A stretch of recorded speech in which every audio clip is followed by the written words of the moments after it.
And we are here to begin the trial again, or to resume it, State versus Edrick Faust, SU 24 Sierra 0547. Mr. Yellowman-Chili, Mr. Bolden, are you ready for the jury to come in? They're all here. Your Honor, if we could approach the bench with Mr. Cruz and discussing it. Okay, issues, sure. It's not. All right.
Conversation.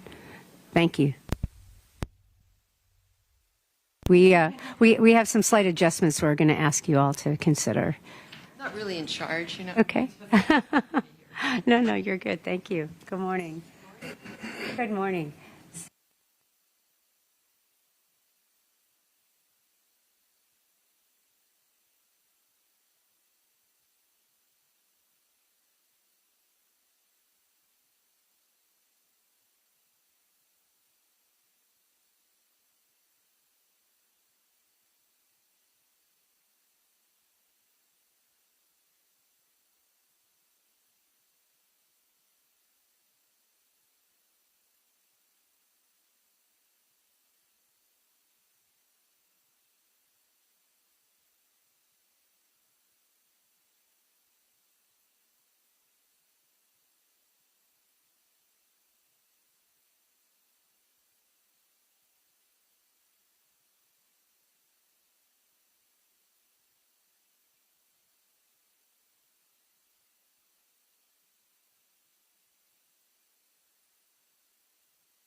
All right, please be seated, everyone. Thank you.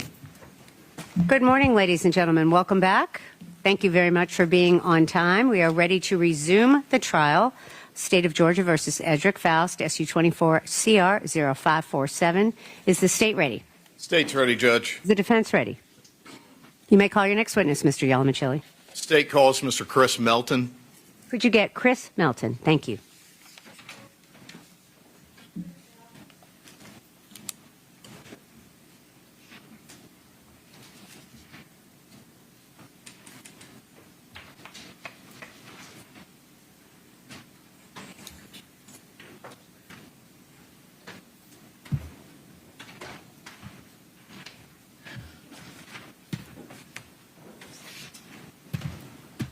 Sir, if you would, please raise your right hand and take an oath. Do you swear or affirm the testimony you'll give to the court today will be the truth, the whole truth, and nothing but the truth, so help you God?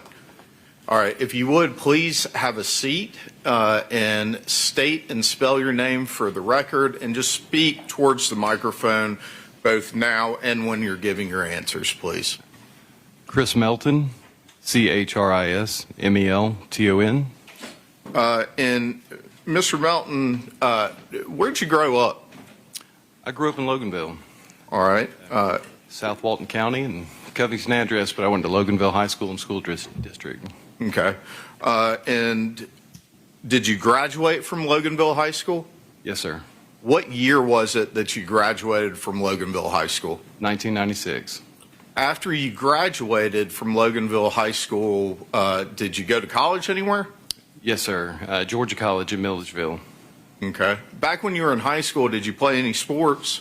Yes, sir. Football, track, a year of golf. I was pretty busy with sports and involved with the school. Once you got to Georgia College, where is Georgia College? It's in Milledgeville, Georgia. All right. When you got there, did you try to get connected with anything that was sports related? Yes, sir. Once I was there, I wasn't on any type of sporting team, and I kind of missed the interaction. I missed being involved with the school, and I actually had a friend that I had made along the way that had come and introduced me to the cheerleading squad, and I thought that was interesting. So that's where it started there. Yes, sir. Had you done any cheerleading before that or anything? No, sir. All right. Did you take to it pretty well? I did. Okay. I was pretty athletic, and with the coaching and so forth and the support, it came pretty easy. Yes, sir. Did you end up finishing your degree at Georgia College or leaving before you finished? I left before I finished. Okay. And so I want to go to your time while you were actually there at Georgia College. Did you ever meet a young lady by the name of Tara Baker? Yes, sir. Okay. How'd you meet Tara? I met Tara through actually one of the cheerleaders I have become friends with, Phil Peavy, and his sister was Ashley Peavy, and that was one of Tara's closest friend, if not best friend, and that was how we had the introduction. And Ashley Peavy, does she have a different name now? Is she married? Yes, I believe it's Ashley Hall. Okay. And if you pardon me for just a minute, I'm going to pour myself a glass of water. Would you like a glass of water? Yes, sir, please.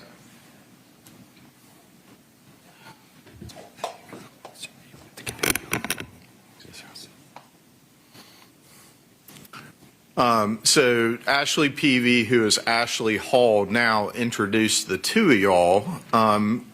When you left Georgia College, where did you go? Once I left Georgia College, I moved back home with my parents. So when you and Tara met at Georgia College, did y'all ever go on any dates or anything? Yes, actually the first date we had was her sorority, 80 Pi sorority, formal. And she did not have a date, and I was approached, would I be interested in being her companion for the evening, and I was all for it. Yes, sir. And Okay. that was our first date. At the time, was Tara someone you were interested in romantically? Before that, I would say no, sir. Okay. We had introductions, and I thought she was gorgeous, but I wasn't pursuing. No, sir. Okay. And so did your relationship become more serious after you left Georgia College? Yes, sir. We the night of the formal, we kind of had a spark, and while I was at the school, we kind of would cross paths and so forth, but in social events and so forth, but our relationship took off after I had left, and she had moved back to her parents, and we got reconnected, and that's when it really became an exclusive relationship. And you said when she went back to her parents, do you know where her parents were living? Her parents lived in Lovejoy. Okay. And do you know what she was doing when she went back home? She went back home. She started working at a law firm, a real estate law firm. In Lovejoy? I believe it was. Okay. They're in the vicinity. While she was at Georgia College, do you know what kind of student Tara was? She was an incredible student. Okay. Sir. How long, if you know, did it take her to graduate from Georgia College? I believe it was early. I believe she was a year early on her graduation. Okay. And do you know how many degrees she graduated with? I believe 2. All right. How did that compare to you as a student? She outperformed me, by all means, in most, I would say. And I'm sorry, I cut you off. You said "and most." Is I that would say right? in most, yes, sir. Okay.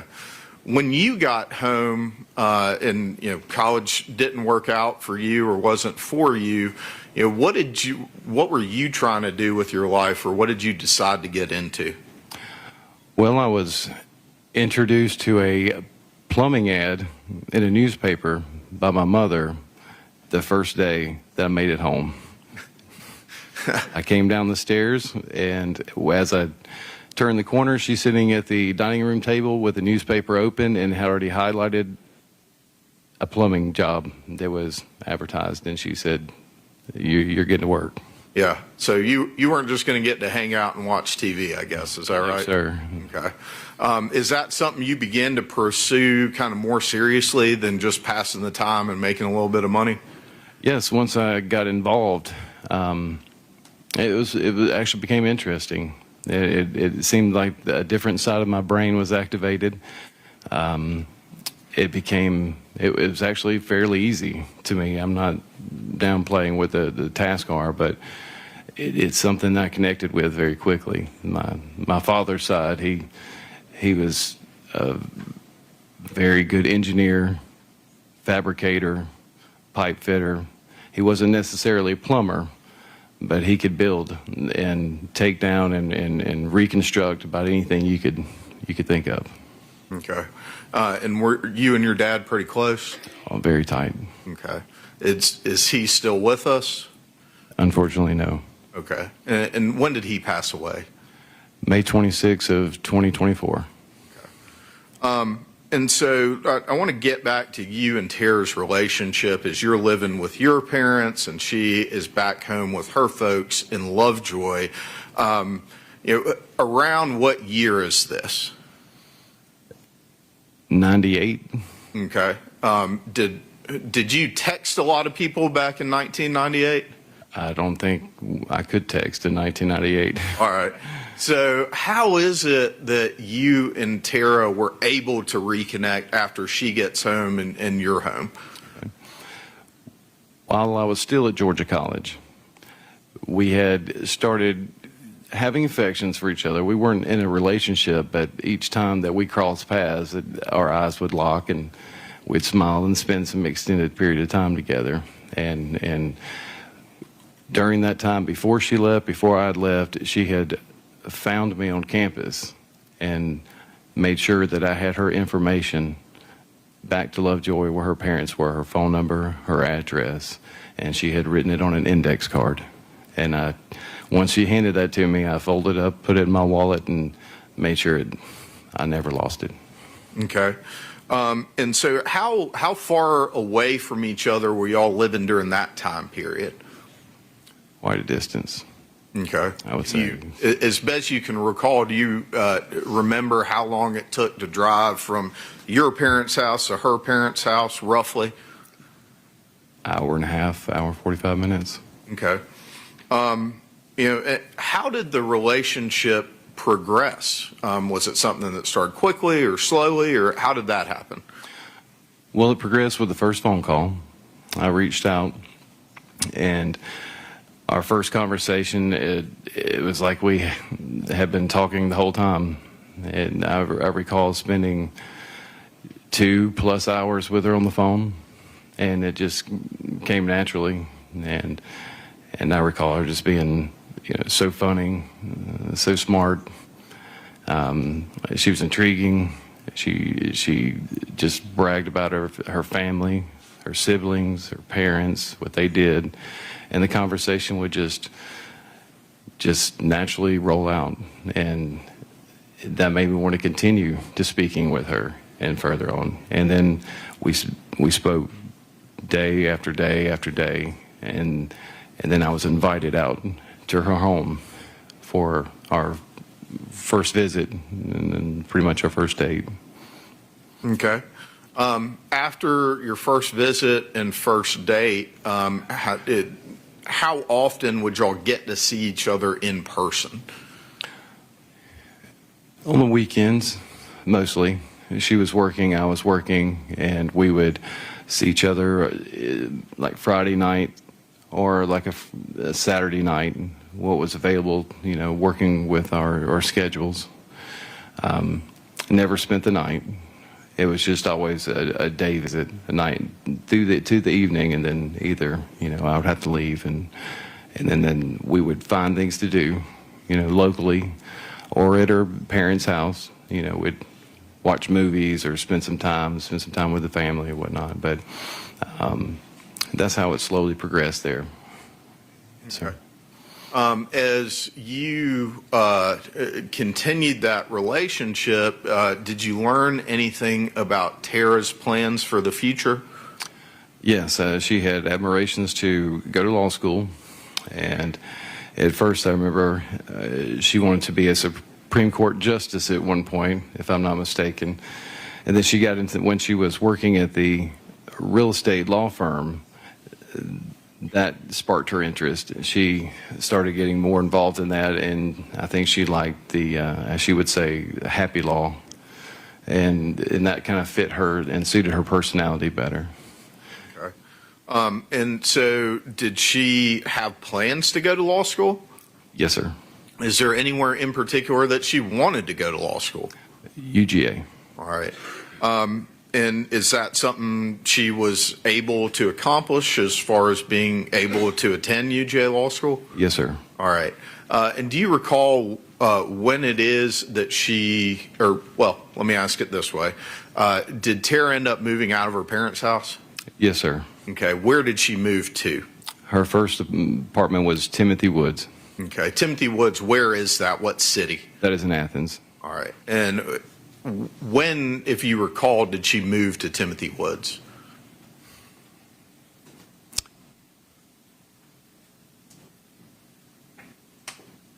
'99, I would say, around that time. 99.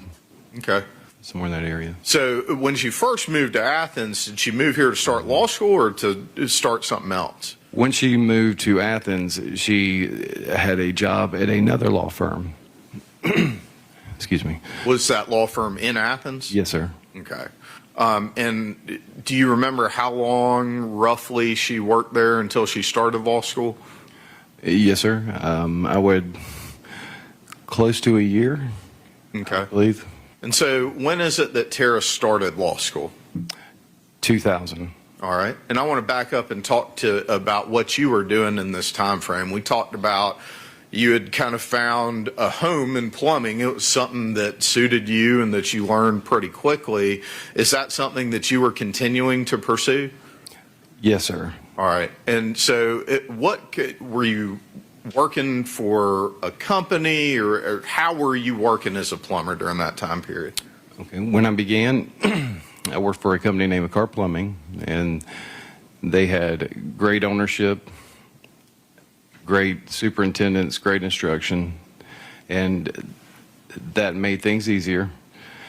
And once I was there and I was exposed to the environment and blueprints and the procedures, it sparked I was a hands-on person. I liked putting things together. And so that helped me in actually pursuing plumbing in itself. I could see the potential. The owners of the business were very well off. They were very successful. So I saw a future in that, and that was a goal at that point. I could see that maybe this is something I need to stick with. Did you ever move out of your parents' home? Yes, sir. Okay. And when you did, where did you move to? I moved to Jamestown North in Athens. Okay. Do you recall where in Athens those apartments are, or what type of residence was it? They're more or less like townhomes, 2 stories that are close proximity attached, and South Millage Avenue is where they're located. Okay. And when is it that you moved to Athens? I moved to Athens in 2000. All right. So at this point, how long had you and Tara been dating as a couple? I would say over 2.5 years. Okay. At that point, around 2 years. And so you moved to Athens when in 2000? I'm sorry. I believe it was in April of 2000. Okay. And so you're in Athens also. This is the first time that y'all are living back in the same town since y'all were in Georgia College. Is that right? That's correct. Okay. And it's the first time you're living in the same town since your relationship has been serious over the last 2 years or so. Is that right? Yes, sir. Okay. But y'all are living in 2 separate places, correct? That's correct. Okay. How often would you get to see Tara once you moved to Athens? Definitely, I was happy because we did get to see each other more often. I could see her pretty frequently on a daily, if not a daily basis, multiple times a week, upwards of 5 days a week. Okay. And so we talked about the Timothy Woods address that Tara lived in from 99 to 2000. Did she move somewhere else in Athens around the time she was starting in law school? Yes, sir. I believe it was Deer Park. Okay. Referred to. Who did she live at Deer Park with? She lived with, at the time, Ashley Peavy and Valerie Lang. I believe it was Valerie's last name. All right. And Ashley Peavy, you mentioned her before from Georgia College. Is that right? That's correct. Okay. How is it that Tara knew Valerie? I believe she met her through Ashley. I think it was Ashley's old roommate, but previous roommate before. All right. And so were Ashley and Valerie seeing anyone romantically? Yes. Ashley was in a relationship with Chris Hall, to whom I believe who she's married to now, and they met in Milledgeville also, from my understanding. Valerie, I wasn't as familiar with their relationship, and I'm sorry, but I can't quite remember his name. Well, that's okay. So, would you ever go over to Tara's residence once you moved to Deer Park?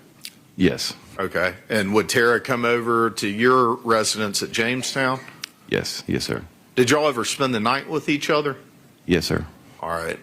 And so would she spend the night more often at your residence than you would at hers? The majority of the time would be my place. Okay. Were there times, though, when you would stay over at her place sometimes? Yes, sir. Okay. And were there times when you would go and hang out there? Yes, sir. Okay. Did you have a key to that residence at Deer Park? No, sir. All right. Are you aware of any of the boyfriends having keys to that residence at Deer Park? No, sir. Okay. All right. So I want to talk to you a little bit about, what that law school experience was like for Tara.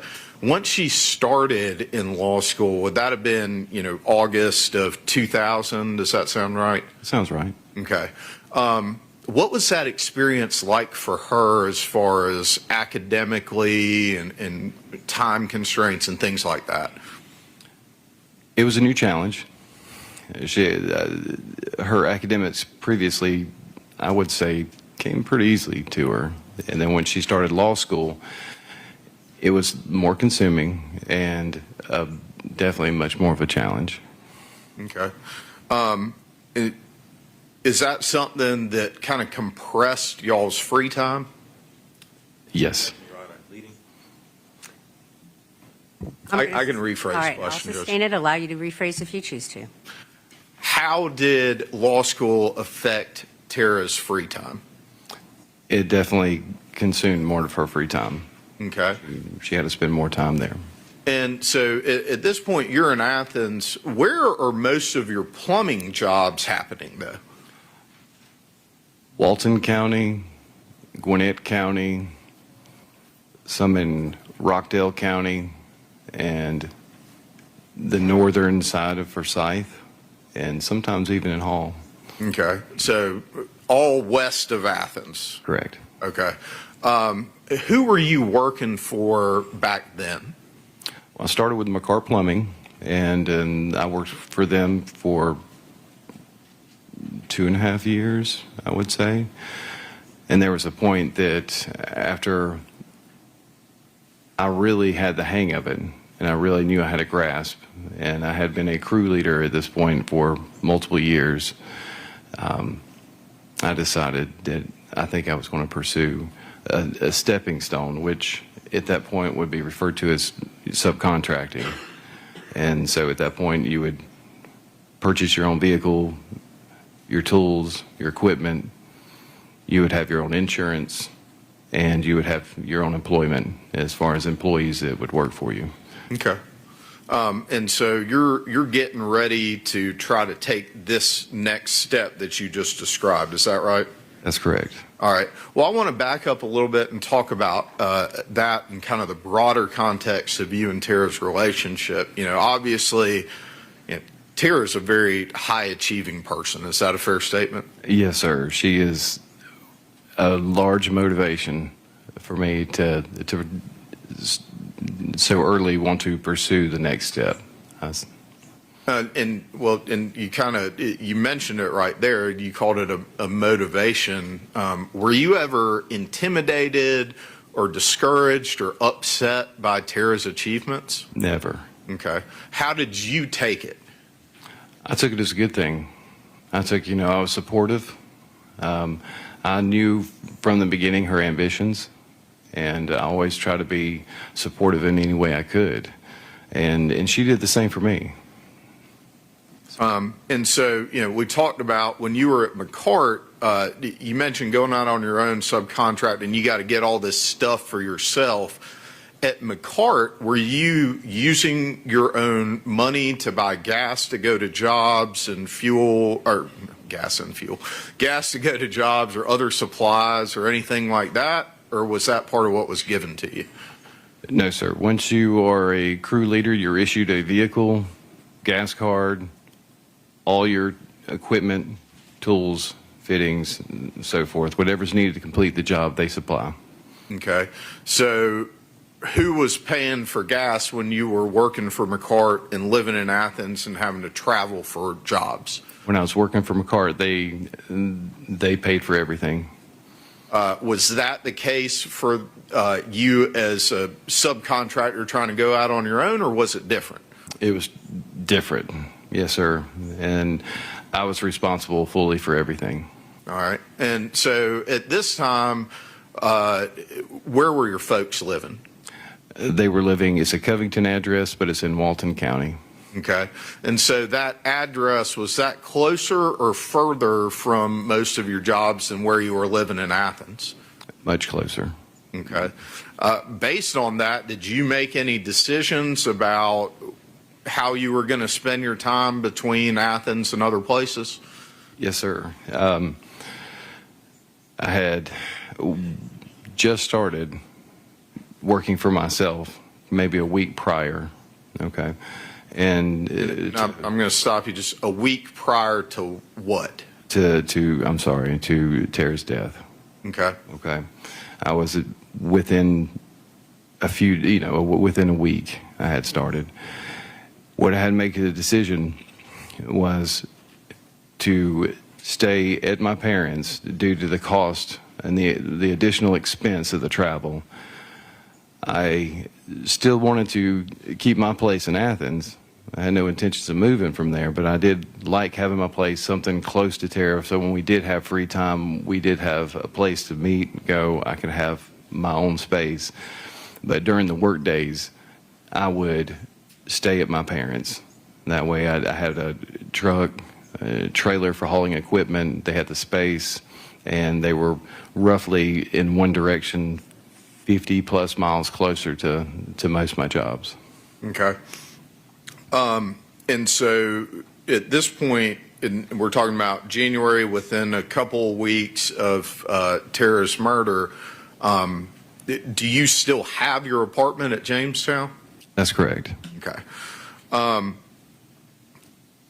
How was the state of you and Tara's relationship, in those months leading up to her murder? Everything was wonderful. It was difficult for us not to see each other as much as we would have liked, but we were both in the understanding that we were pursuing future paths for us to have a better future together. And so she was supportive of my pursuits, and I would be supportive of her pursuits, but our relationship was strong. And you mentioned in order for us to have a future together, is that something that y'all talked about, a future together? Yes, sir. Okay. So I want to talk with you about some difficult things, obviously. I want to talk with you in particular about the morning of, well, let's start with Thursday, January 18th, going into Friday, January 19th. Okay. Did you talk, and I don't want you to tell me what people said to you, okay, but did you talk to Tara on Thursday, January 18th? Yes, sir. Okay. And what, if anything, was significant about that weekend that was coming up in a couple of days, sir? It was her birthday. Okay. And what was Tara's birthday? It was the 20th. All right. And that would have been the Saturday coming up. Did y'all have any plans for the weekend based on the fact that it was her birthday? Yes, sir. She had, there was, I believe, law school students and even co-workers from the law firm, if I'm not mistaken.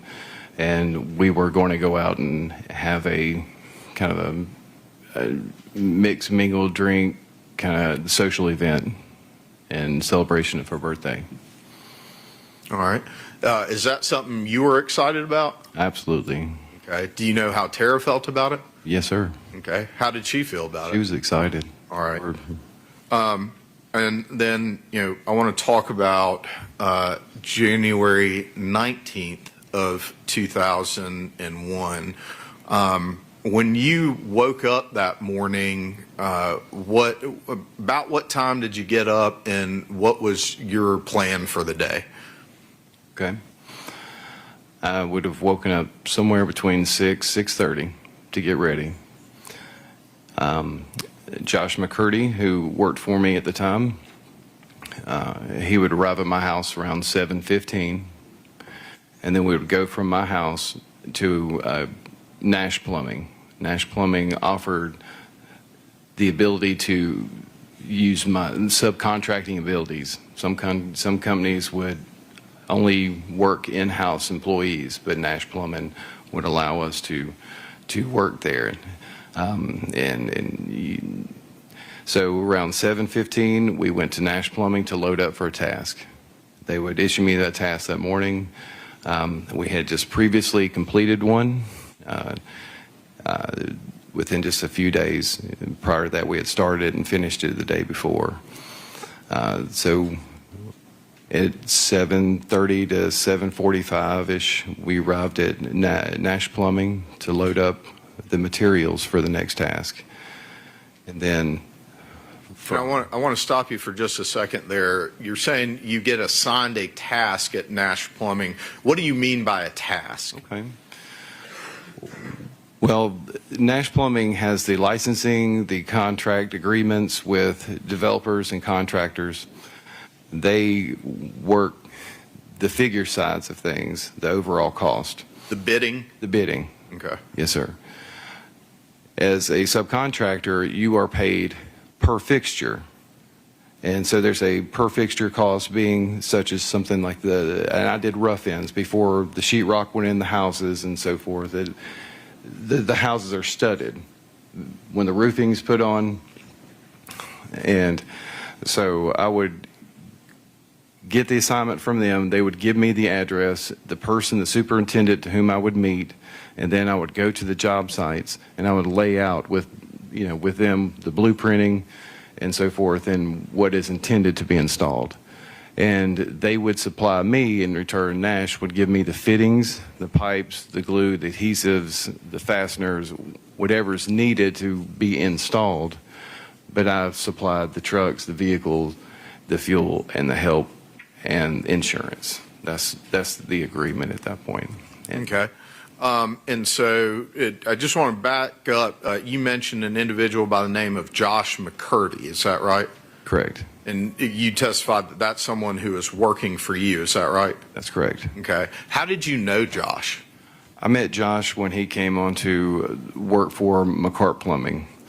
And he actually ended up on my crew that I was in charge of. And when I decided to leave, he and I had a good relationship. We got along very well. I saw potential in him that he could gain in his abilities, and he was always reliable and so forth. I asked him, would you be interested to come work for me as I step out into this next leg? And he agreed, and that's where that started. Okay. And I'm not going to ask you your full date of birth, but can you tell me what year you were born in? 78. Okay. Sorry, I meant to do that at the front end there. And so at this point, let's go back to January 19th of 2001, now that we have a little explanation of how the business model worked between you and Nash Plumbing. So on January 19th of 2001, you said you went to Nash Plumbing to get your task. After you get your task, when you're working for Nash Plumbing, is there anything else you have to do while you're there?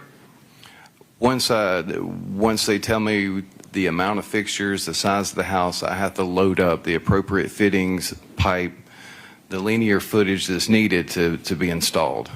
And then we load that onto my vehicle, and then we take it to the job site, and we do the installation.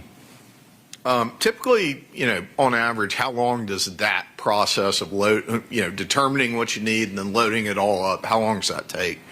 Take anywhere from 45 minutes to even sometimes upwards of an hour and 15 minutes to an hour and a half. Is that dependent on the size of the assignment that you've received or the task that you've received? That's correct. Along with, there's other contractors there that hold, we'll say, the same subcontracting title, and they're also loading up. So sometimes you have to kind of move around and wait your turn to speak with the owner and so forth. But we're all kind of, if I'm there without other people, it can go much faster. But if it's a busy time like the subway or whatnot, so to speak, in the office, it can take you a little bit longer. And depending on the size of the house, yes, a small house takes less time than a large house to pull your materials.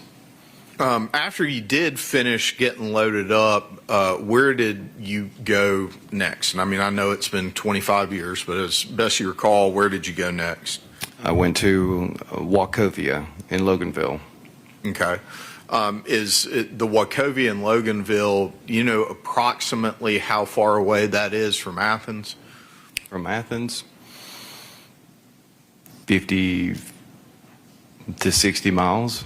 Okay. And about what time were you at Wachovia? Right after I believe at the time opened, is around 9 o'clock, 9 to 9:10, somewhere in that area when I arrived. And so when you got to Wachovia, did you go inside the bank? I did. All right. And what were you doing inside the bank that day? At that point, I believe I was depositing a check and I was withdrawing money. Okay. After you got done at the bank, did y'all leave? That's correct. All right. And where did you go? From Wachovia, I believe it went to Truck Customs in Loganville, just to talk to Bill, the owner. I had planned to have a ladder rack. We had talked about this and had something ordered in that was a ladder rack that was going to be installed onto my work truck to help out, and that would be the next place, to my recollection. And I mean, Truck Customs feel a little silly asking this question. Seems like it's right in the name, but what type of business was Truck Customs? Okay. They would do modifications, all types of modifications, from tires to lift kits to toolboxes to ladder racks, anything that would help with, work or appearance on vehicles. So the first time you got to Truck Customs, you made reference to a pipe rack a few minutes, or probably not even a minute ago in your testimony. Was that ready to be installed when you got there the first time? No, sir, it wasn't ready. Okay. And so what did you do at that point? Josh and I went to a house in Grayson. We had previously completed that, the installation. So with that being said, we had to fill the piping with water, pressurized on the water piping side, and then you fill the drain piping with water to have it ready for inspection for the county to come in. And it was my duty to go back and do an inspection to make sure that we didn't have any leaks or any corrections that had to be made. All right. Were y'all able to complete that task? Yes, sir. All right. Was there anything else that y'all were supposed to be doing that day? Yes, sir. We had to go to Forsyth, to the house I had loaded up the materials for earlier that morning. From your task or assignment from that morning from Nash? That's correct. Okay. All right. And where was that house? That would have been, I believe, in the northern part of Forsyth County. Okay. In Forsyth County. Did y'all go to that residence? Yes, sir. All right. And what phase of construction was this home in? It was in the new development phase, so the foundation has been installed, the framing has been completed, excluding the roof. They had not put the decking on the roof, and they were in the middle of trying to get the decking put on. And it was, at that point, it was literally like raining that day, and rain was coming down inside of the house. And so I had the opportunity to meet with Mike, who was the superintendent. I'm not really sure who the contracted company was it was doing, but I met with Mike, who was in charge of doing the layouts. And we got the blueprints, and we completed the layout for the house, and I unloaded the plastic fittings and piping because it wasn't really at risk of being stolen, not like copper piping. So I held on to that where I didn't have to haul that back and forth. And so we left that on the site. Well, and you mentioned risk of being stolen and copper piping. The stuff that you left at the site, is that stuff you can turn in for money at a salvage yard? Not really, no, sir. Okay. And so given the rain that was coming down, were you able to complete what your task was supposed to be that day? No, sir. All right. And why is that? With the water coming into the house, my next step would have been pulling electrical cords and electrical equipment to drill the appropriate holes in their locations. So once that happens, it's too high of a risk of electric shock. So we just didn't go any further with that. Okay. Where did y'all go from Forsyth County, as best you can recall? I believe we went back to Truck Customs. I just swung back in just to talk to Bill to get some measurements to make sure he could construct the pipe rack at that point, to the right lengths and distances and pinpoints, and it still wasn't ready at that point. All right. And so where did y'all go next? I recall going from there back to Nash Plumbing and speaking with Jody Nash, who is the owner's wife. This would have been a husband-wife operation, but they were successful, and they had lots of work that was coming through. But Jody is the one that was in charge of getting us to our appropriate assignments and paperwork. And I went back there just to swing in to let her know, this is where we're at with the Forsyth house, and I will be coming back, Monday, to get that house started. And where'd y'all go after that? We went back to my house. Went back to my parents' house. Josh's vehicle was there. At this point, he could go back home. He lived in close proximity. Go back home. We're on some downtime for the moment, because at that point, when I went to Truck Customs, we had established a time that I could return and it would be ready for the installation. I could leave the truck with him for an hour or so, and he would complete the installation, and that's why we went back to my house for a short period of time. Okay. And about what time of day would this have been at this point? Okay, arriving back at my house, that would have been maybe around 2 o'clock or so, 2 to 2:30ish. I know that we had agreed to meet back up at my house around 3:30 to 3:45 to make the trip back to Truck Customs in Loganville, to drop off the vehicle. He followed me in his personal vehicle, where we could leave the vehicle and then just kind of run around and do some personal things and errands and so forth while that installation was being completed.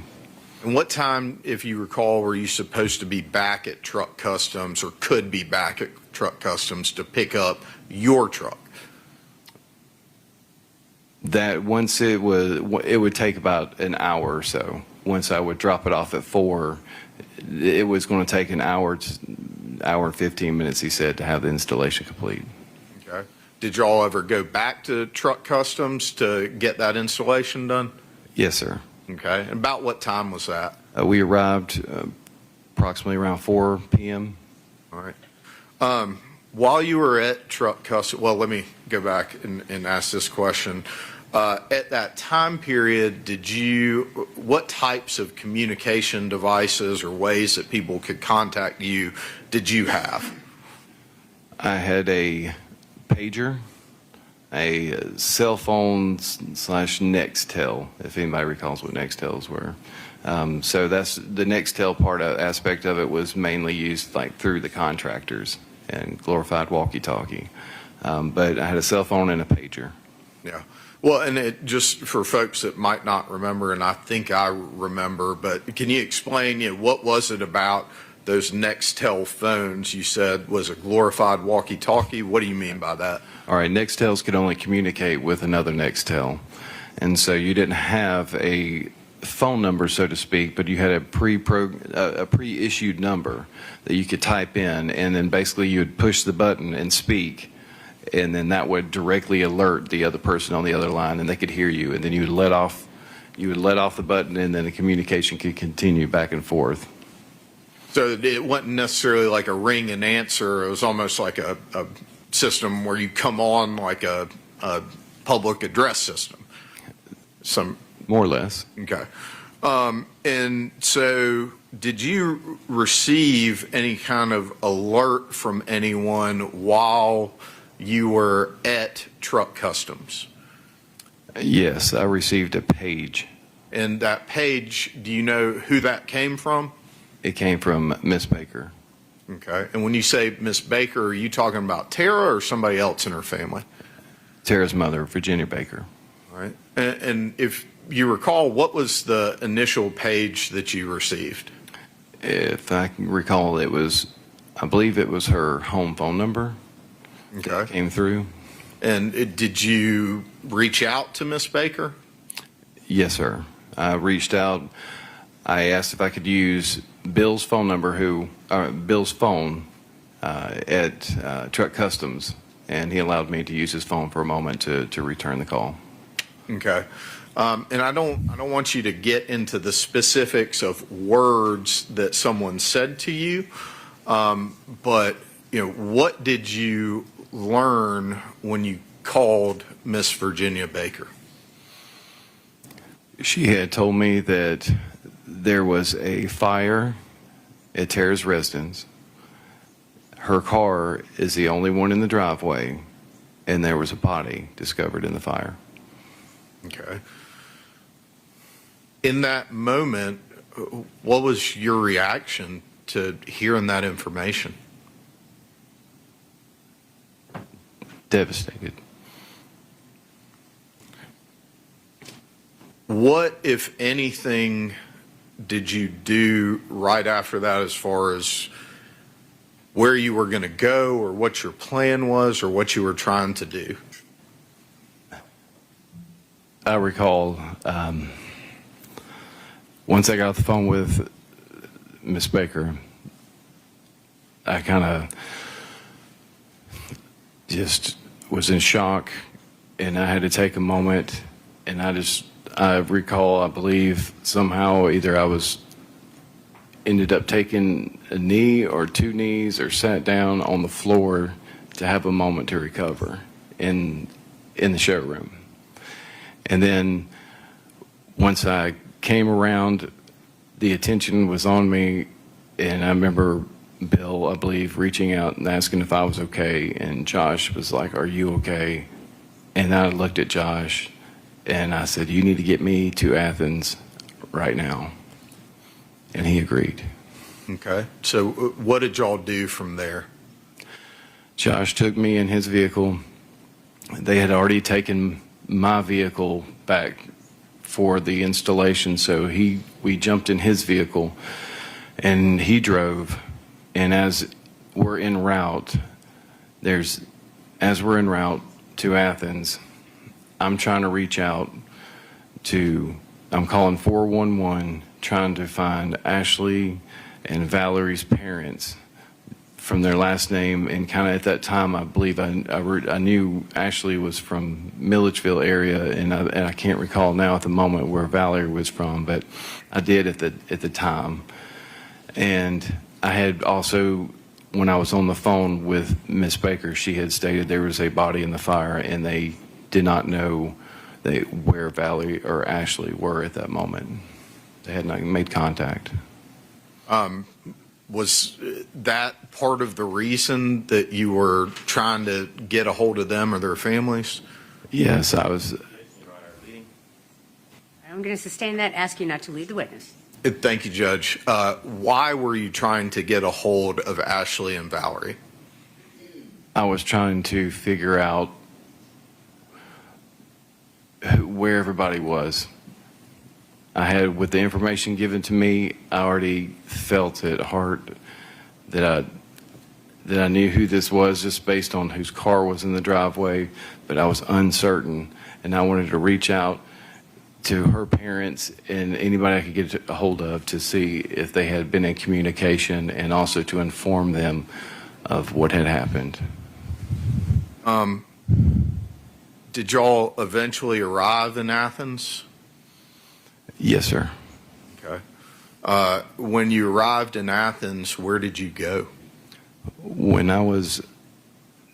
I can recall is when I was on the phone with Ms. Baker, I think Athens Clark County had reached out to her, and she informed me of that. So I reached out to Athens Clark County and called, and I went straight to the police department, is where I was told to go from the police department. They said, come straight here.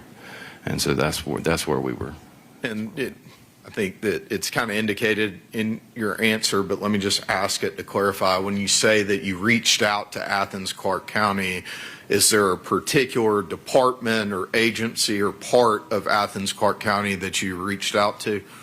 Not that I recall. I think it may have just been like the main number at that time. The main number for what? For the police department. Okay. All right.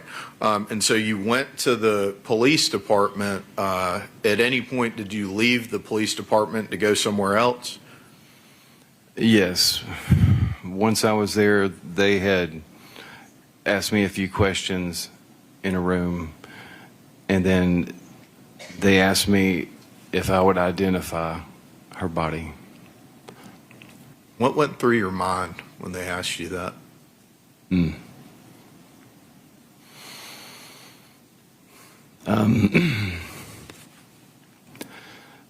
I really did not want to agree at first because I was aware that there was a fire, and I didn't want to see any of them. You know, no matter who it was, I didn't want to see what devastation I may have caused, and it was difficult just to comprehend. And then the detective, he asked if I would identify the body because he did not want the parents to have to identify the body, and could save them some grief, so I agreed. Where did you go at that point? They took me to Deer Park, and they took me to the scene. When you got to the scene, what did you do next? Once we got out of the car, the detectives wanted to walk me into the house to identify her, and we were stopped at the door, I believe, by a fireman, if I can recollect, and he said he cannot come in here. And at that point, they came up with a different plan. They walked me back to the curb and said, we're going to do this a different way. And they took a picture, and I got to identify her through a digital camera image from the camera itself. I want to take you back to July of 2000. Were y'all, when I say y'all, I mean you and Tara, were y'all celebrating anything special as far as a milestone or anything in that time period? Yes, sir. Along the way of starting to date back when she was at her parents', when we kind of considered us exclusive, we both would agree upon that first date, that when I came to visit would be our first, date timeline. And so it was July 4th weekend, and so July 4th we considered that our anniversary. Yes, sir. So July 4th of 2000, based on what you were saying, 1998, is that what you just said? Yeah, yes, sir. Okay, so what anniversary would that have been for y'all?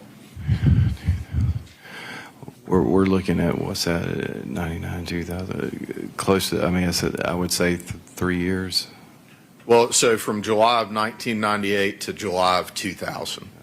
To 2000, okay. Yeah. 99, 2000, 2 years. I Okay. apologize.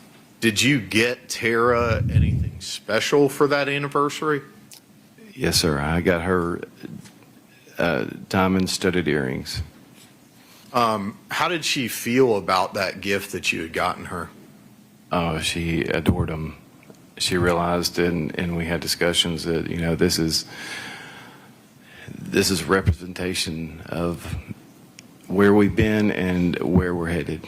And once she put them in, to my knowledge, unless she was to clean them or whatnot, she always wore them. Every time I saw her, she always had these diamond earrings in. On January 19th of 2001, did you talk with police about those diamond earrings at all? Yes, sir. Okay. When I was shown the pictures of Tara, I was in utter shock, just in the moment. But as I got to gaze upon these pictures, it did not look like Tara. And I couldn't, for certain, even identify her. And it just came to mind if this is Tara, she's wearing the diamond earrings. And so they returned into the house. And then he returned back to me. And when he opened his hand, he had one of the diamond-studded earrings.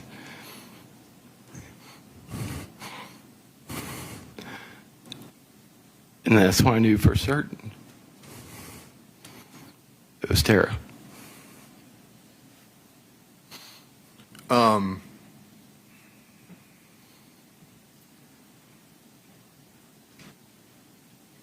So you see the diamond earrings, and do you communicate your certainty to them that that is Tara?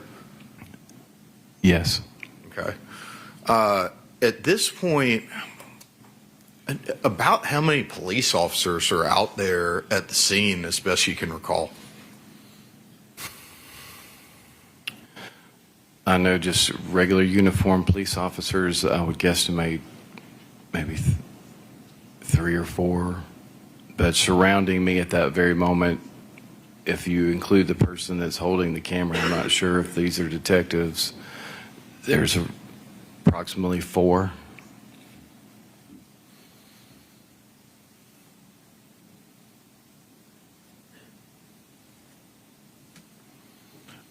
I'm sorry. I thought something was trying to get communicated to the bailiffs, Judge. So I just Does anybody in the jury need something? Oh, okay. Thank you. All right, you may continue, Mr. Yellman-Chili. thank you, Your Honor. So about 4 uniformed, patrol 3 or 4, and then you're surrounded by some detectives. Is that what you just said? That's correct. Okay. What type of feeling were you getting in your perception of the way that those detectives were interacting with you and talking to you? Objection, Your Honor. Speculation. Mr. Yellman-Chili, any response? Yes, Judge. I don't think that it's speculation to ask Mr. Melton what his perception of certain people's actions towards him were. Overruled. You may continue. Mr. Melton, I'll ask you the question again, sir. What was your perception of the way that those detectives surrounding you were treating you and speaking with you? And I'm not asking you to say what people said, but what was your perception of the situation? I felt as if they were gazing upon me, and I could feel the intensity from them staring at me as they were angry. And I would say, Did you? felt anger. That's all right. And if you could, I know it's difficult. All witnesses do it. Make sure that you speak clearly and loudly towards the microphone so that our court reporter is able to make a record, okay? Yes, sir. All right. Did you ever leave the scene that evening? Yes, sir. Okay. We went. Yes, I was taken back to the police department at that point. Yes, sir. Okay. That night when you were at the police department, did you speak with law enforcement? Yes, sir. Okay. Did you do so voluntarily? Yes, sir. As there was a point in time that I was taken back to the police department, my parents, I had called to inform them what had happened. They were going to they had difficulty of finding the location. They knew where I had an apartment at Jamestown North, so the police gave me, they took me in an unmarked vehicle back to my place where I could meet with my parents, and then my parents, we went back to the police station. Okay. And is that the point at which you talked with police after your parents took you back to the police station? Yes, sir. Okay. Did you have a lawyer with you? No, sir. Did you ask for a lawyer? No, sir. Okay. When you spoke with the police that evening, did you tell them, or did you answer all their questions truthfully? Yes, sir. Okay. After that interview concluded, where did you go? We were put up in a hotel, Holiday Inn, near the downtown area, and that was provided by the police department. They said you could. It was when it was all concluded. It was late, and it had been an emotional day, and we were all exhausted, and we were put up in a hotel room. My parents, my mother, my father, myself. Well, and let me ask you this and back up a little bit. When you interviewed with the police on January 19th, did you have any kind of things on your hands from working? Yes, sir, which I usually did, like primer, if you're and glue, solvents. You know, they can stain your hands.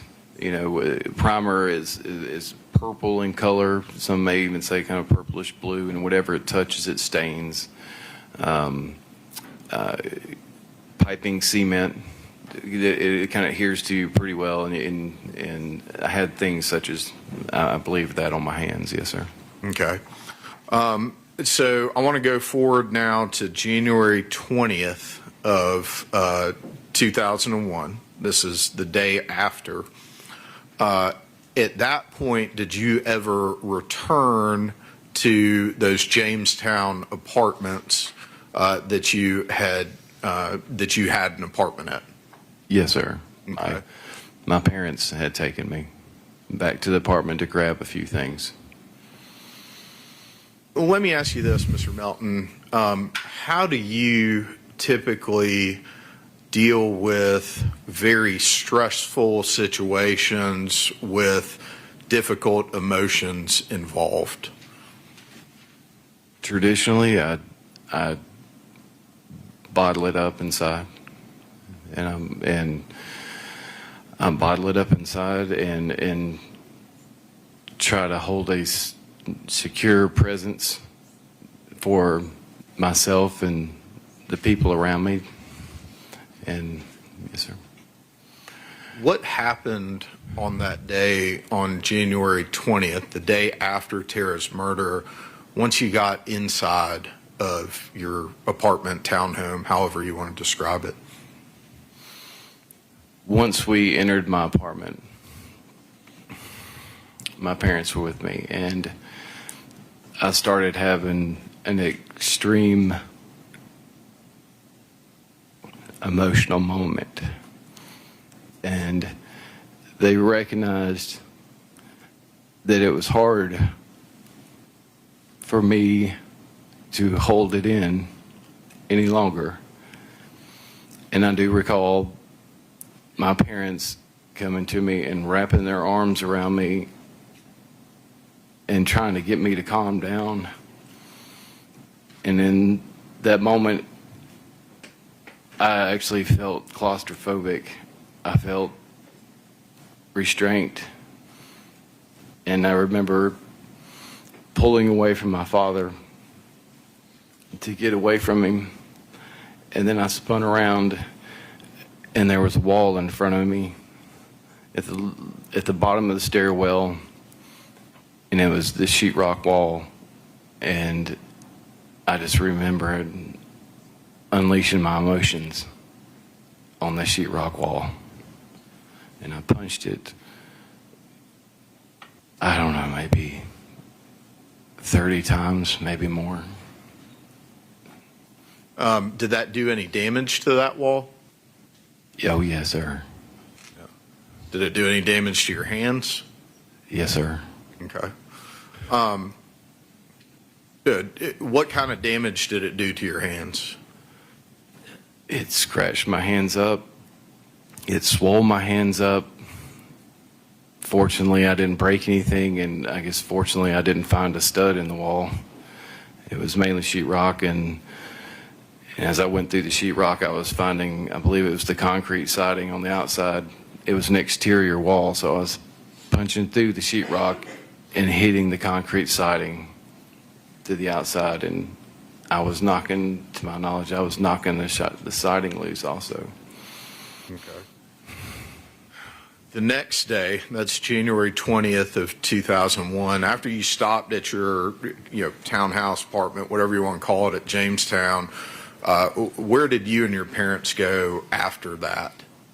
We went back to my parents' house. Okay. So on the 21st, did you speak with law enforcement again on that day? Yes, sir. Okay. And what is it that you were going back to speak with them about and do? I believe to answer further questions. At that point, they were asking for further information to my knowledge. Okay. And once I got there, we had discussed blood work and other things that may be needed, like hair samples and such. Okay. Was this something that you were having to do because of a court order or search warrant or something? No, sir. Okay. Is it something that you did voluntarily? Absolutely. Okay. At this point, we're 2 days away from January 19th. You've already testified about how you felt the police were looking at you. Did you take a lawyer with you to that meeting on the 21st? No, sir. Okay. Were you honest with police about the questions they were asking you to the best of your recollection? Absolutely. Stand, I'll ask you to rephrase if you choose to rephrase. Okay. Did the police ask you questions? Yes, sir. Did you answer them honestly? Yes, sir. Okay. On that day, January 21st, were there any photographs taken? They had taken pictures of my hands. I had to remove my shirt. They had taken pictures of my body, I believe, which included from my head to my waist, and I can't remember if I had to remove my pants, but I do remember from my waist up having to strip down to have photos taken also. Okay. After you finished having photographs taken, did you end up having blood drawn? Yes. Okay. And do you remember, and if you don't, that's fine also, but was it the same or a different detective who talked to you on the 19th and the 21st? I believe it was the same. Okay. And so after you finished that interaction with police officers, what did you do? As far as, can you rephrase, can you ask Sure. me once again? Yeah. So we've talked about you go and talk to the police, then you go and do a blood draw. What did you do after you got done with the blood draw? We went back to my parents' house. Okay. Obviously, there's an investigation going on during this time period. Did that investigation continue to your knowledge? Yes, sir. Okay. How, during this time period, how are people who were in your life reacting to the investigation and to you? I noticed distance. Overruled. You may continue. I'll ask the question again, Mr. Melton. How were people in your life or around your life reacting to the investigation being ongoing and reacting to you?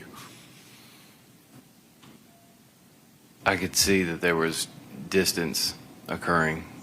Like people would just it started fading away. Friends, and even, I hate to say, even family members that would just stop communication. And if it was discussed or brought up, or if I was in an area or a room that people knew of what had happened to Tara, I felt that I was being looked at as the person that would have caused this. And that's the perception I was feeling. That's feelings that I was getting. You testified earlier about having a tendency to bottle up your emotions. How were you doing emotionally during that time period? I'm struggling. I am struggling. I daily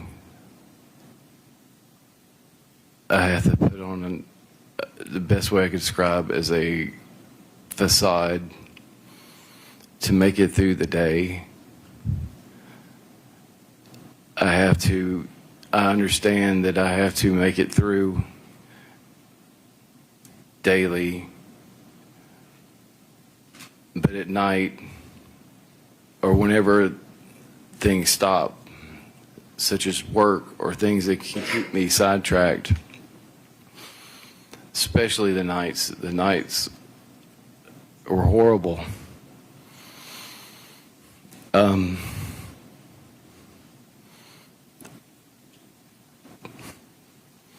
I would find myself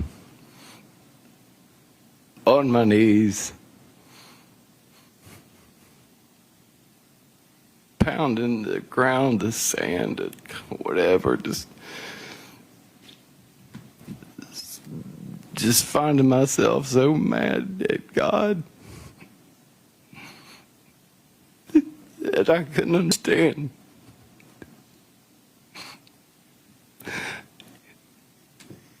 And I would wake up so many times for the longest time in fetal position where I just cried myself to exhaustion.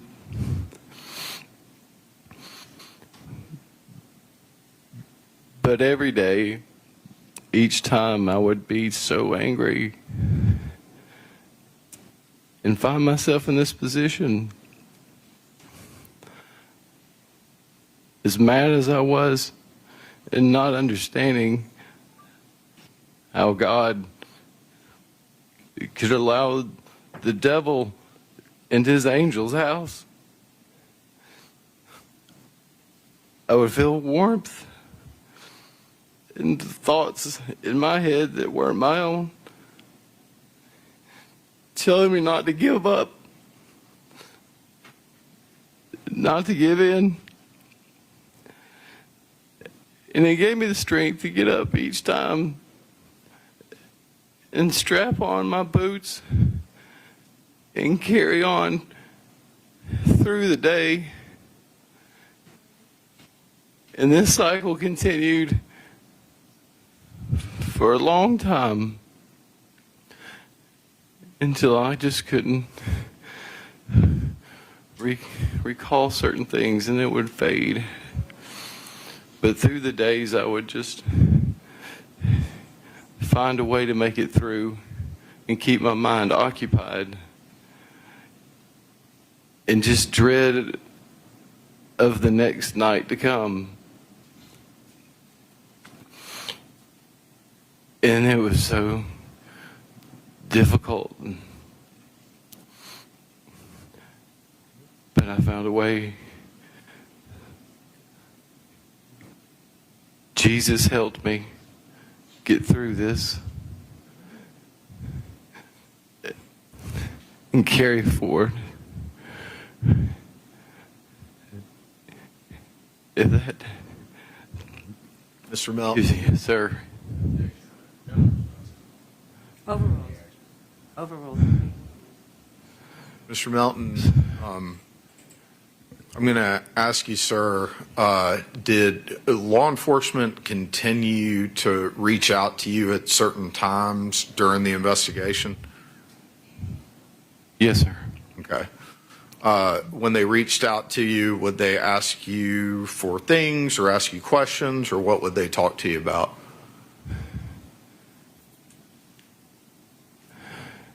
Just different things.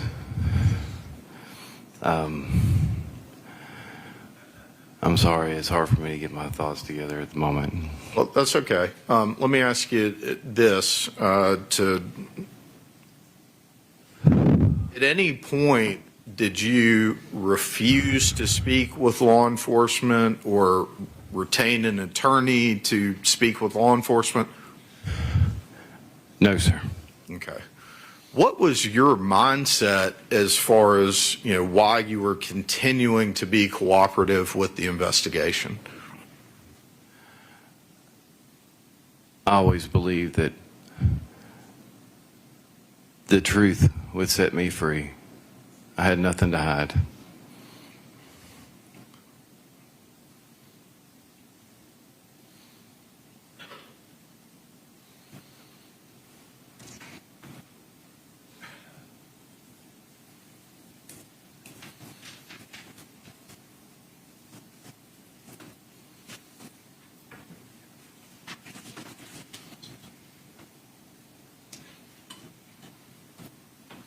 Mr. Melton, thank you very much. I don't have any other questions for you right now. Cross-examination, Mr. Cruz.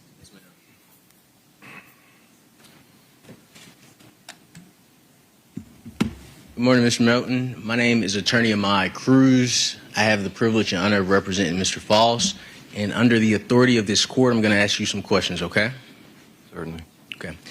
Why didn't you cry? When? Just now. Why didn't any tears fall out of your eyes?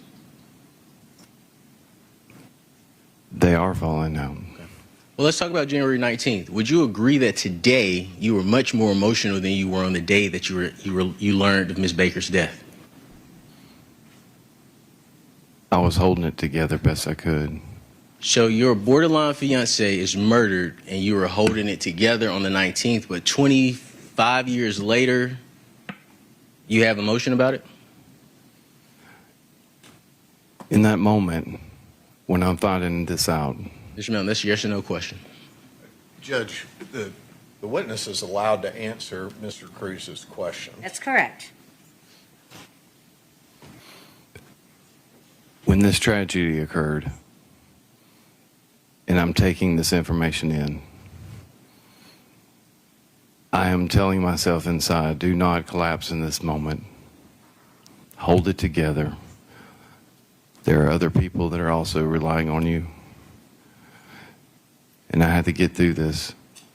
And that's where I'm at. Who was relying on you during your initial interview with police?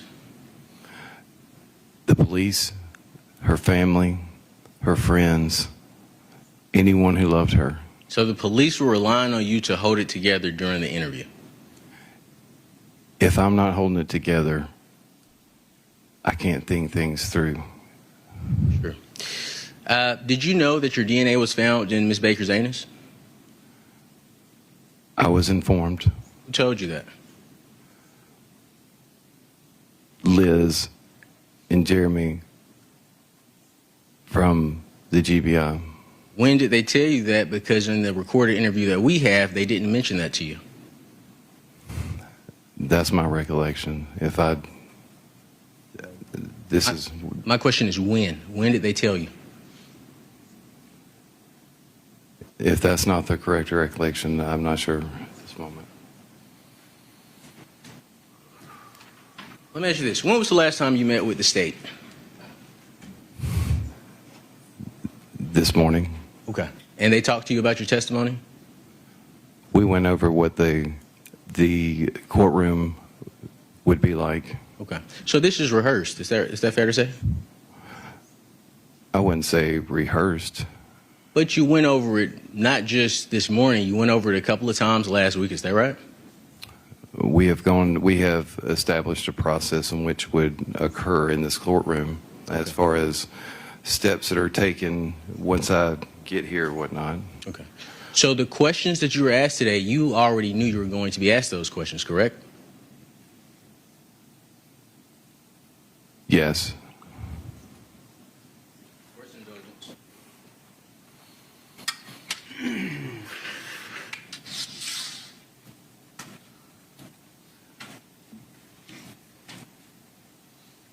Mr. Melton, I am going to...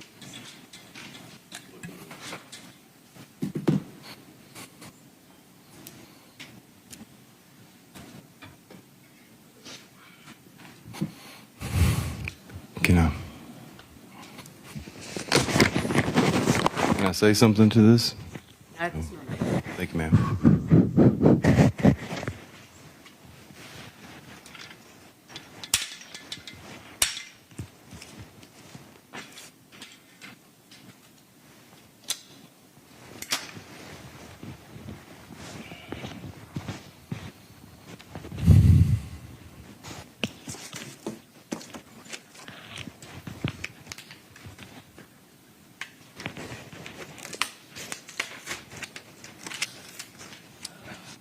Mr. Melton, would you like a slim mark or a big marker?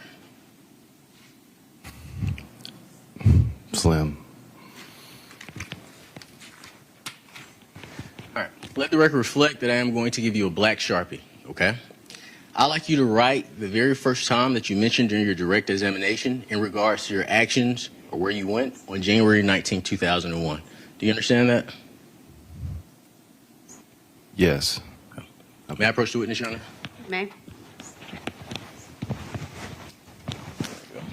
Can you please write the first place you went on January 19th on that board there?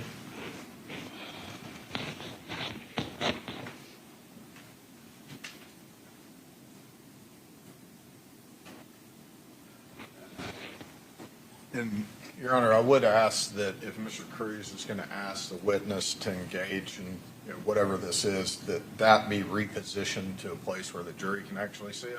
I could do that. We'll start on page 2.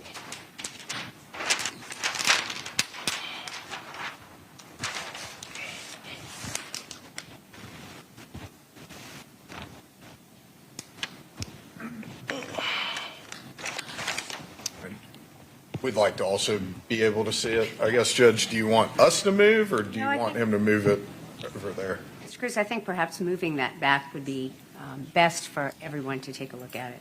Thank you, Mr. Hill. Sure.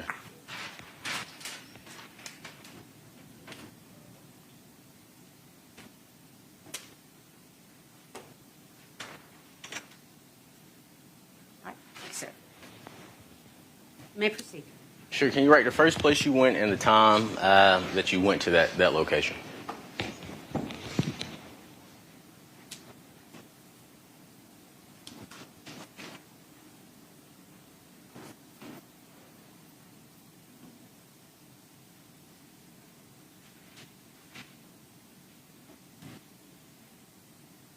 Okay, so I want to make sure I'm correct. You wrote Nash Plumbing 7:30 to 7:45.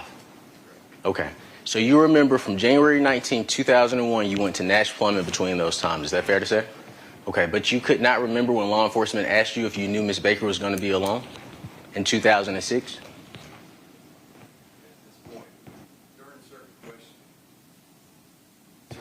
You can take a seat, Mr. Miller.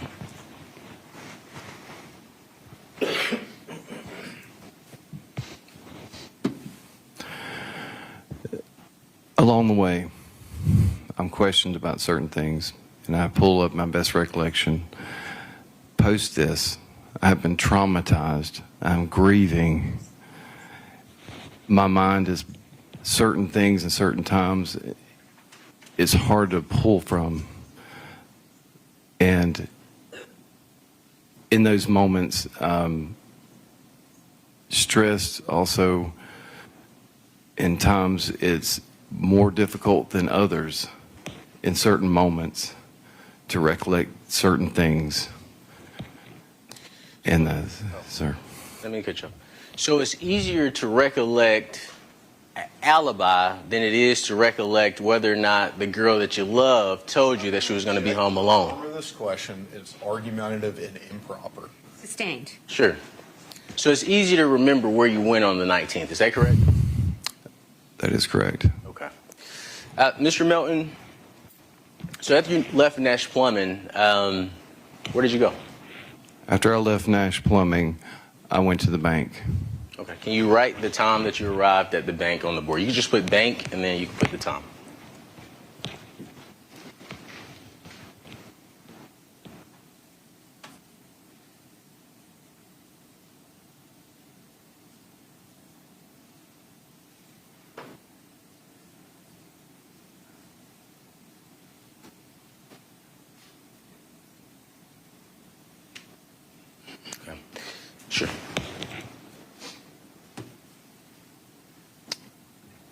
So just to ask you, so you can remember that you went to Nash Plumbing, and then after that, you can remember that you went to the bank from January 19, 2001. That's correct. Okay. But you cannot remember from January 18th whether or not Ms. Baker told you she was going to be alone? At that time, it could depend on when the question's asked. It's not.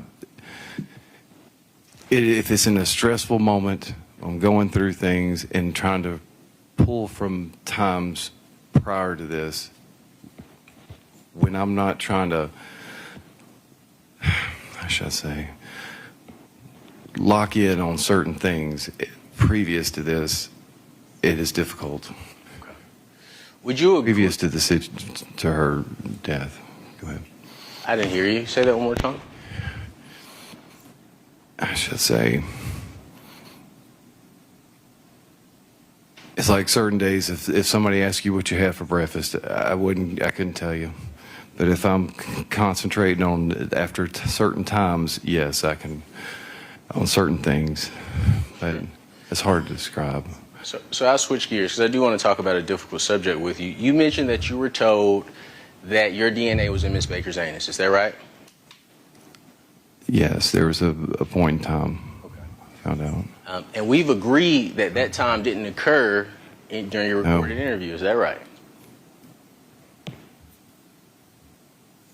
I can't recall. Fair. That is fair. So let me ask you this, Mr. Melton. You would agree that Ms. Baker did not engage in anal sex with you. Is that correct? That's correct. You would agree that Ms. Baker was sexually assaulted anally. Is that correct? I wouldn't really know if she was sexually assaulted anally. Like, I don't. Well, we can't have it both ways, Mr. Melton. I don't understand You previously stated that Ms. Baker, not Ms. Baker, I'm sorry, Ms. Bigham I see. and Jeremy Howell told you that your DNA was in her anus. Can we agree on that? Is that fair to say? Maybe I'm mistaken on how I found that information out. Maybe. I'm going to object to lack of personal knowledge. Mr. Cruz is asking this witness about information that was relayed to him as hearsay by other witnesses who had the actual information. So I think that's both lack of personal knowledge as well as calling for hearsay. All right. Any response to the objection, Mr. Cruz? Sure. Mr. Melton stated that he was aware that his DNA was found in Ms. Baker's anus. He stated that Ms. Bigham and Jeremy Howell were the individuals that told him, and we're fleshing out his knowledge in regards to what he's aware of, Your Honor. I think as to the form of the question, I'm going to sustain the objection. You may rephrase if you choose to do so. Yes, ma'am. Thank you. Thank you, Your Honor. But there should be no reason that your DNA should be in Ms. Baker's anus. Would you agree? I mean, other than if we have had sex and it has transferred from there and, say, drained down to that area. But that is interesting that you say drain, because did you know that's the exact same thing the state is arguing in this case? I mean, it makes sense, though. So your DNA is in her anus because it drained down in her anus. Is that your position? I would say that would. Again, Your Honor, lack of personal knowledge, lack of foundation. There's been no foundation laid that Mr. Melton's aware of these things. That would all be through GBI crime lab witnesses who do have personal knowledge and scientific information. And so there's no foundation for these questions, and he's asking for things that are outside of Mr. Melton's personal knowledge. He's asking about things. I would object to a speaking objection, Your Honor, and just ask the state to state the ground. Okay, I'm going to overrule that objection. He was just explaining his objection. I'm going to respond in the same way as the last objection. I'm going to sustain the objection as to the form of the question, allow you to rephrase if you choose to do so. Yes, ma'am. Thank you. Thank you, Your Honor.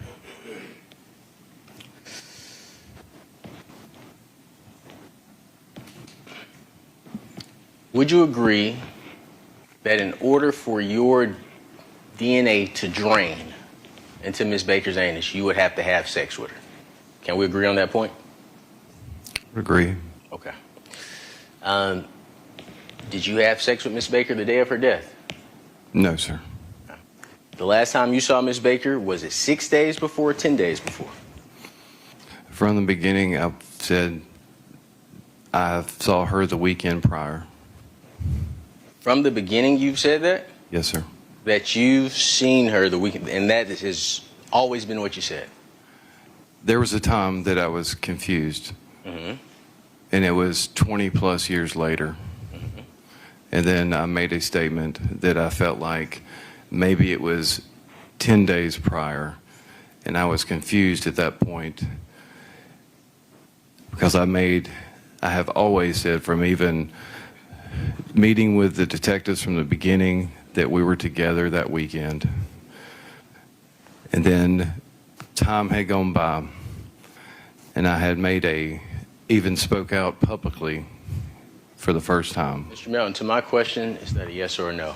Judge, he's in the middle of providing his answer. Again, the witness has a right to answer Mr. Cruz's questions in the manner that he believes the answer should be given. It's non-responsive, Your Honor, and I would ask the state to stop the speaking objections because they are coaching the witness in the middle of his testimony. Okay, I'm going to overrule that objection, and I'm going to sustain the state's objection. This witness is allowed to respond to your question, and if he's in the middle of responding, no one can interrupt. You may continue if you choose to do so.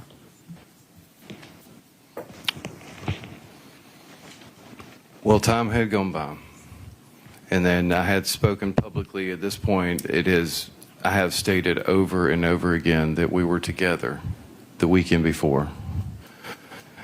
And then there was a point in time that Tara's mother had stated that she was at her house. I'm going to object to hearsay. I am going to sustain that objection. Your Honor, Yes. I don't want to send the jury out, but I would like to approach to understand the parameters of which I could.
Your current residence, I won't say your address, but your current residence is the same residence that your parents stayed in 2001. Is that correct? That's correct. Okay. And at that time, you stayed in the basement. Is that correct? At that time, I would have been on the second story. Forgive me. Bedroom. I asked that question wrong. The week before Tara's death, you went to your parents' home. Is that correct? That's correct. During that time, you stayed in the basement. Is that right? No, sir. I think it was in my old bedroom in the second story.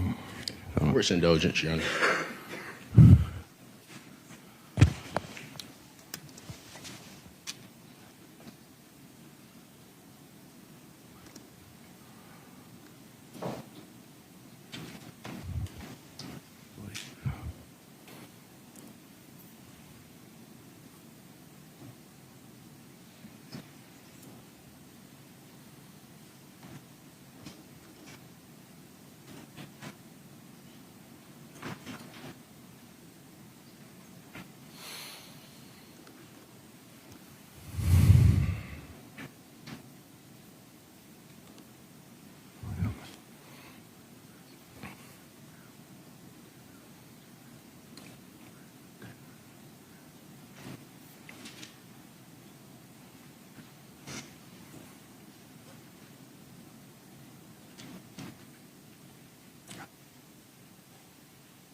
So, Mr. Melton, this isn't the first time you've been asked that question, is it?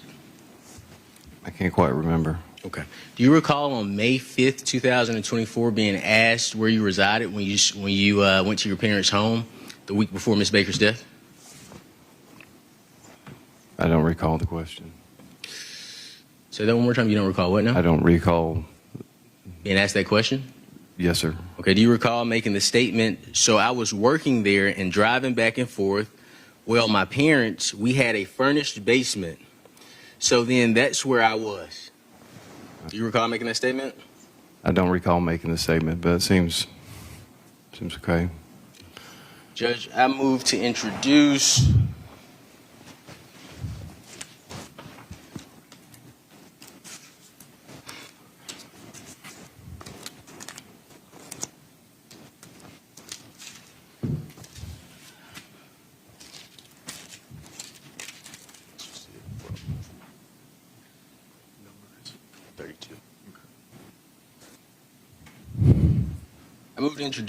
as defense exhibit number 32, Mr. Melton's May 5th, 2024 interview with Miss Elizabeth Bigham. Minute mark is 1442 through 1448. And before I introduce this, you do recall speaking with Miss Bigham, is that correct? That's correct. Okay. Your Honor, I would ask to play minute mark 1442 through 1448 into the record. All right. Any objection from the state? I don't think any of the foundation for proper admission has been laid. However, if this is that interview, the state would stipulate to the foundation for the admissibility. Can you all confer about whether that's accurate since you're offering to stipulate? Yeah, this is the interview. Correct. Okay. Yeah, I don't have a problem. All right. You may proceed. And it is, are you asking to admit it, Mr. Cruz? Yes, ma'am. All right. That portion. And just that portion. Mr. Lamont, are you objecting to what Mr. Cruz has just offered into evidence? That particular disc? I don't have a transcript pulled up, Judge, but accepting Mr. Cruz's representation that what he's going to play is the answer that he just asked Mr. Melton about that he didn't recall, I don't have any objection All right. to that. And it is that minute mark that the defense has just articulated is admitted. Thank you, Your Honor. And you said that was what, Mr. Cruz? I'm sorry, 14? 1442 Thank you. Go ahead. through 1448. Okay.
Your Honor. Okay. I was working there and driving back and forth. Well, my parents, that we had a finished basement. So then that's where I was keeping in well, pretty much Jersey.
There and driving back and forth. Well, my parents, that we had a finished basement. So then that's where I was keeping in well, pretty much Jersey. Okay, did you hear that? I was driving back and forth. We pretty much had a huge basement. That's where I was keeping, and then I cut the audio off. I hear that.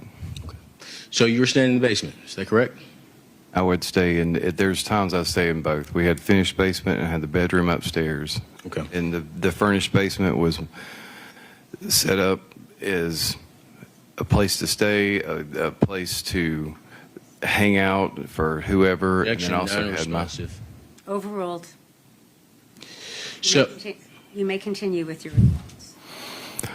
The finished basement would have like a couch, sofa, TV, things, and my old bedroom upstairs also had a bed and so forth, and I would stay and hang out in one, stay in the other, depending on who was there at the time, if we had visitors or whatnot. So I would stay in the basement if nobody else is using it. Your narrative.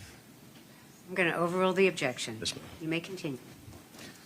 So with that being said, I feel like kind of both are true. I had my old bedroom and they had a furnished basement. I'd like to show you what's been marked as Defense Exhibit 33 and Defense Exhibit 34. Let the record reflect that I'm showing Mr. Melton what has been marked as Defense Exhibit 33 and Defense Exhibit 34.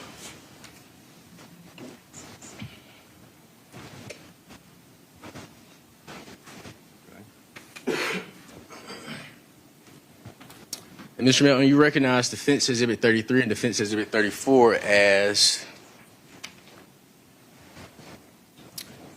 photographs of your house. Is that correct? That's correct. Okay, and I believe Defense Exhibit 33 is the side of your house, and Defense Exhibit 34 is the back side of your house. Is that right? That's correct. Your Honor, I would move to, have those photographs been altered in any way? No. And that's a fair and accurate depiction of your home. Is that correct? Correct. Your Honor, I would move to admit Defense Exhibit 33 and Defense Exhibit 34 into evidence. No objection. They are admitted. Now, Mr. Melton, you would agree there's a reason why you would say that you were staying in the second story of the house, correct?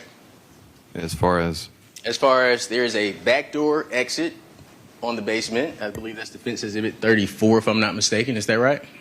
there's a basement exit, yes, sir. And there's also a side exit from the basement, which was Defense Exhibit 33. Is that correct?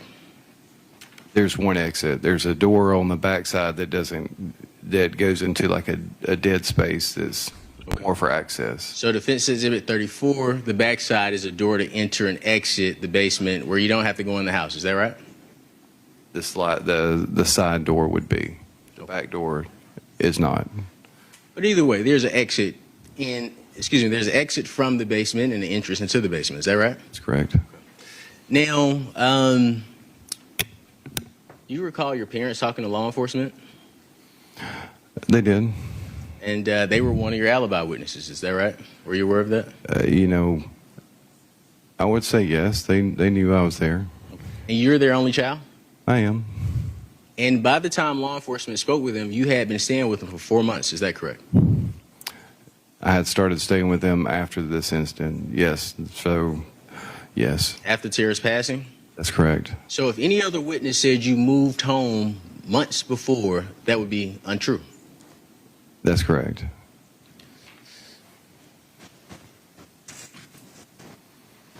I want to talk to you about Miss Baker a little bit, okay? We'll switch gears and come back to some of this stuff. Would it be fair to describe Miss Baker as super friendly? That'd be a fair statement. You would also describe her as down to earth? Correct. She did not have any racial biases? No, sir. And although she was a law student, you would agree that she was not pretentious? I mean, no, sir. Not unless it's for little specialty things like her collections of things, but no. Now, is it fair to describe Miss Baker as a casual dresser, shorts, hiking boots, sweat top type of girl? Yes, sir. She was more of a flats over heels kind of girl. Is that fair to say? Fair to say. Okay. And she had more of on her day-to-day appearance, she had more of a casual appearance that did not include daily makeup. Is that right? I would say, light makeup, if any. I'd like to show you what would be marked as Defense Exhibit 35.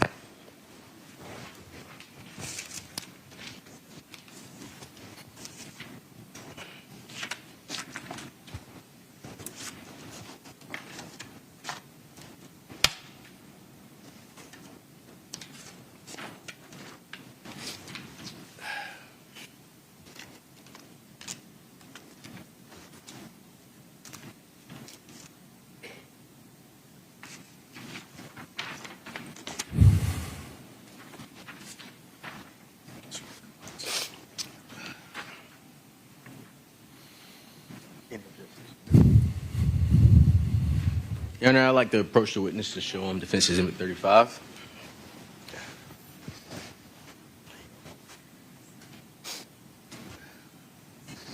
Do you recognize the photo of Miss Baker? It's Miss Baker. Miss Tara. And is that how Miss Baker, makeup-wise, hair-wise, is that how she carried herself mostly on a daily basis? I'd say yes. Right, and that's the fair, accurate depiction of Miss Baker as you would remember her. I'd say yes, sir. Okay. Your Honor, I would move to admit Defense Exhibit 35 into evidence. Any objection? No objection, Judge. It is admitted. Thank you, Your Honor.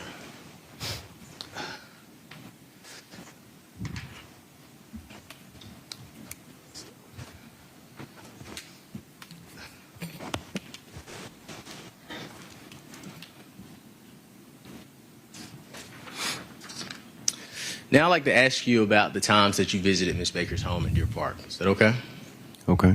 All right. Is it fair to say that you've probably visited Deer Park more times than you could count? She wasn't there a terribly long time, but I would say, yeah. We've been there many times. Okay. And during the times that you'd visit Miss Baker's apartment, you'd see normal foot traffic. Is that fair to say? That's fair to say. And that foot traffic was due to a Walmart being on the opposite side of the neighborhood. Is that correct? I'd say there's a Walmart. Yes, sir. And Now, the majority of that foot traffic, it was African Americans walking. Is that fair to say? it's fair to say.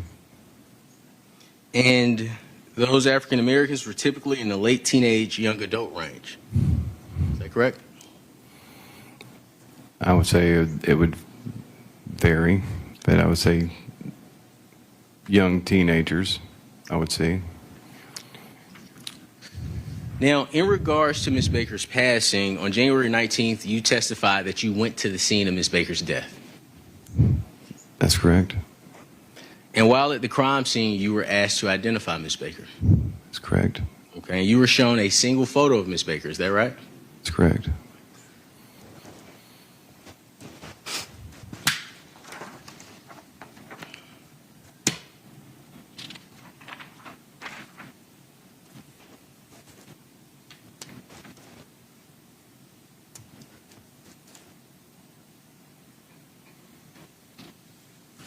And I'll let the record reflect that I'm showing the state what has been marked as defense exhibit 36.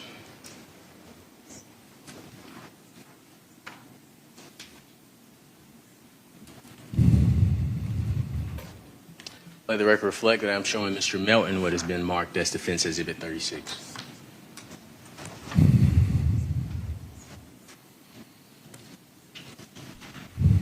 You recognize that photo?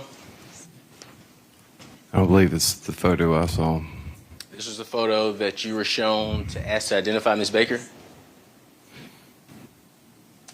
No, This was not the photo. I don't believe that was the photo.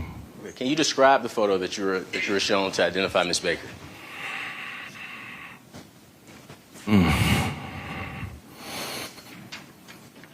I believe that her head was turned slightly, and there was coverage that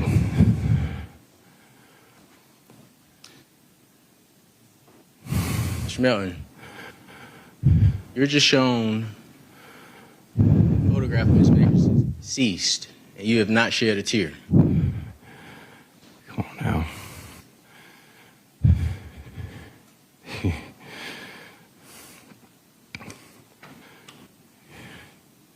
I think I need a moment, like. Sure.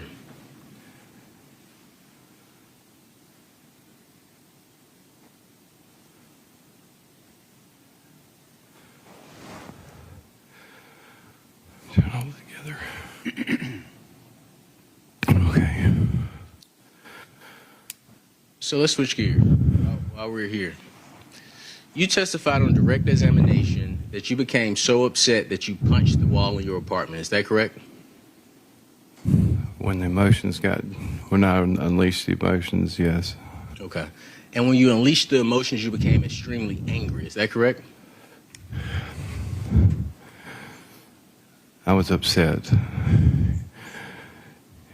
Yes, I was upset at the situation. And the way you chose to release your emotions was through violence. Would you agree? Towards that wall. But you told the jury that the injuries to your hands came from punching the wall. Is that right?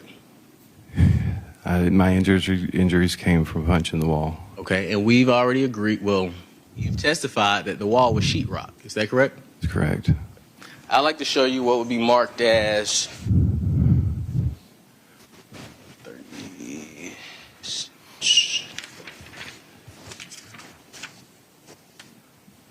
Defense Exhibit 37.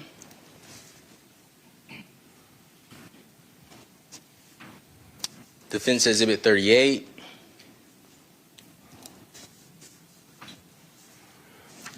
Defense Exhibit 39. And Defense Exhibit 40. Let the record reflect that I am showing the state what has been marked as Defense Exhibit 37 through Defense Exhibit 40.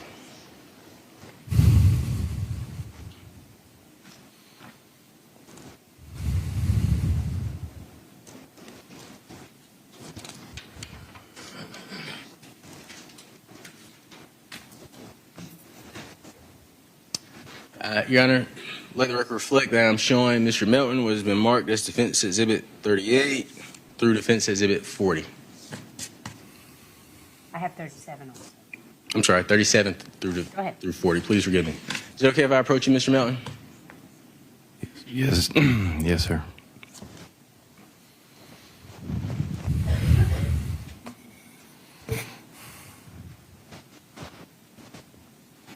Please take a moment and take a look at Defense Exhibit 37 through Defense Exhibit 40.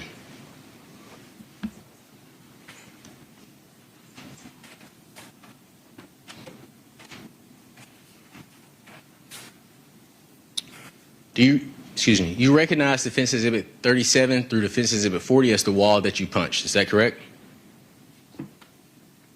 I would say yes. Okay. Is that a fair and accurate depiction of how that wall looked after you punched it? I'd say from what I could recollect. Sure. Has that photograph been altered in any way? I'm not sure. I wouldn't. But you have no reason to believe that photograph has been altered in any way. Is that correct? I have no reason to believe. Your Honor, I would ask to admit Defense Exhibit 37 through Defense Exhibit 40 into evidence. Any objection? No objection. They are admitted. Thank you, Your Honor. I would ask to publish to the jury. Granted.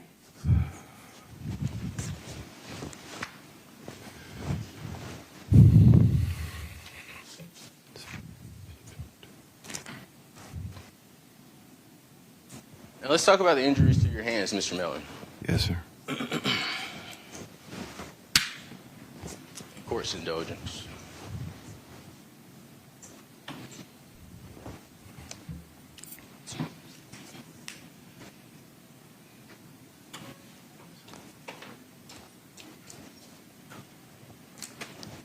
And the photographs of your hands have already been admitted through, as Defense Exhibit 29,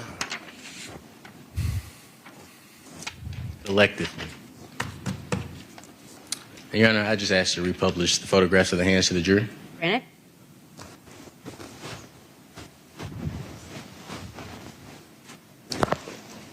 Court's indulgence, Your Honor. I need one of these photographs.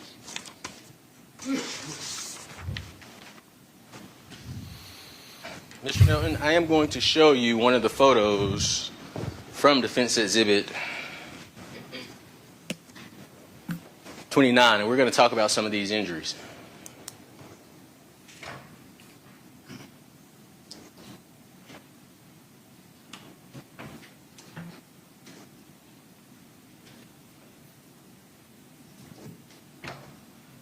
All right, can you see your hands on the screen, Mr. Milton? Yes, sir. Okay, and you would agree, for the purposes of the record, I am making a fist. Mr. Melton, you would agree that a fist looks like this, is that correct? Yes, sir. Okay, can you make a fist and show the jury what your fist looks like? Okay, excellent. I want to talk about this injury here on the side of your thumb. Can you explain how you got that injury from punching drywall? My hands are from work. Are they? I mean, no, I'm just saying my hands from work are naturally have nicks and such on them, but that very well could have occurred. I mean, from punching through a wall, there's also things inside the wall. There's siding on the wall that has, once you go through, there's nails that may have been there. But at that point, I mean, I have little nicks and cuts just from my profession. Mr. Milton, isn't it fair to say as a plumber you wear gloves? No, sir. You never wear gloves? I wear gloves, but not 100% of the time. No, sir. Well, I showed you Defense Exhibit 37 through Defense Exhibit 40. There's a pair of gloves hanging on your wall, Mr. Milton. Hanging on my wall. But you don't use them. When you're working with your hands, you work quickly also. And you don't have time to always have gloves on. And at that point in time, I'm not working with raw sewage or anything. This is new materials. So with that being said, you not worried about bacteria or anything infecting your hands. You just work through it. So today, on February 9th, 2026, you remember exactly how you were working on January 19, 2001. It's easily to assess because I worked it for so long. Sure. But you don't remember whether or not Ms. Baker told you she was going to be home alone the day before her death. You know, in moments under stress, I can't recall everything. So let me ask you about this injury here. So did this come from the wall or did that come from work?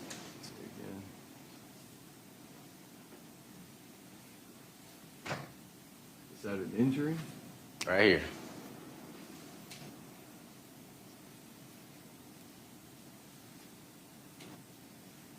I don't know if I... Or how about this injury it? here, Mr. Melton? How would you get this injury on the top of your hand going in this direction from punching sheetrock? That even appears...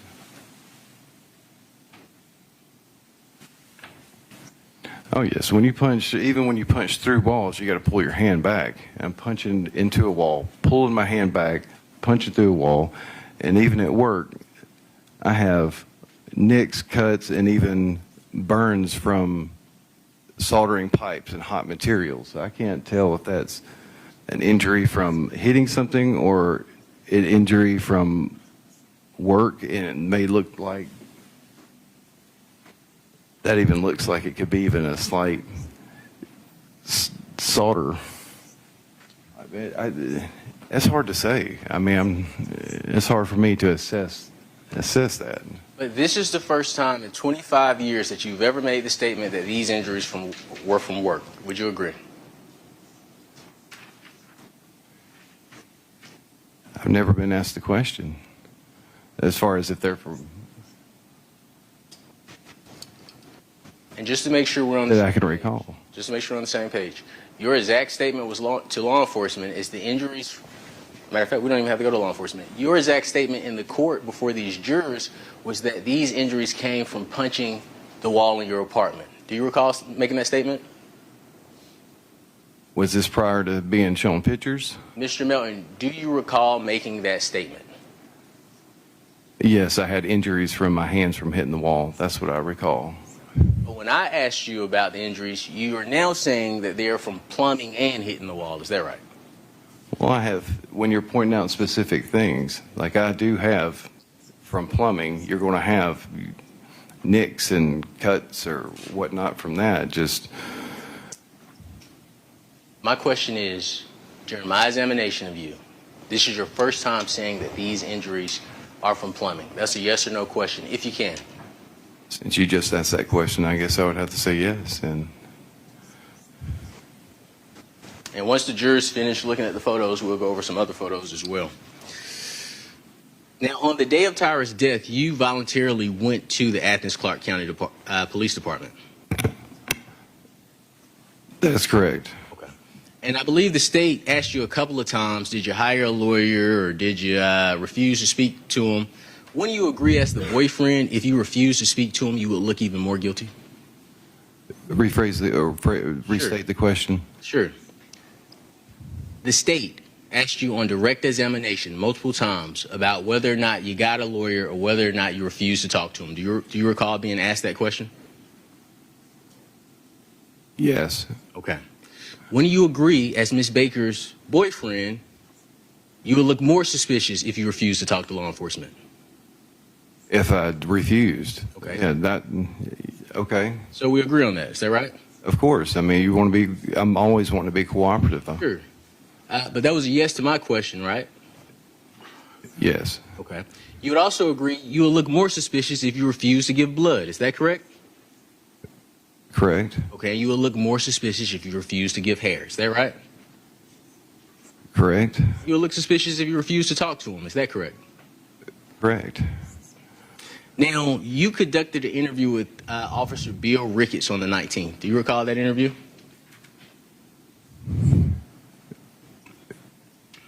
I believe so.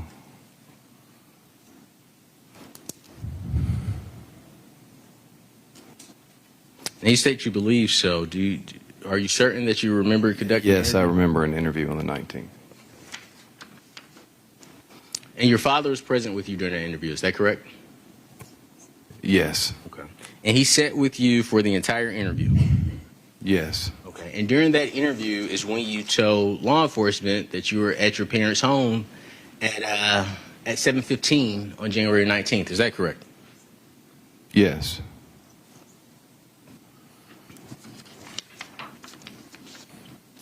Do you recall during that interview being asked how would you describe you and Ms. Baker's relationship?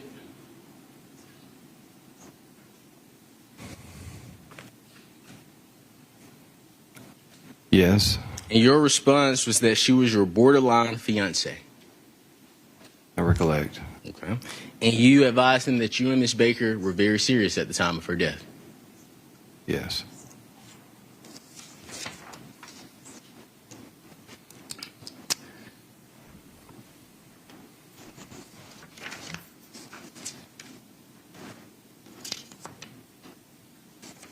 And I believe you established with the state that the truck you used for work at the time of Ms. Baker's death was your own work truck, the truck you purchased. Is that right?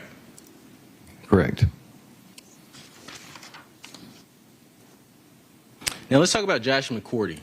The state asked you about your relationship with Josh, and you stated that he was just a coworker that you met at McCart Plumbing. Is that correct? Correct. Okay. Josh stays less than a mile away from your home. Is that correct? Correct. Josh knew where you lived. Is that right?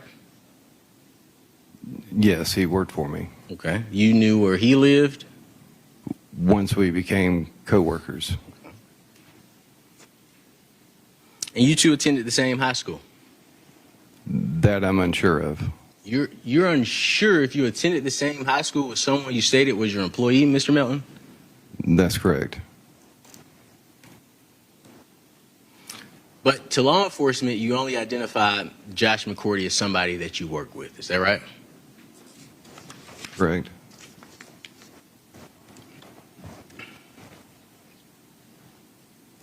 Now, you stated on direct examination that while at Nash Plumbing, you loaded up supplies. Is that fair to say?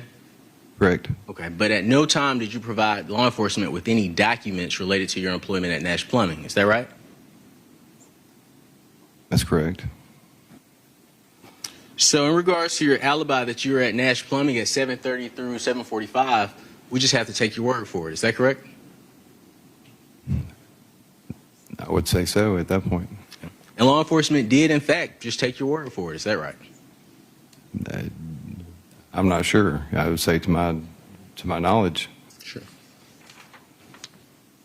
Now, you stated after leaving, today you stated after leaving Nash Plumbing, you went to the bank. Correct. And did you go over that with the state when you all met? I knew when I had gone to the bank, but yes. Okay. And you all discussed your timeline before you came to testify here today? I had gone over it, a refresher. However, on January 19th, 2001, you told law enforcement after leaving Nash Plumbing you went to Truck Customs. Is that right? I'm sorry, I may have not heard you all the way. Say it again. Sure. On January 19th, 2001, when law enforcement asked you what were you doing that day, you told law enforcement that after leaving Nash Plumbing, you went to Truck Customs. On the 19th, yes, I did say that. And you advised law enforcement that you arrived at Truck Customs around 9:30 or maybe earlier. Is that right? Not earlier, probably 9:30ish, 10. Mr. Melton, this isn't the first time that you've had the opportunity to discuss your whereabouts on January 19, 2001. Is that correct? I have been questioned in the past, Okay. several times. And you told do you recall making the statement, Truck Customs spelled with the K, TRUK, KUSTOM, and you were asked, okay, and do you know about what time it was? You made the statement, first time was about early 9:30, maybe earlier. Do you recall making that statement? It seems fair.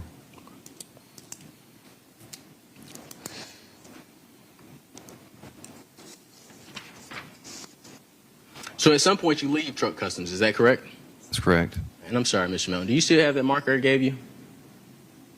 All right, perfect. Can you write Truck Customs on that under the bank? And the time that you were at Truck Customs?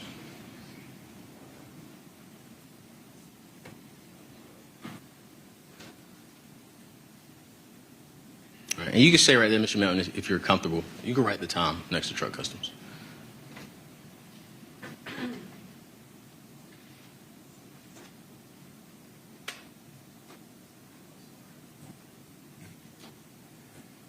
Okay, so now it's not 9:30, it is 10 o'clock? Okay, let's do 9:30 through 10, just to make sure that's accurate for the jury. And Judge, I would ask that if there were going to be questions asked, that the witness be allowed to return to the witness stand so he can speak into the microphone. I think that makes sense, so everyone can hear, including Ms. Satterfield. So you may have a seat and answer any questions in front of the microphone. Go ahead. So at some point you would agree that you leave truck customs. Is that fair? That's correct. Okay. And when you leave truck customs, you go to Grayson, Georgia, correct? Correct. I go to Grayson.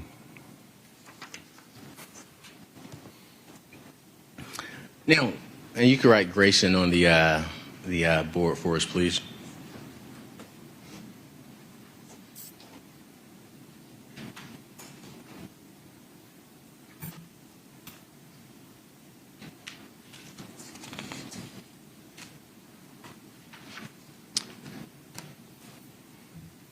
All right. So, do you recall speaking with Detective Ricketts 2 days later on January 21st, 2001?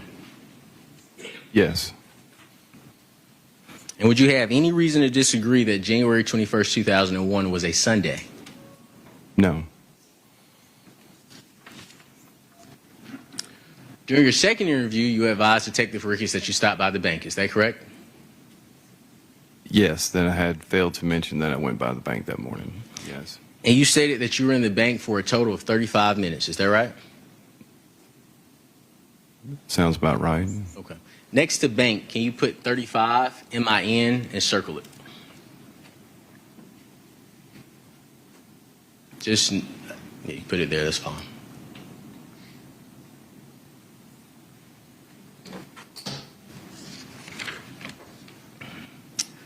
Now, during your second interview, do you recall Detective Ricketts coming to you and telling you that he went to speak with someone at Truck Customs? Yes. Okay. And in response, before he could tell you what he learned, you would agree that you changed your answer about the time that you went to Truck Customs. Is that correct? I'm not sure. Not. Do you recall making the statement, it's like before 12?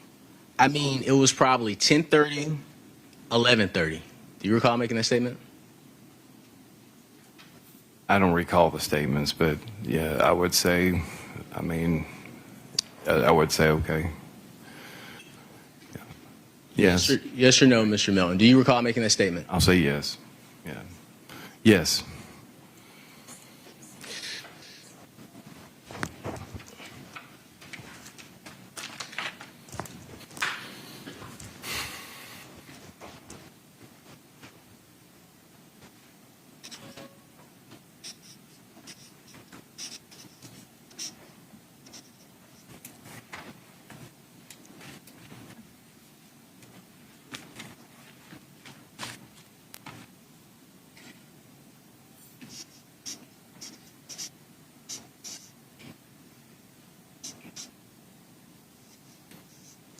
So is it fair to say that the actual time is between 10 a.m. and 11:30 on the 19th? Based on your statement? As far as being at Truck Customs, Yes, sir. and you stated what you just say. What did you just say? I'm sorry. Would it be fair to say that the actual time of being at Truck Customs is sometime between 10 a.m. and 11:30 a.m.? That's pretty broad, but yeah, I would say, okay, it would fit in there.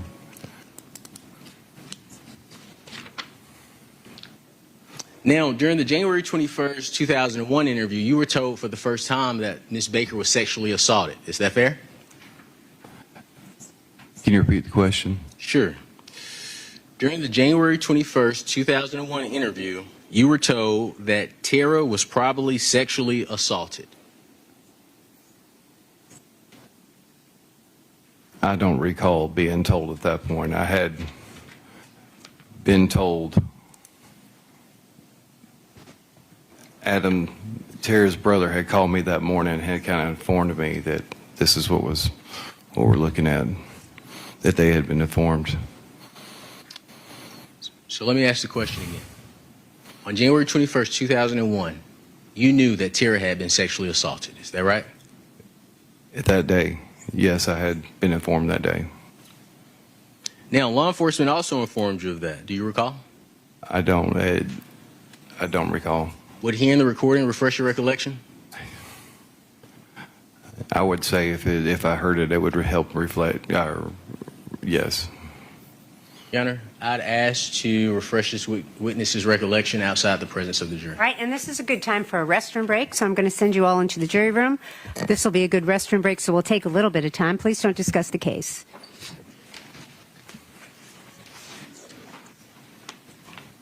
And we're going to take a break as well. Yes, ma'am.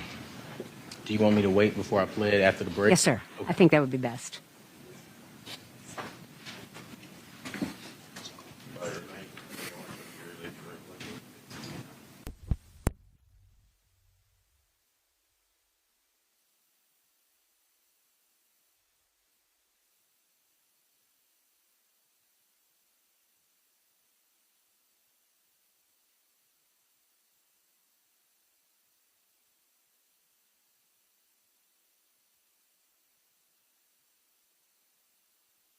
Fifteen minutes. This will be a good restroom break. We'll be back on the record at 5 minutes after 12. Thank you.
All right, we're running a little bit behind. I had to take an emergency phone call related to Chief Judge duties, so I apologize for the delay, but we'll go back on the record.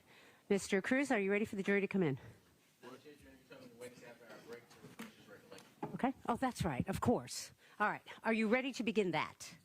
All right. Very good, sir. Go ahead.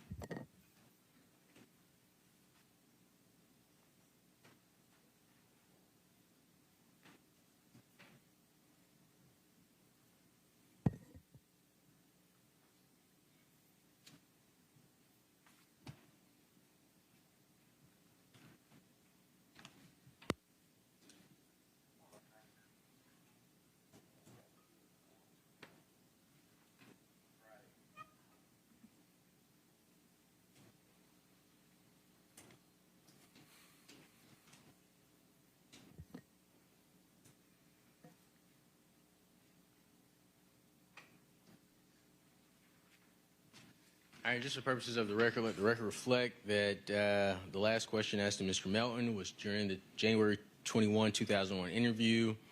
I'm going to state it as said it. You were told that Tara was probably sexually assaulted. At this time, we were refreshing his recollection. We were playing Chris Melton's January 21st, 2001 recorded interview. Minute mark 11:51 to 12:02 for purposes of refreshing Mr. Melton's recollection.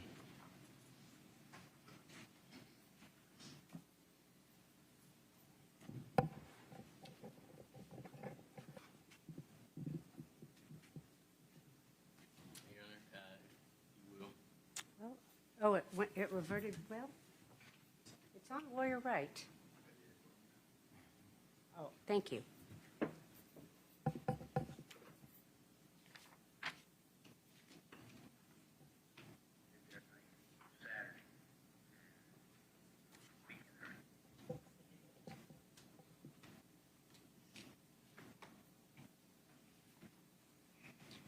Mr. Melton, I'd like you to listen to this and let me know if your memory is refreshed. If you need to hear any other portions of it, I don't mind playing, okay? Lobotomist and that kind of blood people there, they take it, store it, put in evidence, and then on Monday morning, we've got a good working relationship. They'll start right away for us and tell us exactly what we've got.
Did their thing Saturday, and of course on the weekend there's none of the lobotomists and that kind of blood people there. They take it, store it, put in evidence, and then on Monday morning we've got a good working relationship. They'll start right away for us and tell us exactly what we've got. Tara was probably sexually assaulted. You recall being told that, Mr. Melton? Yes, sir. All right, Your Honor, the witness's recollection has been refreshed. All right. I am ready for the jury to come in. All right. Could you bring the jury in, please, sir? Thank you.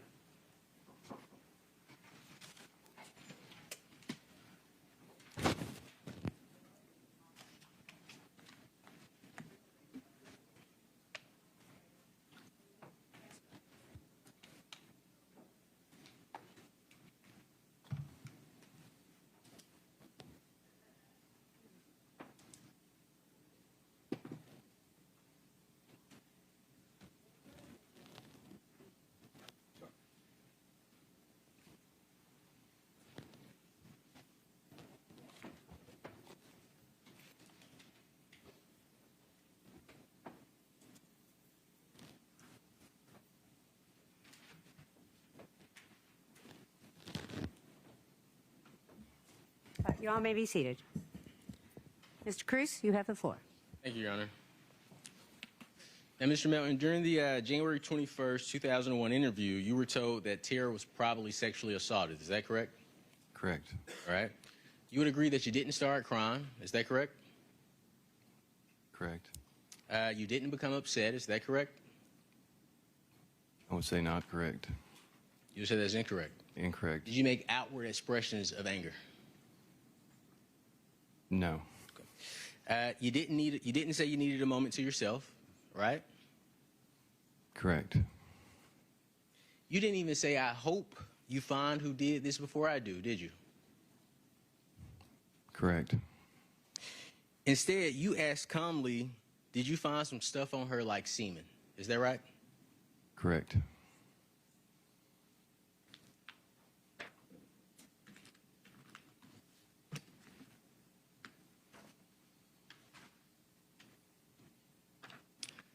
Now, at the conclusion of the January 21st, 2001 interview, and I believe you've seen the photographs of your hands, pictures were taken of your hands. Is that right? Correct.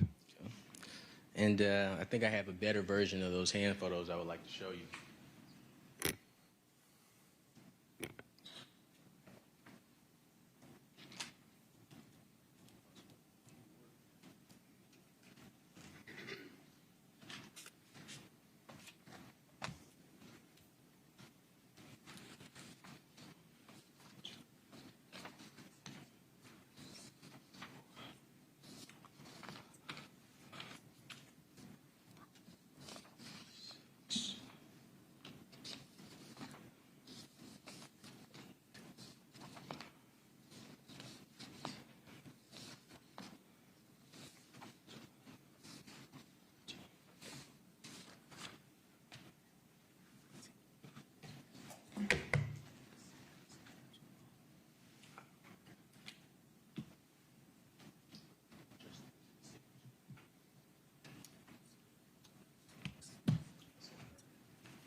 This is going to be marked as Defense Exhibit 41. There are 13 photos in Defense Exhibit 31. It will be a omnibus exhibit, photos of, or better quality photos of Mr. Melton's hands. And while the state is reviewing the same, Your Honor, I'd just like to clarify the record. With Defense Exhibit 29, there are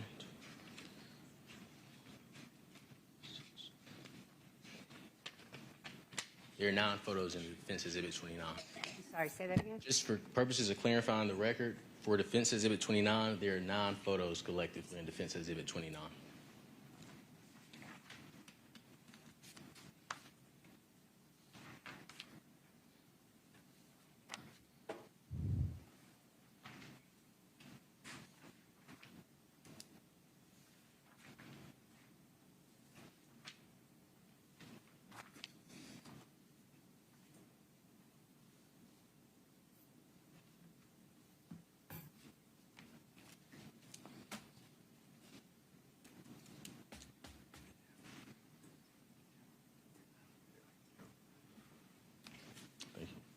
Let the record reflect that I'm showing Mr. Melton the 13 photos of his hands marked as Defense Exhibit 41.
You would agree that Defense Exhibit 41 is.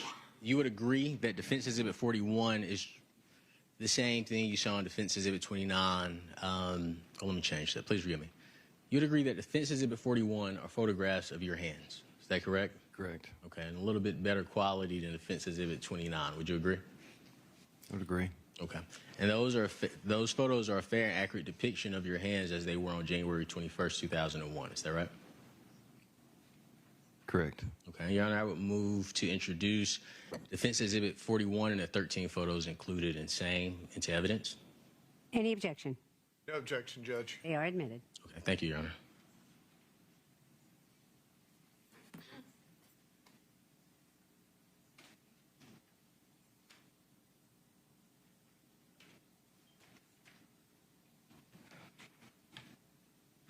Now, after the photographs were taken of your hands, while at the hospital, you did a blood draw as well. Is that correct?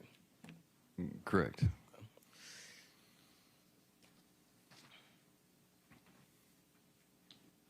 And you remember giving that blood draw. Is that right? Correct. Okay, and that's January 21st, 2001. Correct. Okay. After you were asked for hair and blood in January, your parents told you they're going after you, Chris. Do you recall them making that statement to you? Yes.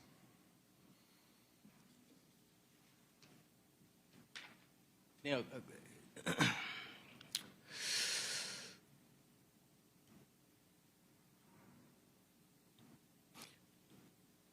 you discussed with the state the photograph you were shown of Miss Baker to identify her body. Do you recall us talking about that? Earlier? When you showed me? Correct. Unfortunately, yes. Okay. And you stated that that was not the photo that was shown to you to identify her body. Is that right? I don't believe so. Okay. Go Go ahead, Mr. Milton. I was looking through a digital camera with a small frame, and it was fuzzy, and it's hard to. Anyway, it's not as high quality as what you're showing here, but no. But we could agree she had a sheet over her body. Is that right? I believe she had something draped across her. It was at the bottom frame of the digital image. All right, so I asked you this question. Do you remember telling law enforcement that the photo shown of you, Miss Baker, had a blanket covering her from the neck down? So I saw her face and her hair. Correct. And the photo I showed you was a photo of Miss Baker with a sheet covering her from the face down, the neck down, and you saw her face and her hair. Is that right? Correct. Okay, Correct. But we can agree you did not see a black cord wrapped around Miss Baker's neck. Is that fair to say? That's fair to say.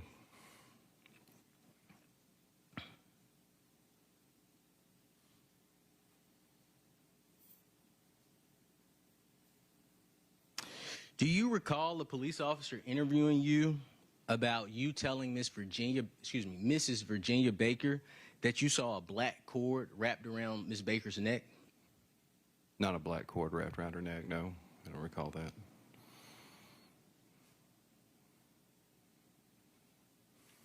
You don't recall?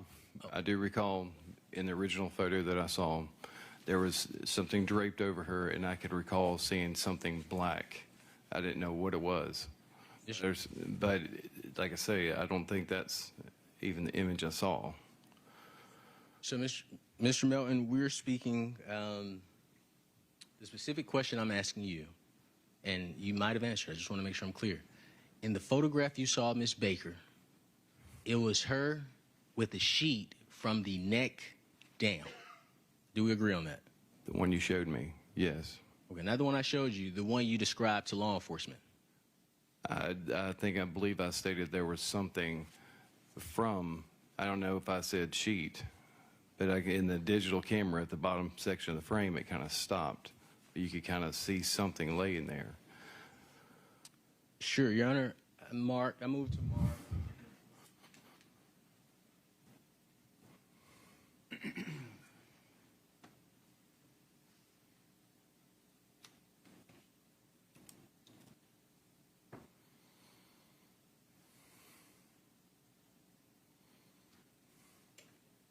mark the audio recording of Chris Melton with Detective Newton as Defense Exhibit 42.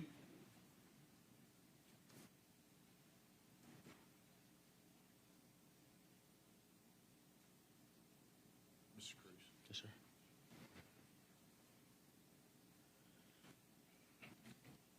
And just to make sure we're on the same page before I play this,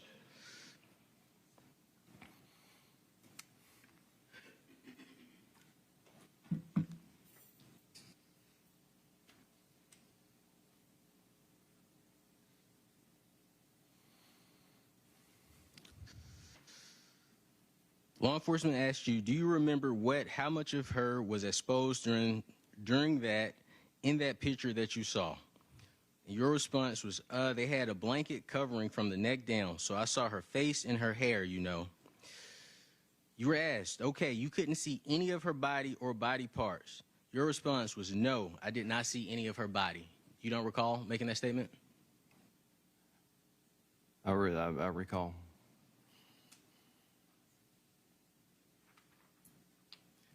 Now, you testified on direct that this was just a terrible experience for you.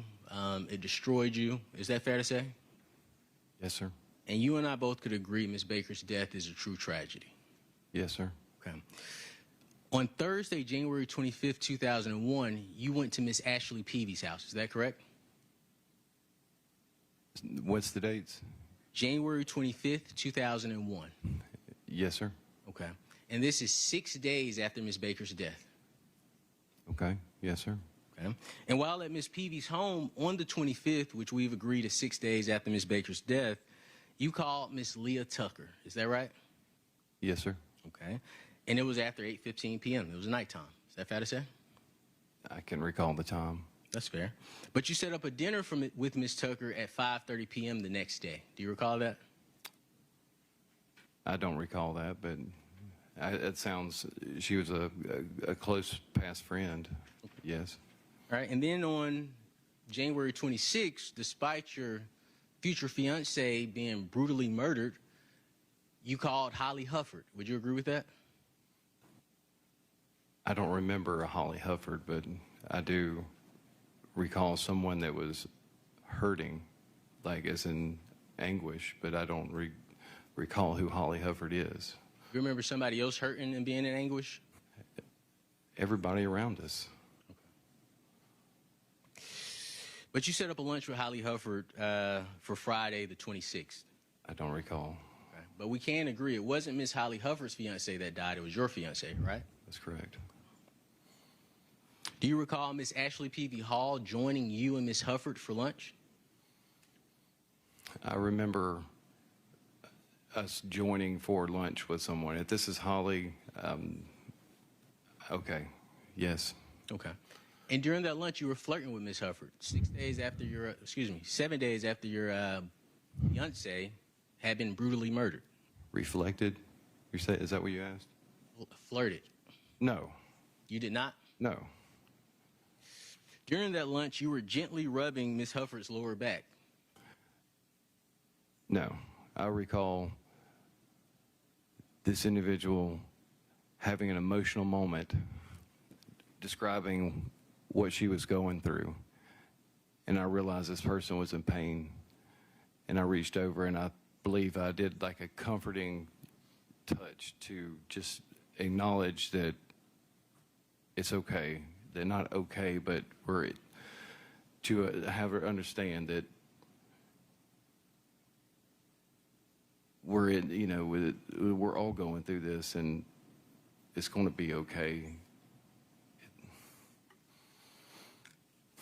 Would you be surprised if Ms. Hufford said that she was shocked by your actions during the lunch? I would be surprised. After lunch, Miss Ashley Peavy Hall and Chris Hall, they left. Do you recall that? I say vaguely, okay. And do you recall telling them that you were going to continue hanging out with Holly? This is a long time ago. I don't really recall this, but it would sound like someone who is, yes, that I would try to comfort, not flirt with or try to set up a date or anything, no. Well, let me ask you this. On January 27, 2001, isn't it true you tried to comfort Ms. Hufford at 10 p.m. At 10 p.m.? How so? Did you contact Ms. Hufford after 10 p.m. on January 27, 2001? I could believe I could have made a phone call. Do you think it's appropriate to call women at past 10 p.m. at night after you just lost your fiancé? I'm going to object to the form of the question, argumentative. Sustained. Yes, ma'am. Didn't you invite Ms. Holly Hufford out on the town when you called her past 10 p.m. that night? Honestly, I don't recall the conversation. Now, again, we discussed how much, or you told this jury how much Ms. Baker meant to you, correct? That's correct. Okay. Do you recall discussing with law enforcement Ms. Baker's law school memorial service that was held shortly after her death? Yes. And that discussion occurred on June 20th, 2001. Okay. I'm not sure about the time. Do you the have any dates. reason to disagree that it occurred on June 20th? No. Instead of attending Ms. Baker's law school memorial service, you went to a country concert, correct? Correct. And you knew about the memorial service 4 days before the concert, is that correct? Correct. And your stated reason for not going to your fiance's candlelight vigil was because another woman talked you into going into a concert with her. Is that correct? Correct. Can I give further explanation? Well, I have a question for you. That woman was Lauren Sherling. I think the witness is asking for some direction.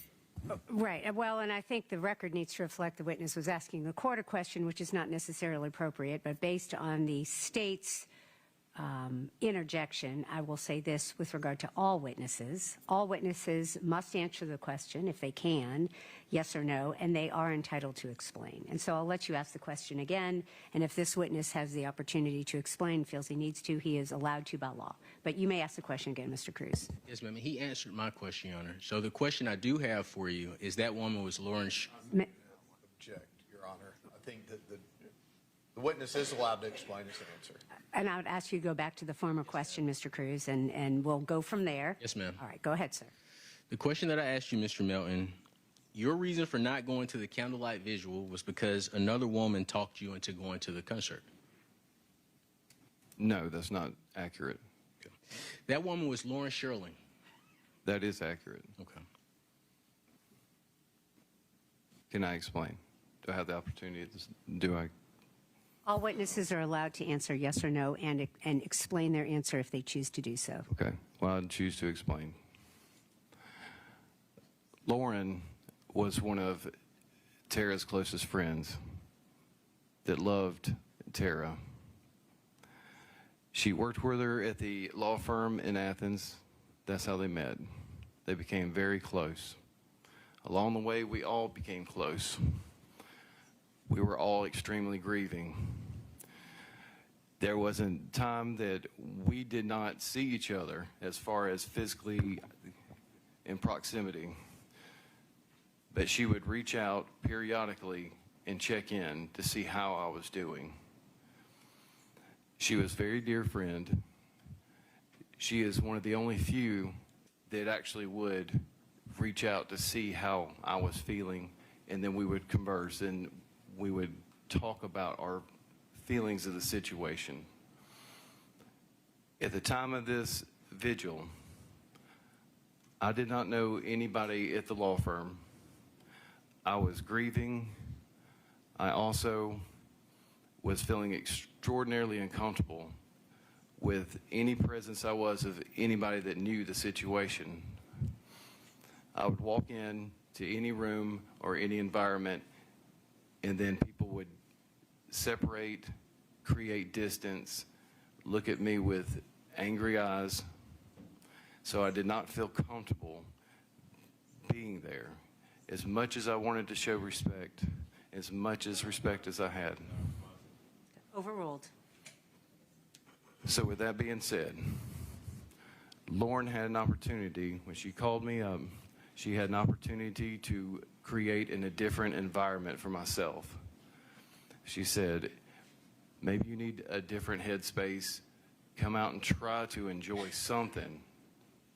And so she invited me along with her group of friends, and she had these tickets for an extended period of time. And she had one, and she says, if you want to join us and try to get a different headspace, maybe this environment will make you feel better. And so I accepted, and genuinely, it did make me feel better. Okay. So to my question in regards to, and your reason for not going to the candlelight visual was because another woman talked you into going into a concert with her. Your answer was no. Is that right? You stated that she talked me into going. She didn't. She heard me through, and I believe that it's more of she gave me permission to accept that it's okay, Chris, it's okay that you can try to do something to feel better about your situation. Let me ask you this, Mr. Melton. I think you and I could agree you're a very charismatic person. Have you heard that before? Yes. Okay. Is this the way you were talking with law enforcement when they were interviewing you? I wasn't aware if I was. I mean, this is my demeanor. Sure. I mean, When the state and yourself was going over your testimony, is this how you were talking with the state as well? I'm unaware. I mean, this is who I am. But I would like you to answer my question with a yes or a no. Okay. Okay. I'll try my best. The reason you didn't go to the candlelight visual is because Ms. Sherling told you you shouldn't go. Is that a better way to put it?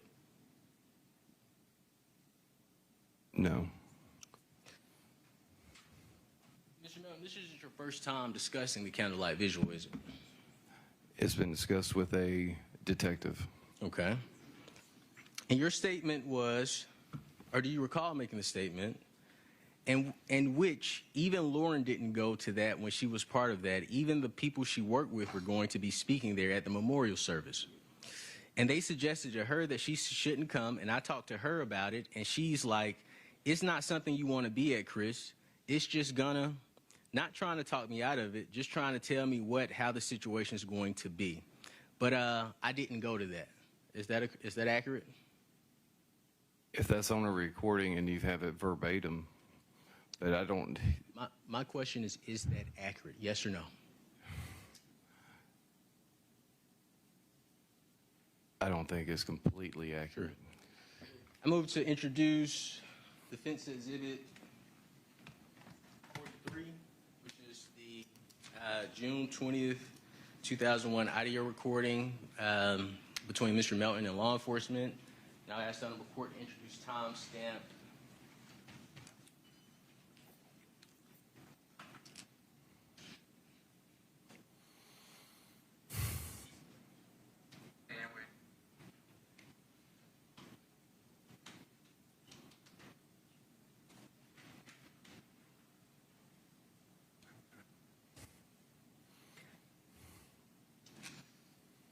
.425 to 455, Your Honor.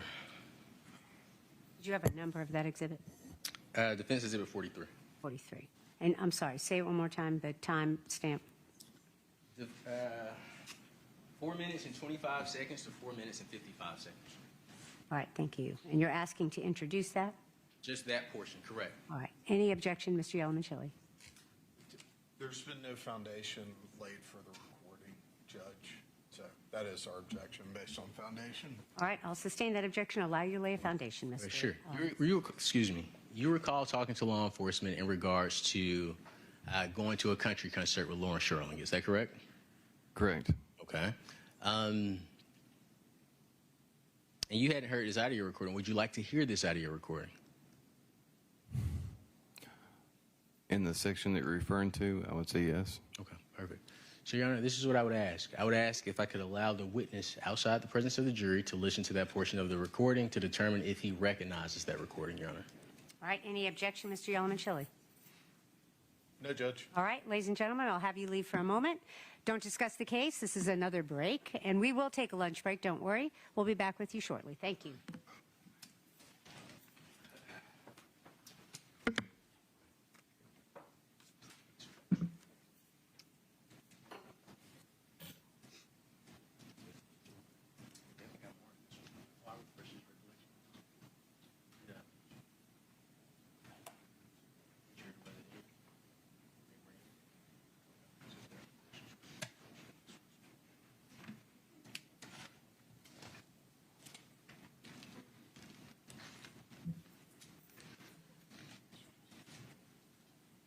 Y'all may be seated. Thank you.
Okay.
Yeah, the question, Judge, I'm going to have to put it on a flash drive that this is applying for me.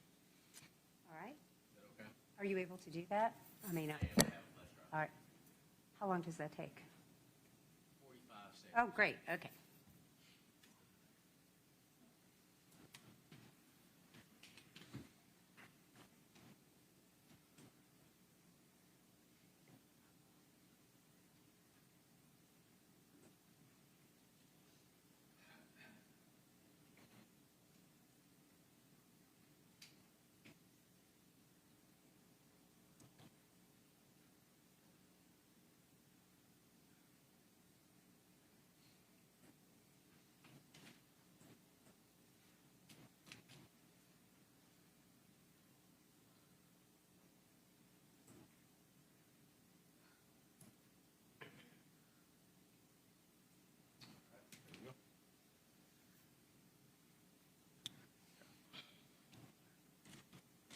All right, Mr. Melton, let the record reflect that I am playing minute mark 425 through 455.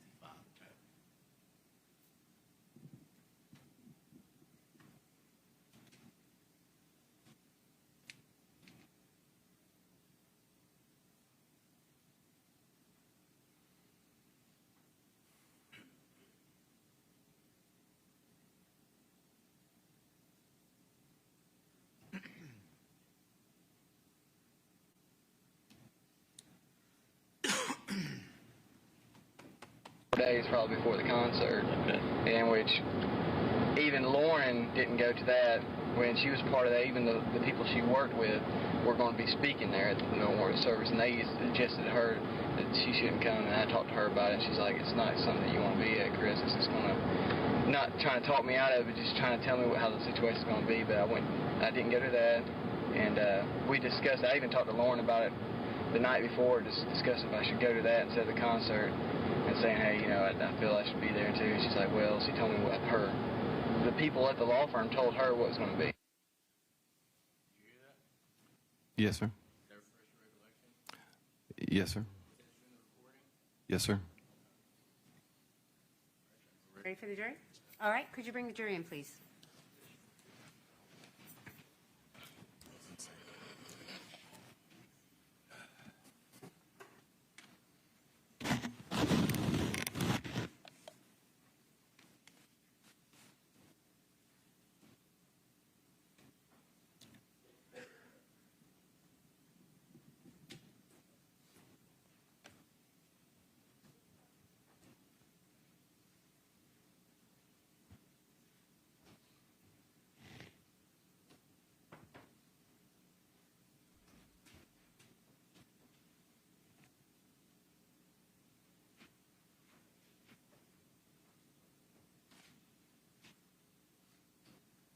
You all may be seated. Thank you. Yes, ma'am. Thank you. You would agree that you and Ms. Sherling agreed to go to the country concert over going to Ms. Baker's candlelight visual. Is that correct? Correct.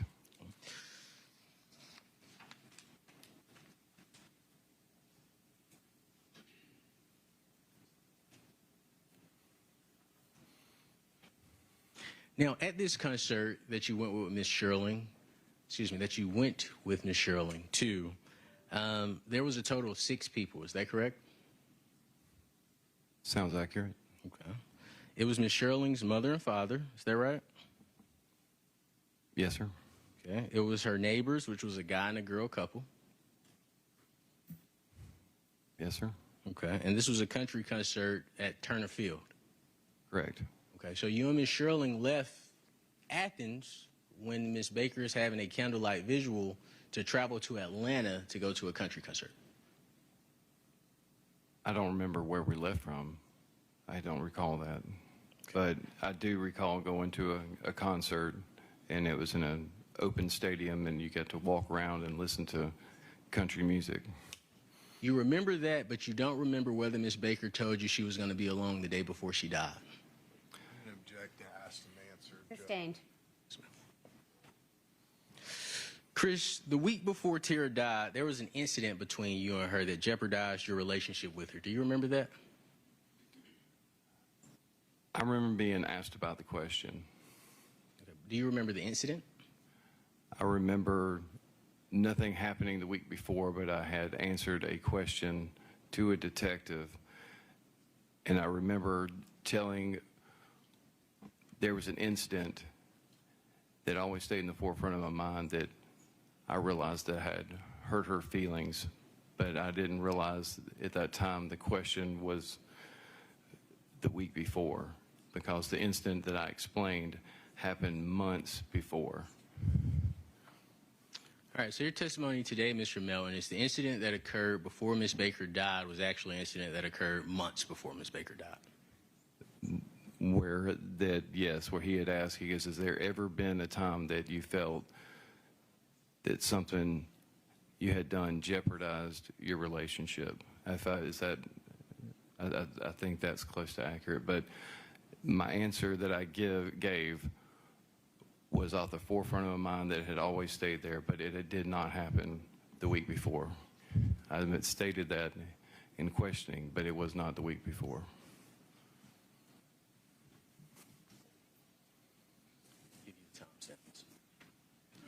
I just want to make sure we're clear on the question that I asked, okay?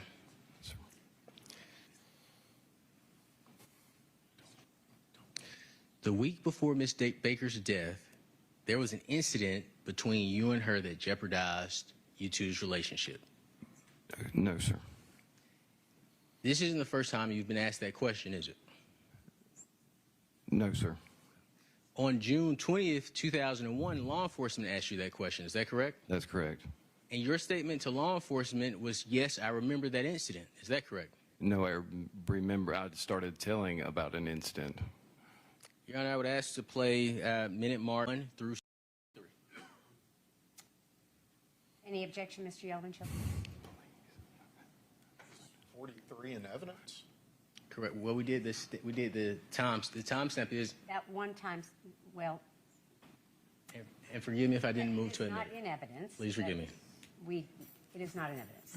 So is there an objection to, and we can talk about that later. Let's talk about the request that Mr. Cruz has just made.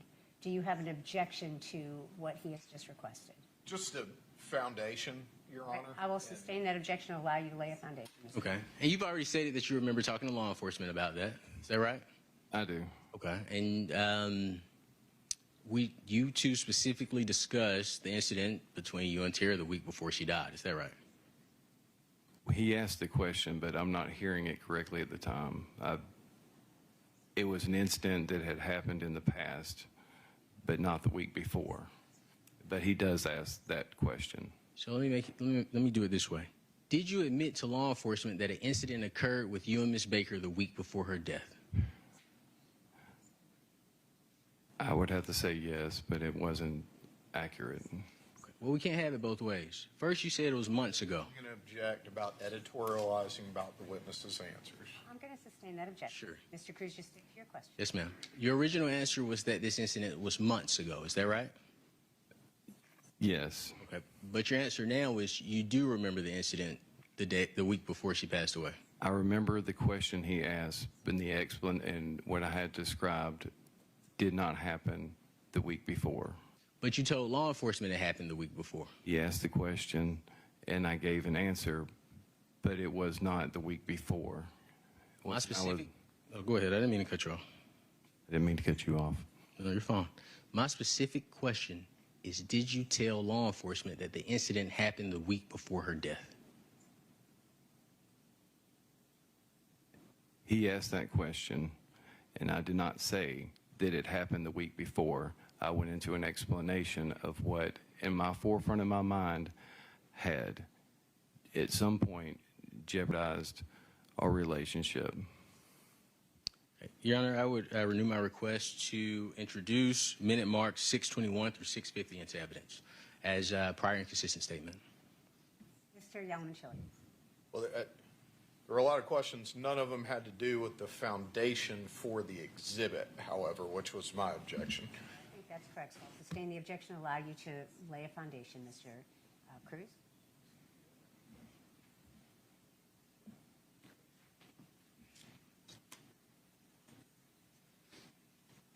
You haven't heard what's on this flash drive, have you?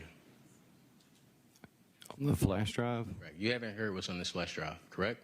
I don't know what's on your flash drive. Let me ask you this. Did the state play your interviews for you? I have heard the interviews. They played them for you? I have heard the interviews. Okay. So you're familiar with your interviews with law enforcement, is that correct? That's correct. Okay. And you are familiar with the interview that took place where you discussed with law enforcement the incident that took place the week before her death, is that right? Yes, I'm familiar with that question. Okay. And the reason you're familiar with it is because you've heard the interview, correct? Well, I'm familiar with the question from originally, plus after 25 years, I think it's fair to say that I need to hear what I said on recording. So you would like to hear it to determine if it's a fair and accurate rendition of your statements to law enforcement on June 20th, 2001? I would like to hear to see if it's accurately depicting your question, because you say, did I state in my explanation that it actually happened the week before? The question he asked was, did it happen? He goes, what happened, or is there anything Was there anything the week before that could have jeopardized your relationship? And then I go into an explanation of something that was always on the forefront of my mind because I hurt her feelings, and it did not happen the week before. But I did not explain to them it did not happen the week before. I just went into an explanation of something that I was recollecting. Okay. I'm going to allow you to hear what's on this flash drive, Defense Exhibit 43. Do we have headphones? Do we have headphones? We don't have headphones. Your Honor, I would ask, and I apologize to everybody, I would ask that I have the opportunity to lay the proper foundation for this flash drive with Mr. Melton outside the presence of the jury. All right, we will do that. Ladies and gentlemen, if you'll go into the jury room, don't discuss the case. We'll be with you shortly.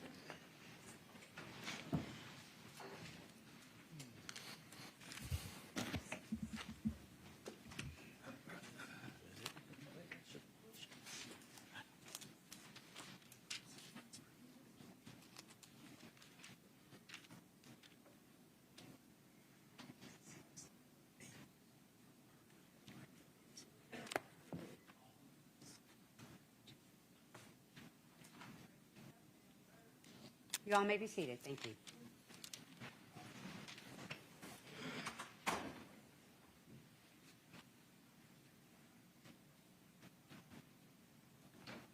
So, Mr. Cruz, let me just make sure for the record, you are you trying to refresh this witness's record? No, I am not. I am laying the foundation for impeachment. I just want to lay the foundation that he recognizes this exhibit. I think that's the only piece that's missing. So are you trying to lay the foundation for a prior inconsistent statement? Correct. Okay. All right. Go ahead. May I, Your Honor? You may. Okay, thank you.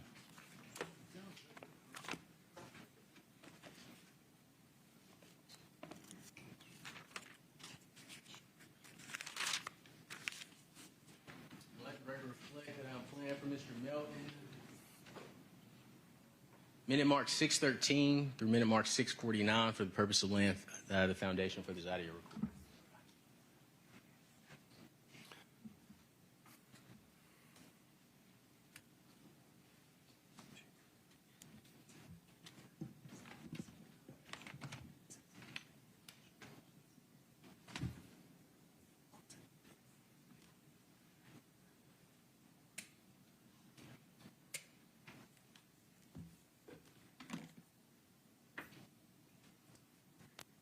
Anybody now? No, even if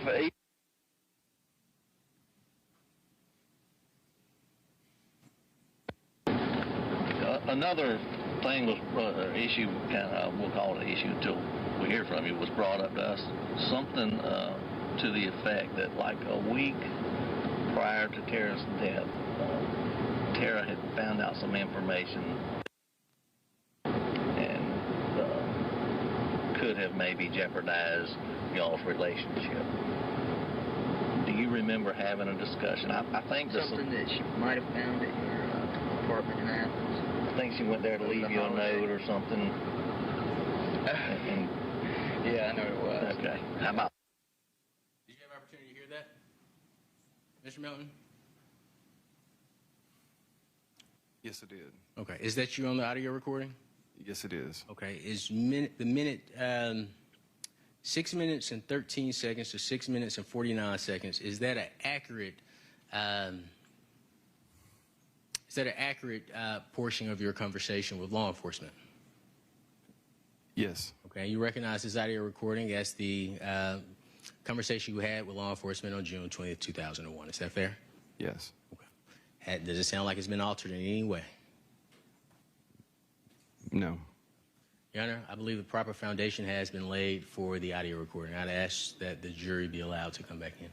All right. Thank you. Mr. Yelmichili, do you have an objection? I think at this point the foundation has been laid. However, I did not hear a prior inconsistent statement. It's exactly what Mr. Melton said, which is that he got asked the question and then he launched into an explanation of what happened without correcting the date. So there may be something beyond this that Mr. Cruz wants to play that shows the inconsistency, but I believe, as far as what I heard, Judge, it was exactly what Mr. Melton testified to, which is that, yes, in response to that question about a date certain, I started to launch into an explanation about the only incident that I could think of, but it is not actually from that date, and I didn't clarify that for law enforcement, which seems to be what happens on the recording, but obviously the court heard the recording as well and can draw its own conclusions. Mr. Cruz, any response That's- to Lamont Chili's comments? Absolutely. That's a misrepresentation. Law enforcement clearly asked him if he was aware of an incident that occurred the week before Tara's death, and Mr. Melton, before I cut the recording off, said, yes, I'm aware of that incident. My specific question to him was, Mr. Melton, was there incident? Well, my specific question to Mr. Melton was, Chris, the week before Tara died, there was an incident that upset her and jeopardized your relationship with her. Do you remember that? His first answer was no. It was months ago that it happened. And eventually we got to him saying, well, I just told law enforcement that it was. I've confronted him with the statement, Your Honor. I would ask that I'm allowed to impeach Mr. Melton with a prior inconsistent statement, because Mr. Melton danced around the answer. He wouldn't give me a clean yes or no. I'm going to ask you to play it again because I did not hear what you're articulating. Yes, so ma'am. I'd like to hear it again, please. Yes, ma'am. Thank you.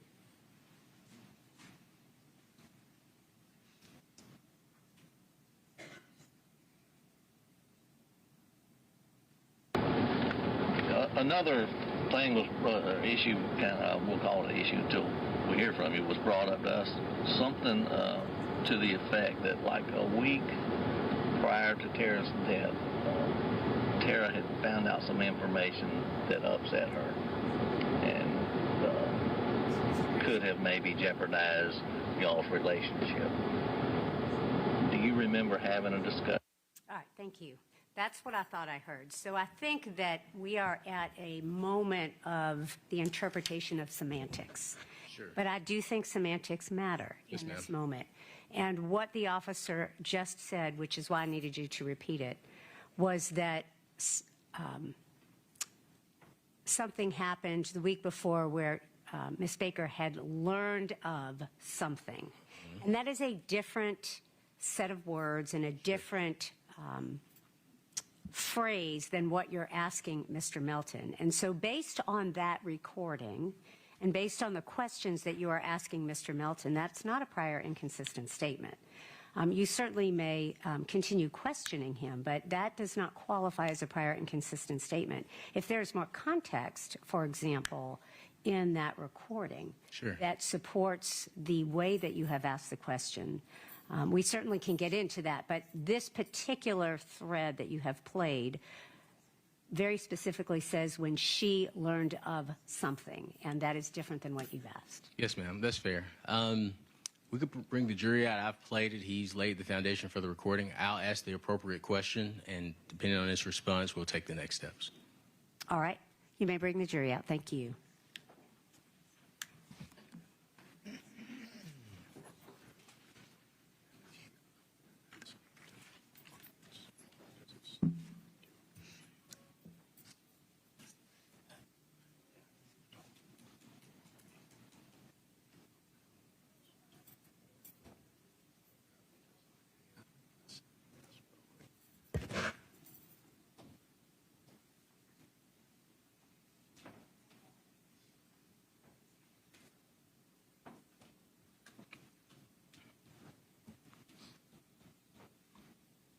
Y'all may be seated. Thank you.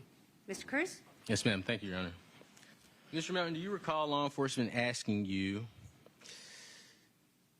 that like a week prior to Tara's death, Tara had found out some information that upset her and could have maybe jeopardized your relationship? Do you remember having that discussion? Is that Yes, accurate? they asked that question. Sir? Yes. And you were told, I think she went there to leave you a note or something. Do you recall that? I recall them saying yes. Okay. And your response was, yeah, I know what it was. Yes.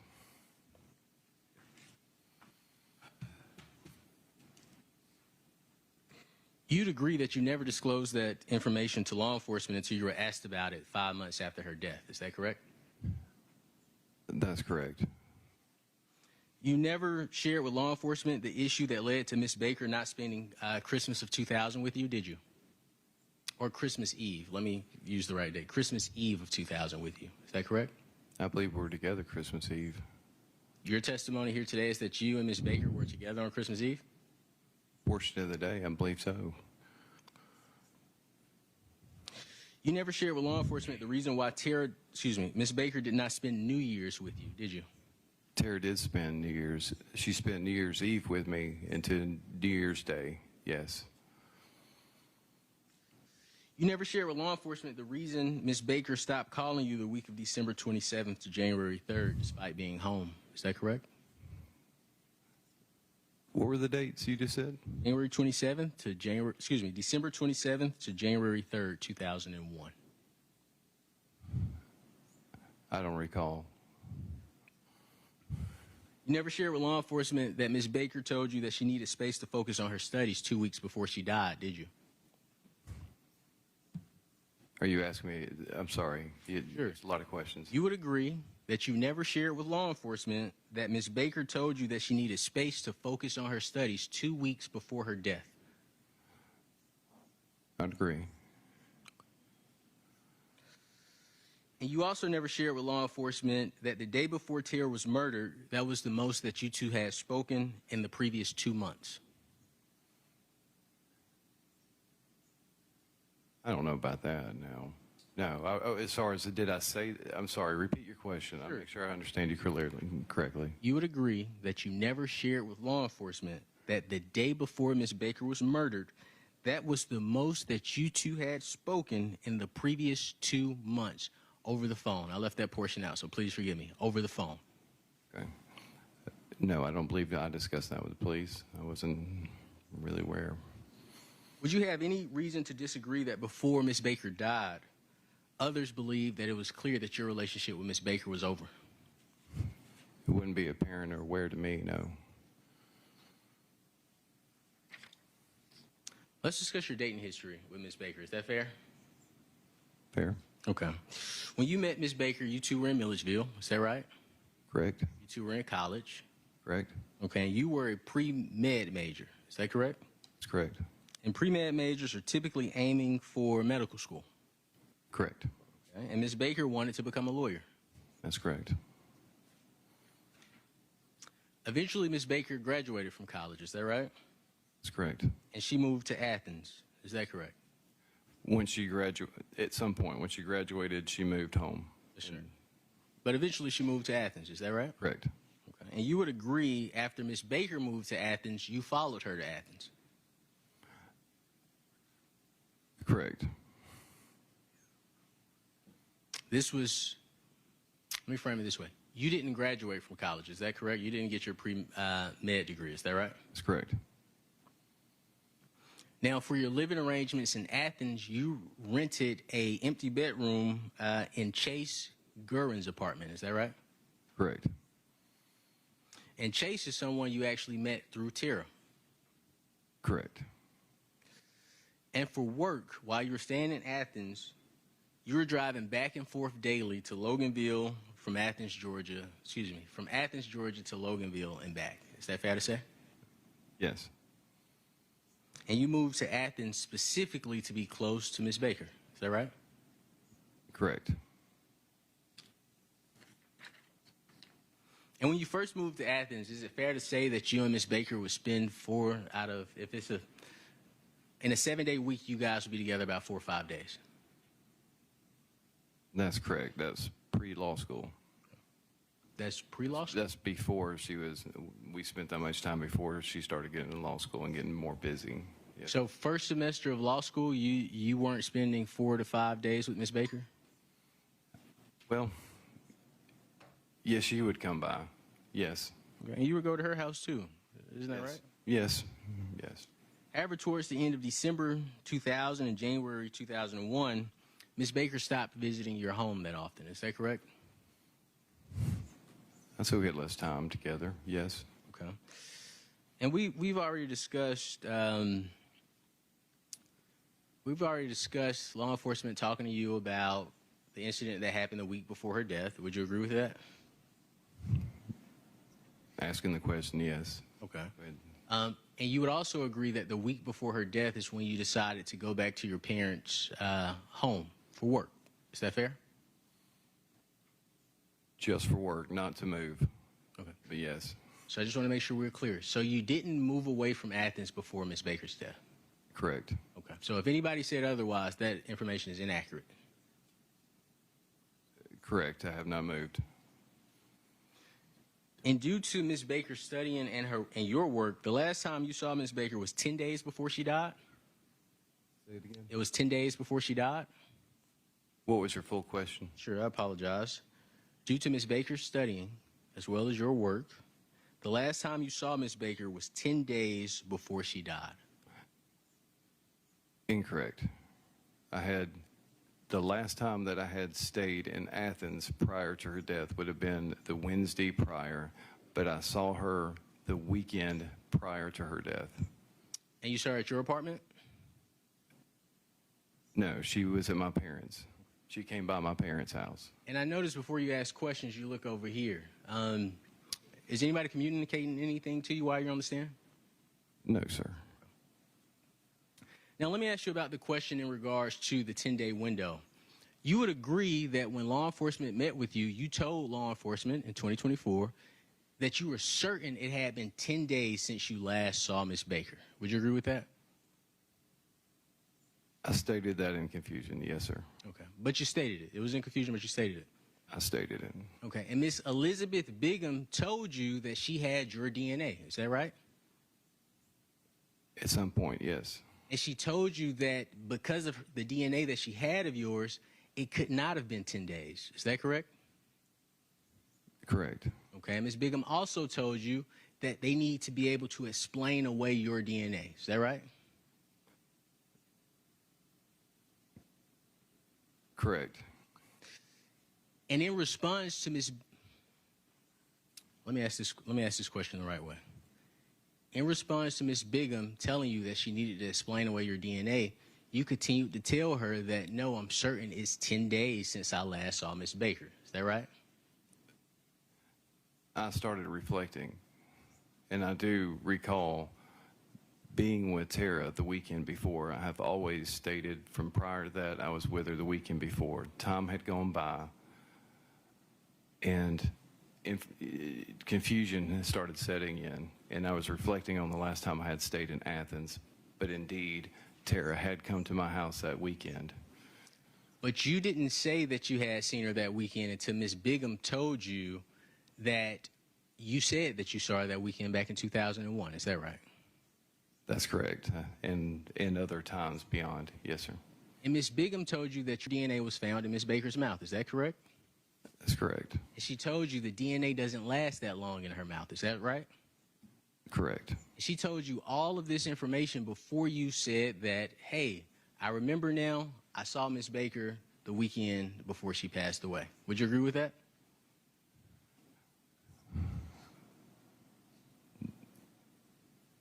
Correct, I would say. But one thing that you were adamant about with Miss Bigham that she couldn't get you to change, you said, I did not see Tara Baker the week of her death. Is that right? That's correct. Okay, so I want to make sure we're clear for the record. You didn't see Miss Baker on Monday. Is that right? Correct. It's undisputed that you didn't see Miss Baker on Tuesday. Is that correct? Correct. It's undisputed that you didn't see Miss Baker on Wednesday. Is that correct? That's correct. And it's undisputed that you didn't see Miss Baker on Thursday. Correct. And it's undisputed that you didn't see Miss Baker, you would say you didn't see Miss Baker on Friday. I think it's undisputed. So we have Friday, Thursday, Wednesday, Tuesday, Monday. So we'll say at least 5 days, right? Correct. Okay. And you told Miss Bigham that the closest time, for the first time, that you believe you saw Miss Baker last or had sexual intercourse with Miss Baker last was the Sunday before she left. Is that right? Sounds accurate, yes. Okay. And that was the first time in 24 years that you ever told law enforcement that you had sexual relations with Miss Baker on Sunday. I think in the past I'd said it in the weekend, and we had sex on Saturday, and then I'm sure that I believe that we had sex on Sunday. It's just Yes, That's a yes to my question? I would say yes. So if you're, I won't ask that question. So at the time of Ms. Baker's death, you stated today, I believe, that you and Tara, well, I'll ask you, how long had you and Tara been dating at the time of her death? Again, that would be 2.5 years. Not 3.5 years? 2.5 years. Not 3.5 years? From 2.5 to, I think our 2-year anniversary was the July 4th prior. I believe that we considered us actually a couple. Okay. Yes. So we'll say 2.5 years. So in 2 years, 2.5 years, within that 2-year window, you moved to Athens to be near her. We've agreed on that. Is that right? Correct. You helped her move into her Deer Park apartment. Is that correct? Correct. And at the time she moved into her Deer Park apartment, is it fair to say that you two were in a serious relationship? Correct.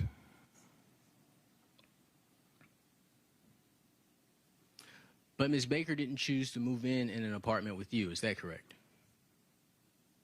That is correct. The day before Ms. Baker died, you would agree that you two spoke 5 times. Sounds right. And we've agreed for the past 20 years, you've stated court's indulgence.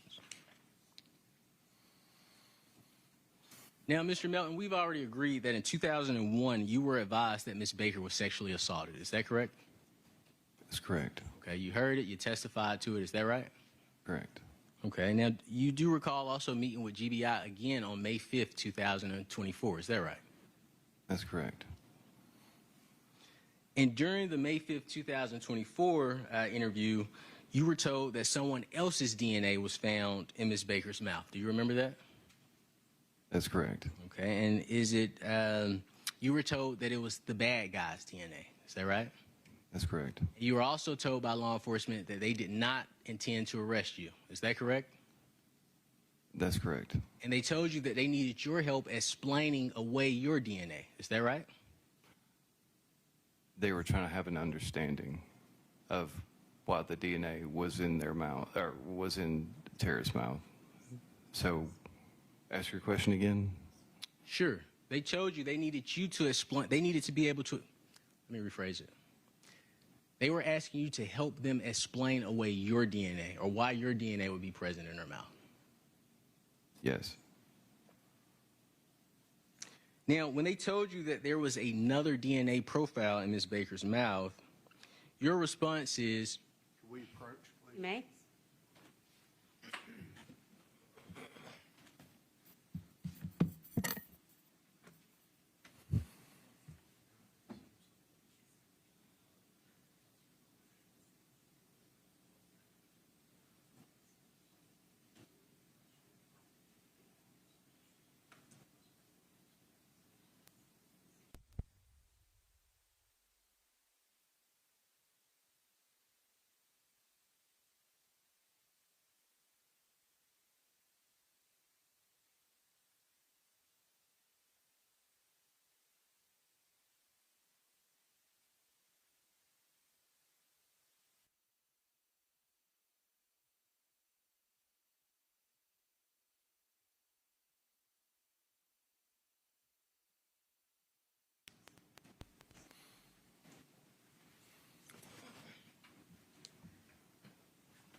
Mr. It's a little bit more to that. Okay.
All right, so we've agreed that you were aware that Miss Baker was sexually assaulted in 2001, right?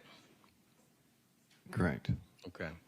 And despite this knowledge of her being sexually assaulted at the time of her death, your response was, I'm kind of stunned. I'm hearing there's two people, me and somebody else. There's further description of that. I think they say in her mouth. Yes. Okay. You make that statement. And when they said in her mouth, yes. Would it be shocking that if someone was sexually assaulted by someone else that they would likely have more than one DNA profile in them? Is that fair to say? Judge, I'm going to object for calls for speculation. I'm going to sustain that objection. In your personal knowledge, okay, if someone, whether by choice or not, is intimate with two people, you would expect that two people would be present. Is that fair? If somebody was sexually assaulted, and I'm thinking that if it's in the vagina and around, yes. No. If it's in the vagina and what? Please finish the statement. All right. What question was asked? Well, actually, how can I have full explanation of the thoughts that are going through my head at that moment? If I can ask you this, can you answer my question first and you can explain anything you need to explain? Fair enough. Is that fair? Just restate your question, please. So I think we agreed on the point that you said you were kind of stunned. I'm hearing that it's two people, me and somebody else. We've agreed on that, right? Yes. And my follow-up question was, based on your personal knowledge, if someone is sexually assaulted by someone other than yourself, you would expect two people to be present. Is that right?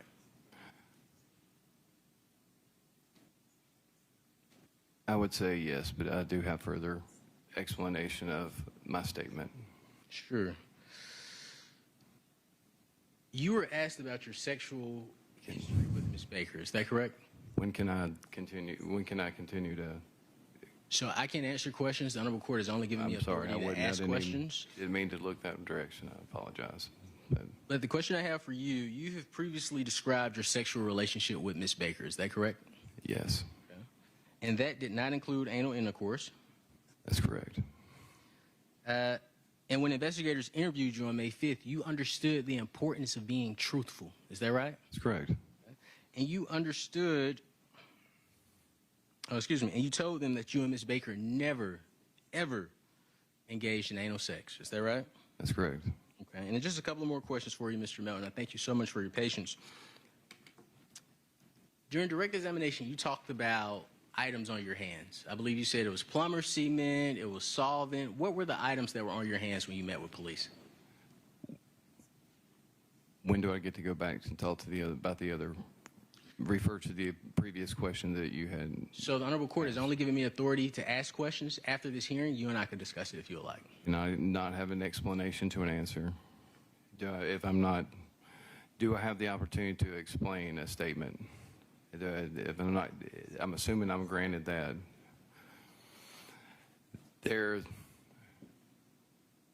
I'm not sure about the order of the questions that he's stating that Liz and Jeremy had asked me, the order, okay? Objection, Your Honor, non-responsive to any question that I asked. No question involved the order of questioning by investigators. Well, the reason... Right, hang on just a second. What was your question again, Mr. Cruz? I believe the question, and Mr. Melton can correct me if I'm wrong, that he would like to follow up on was the question in regards to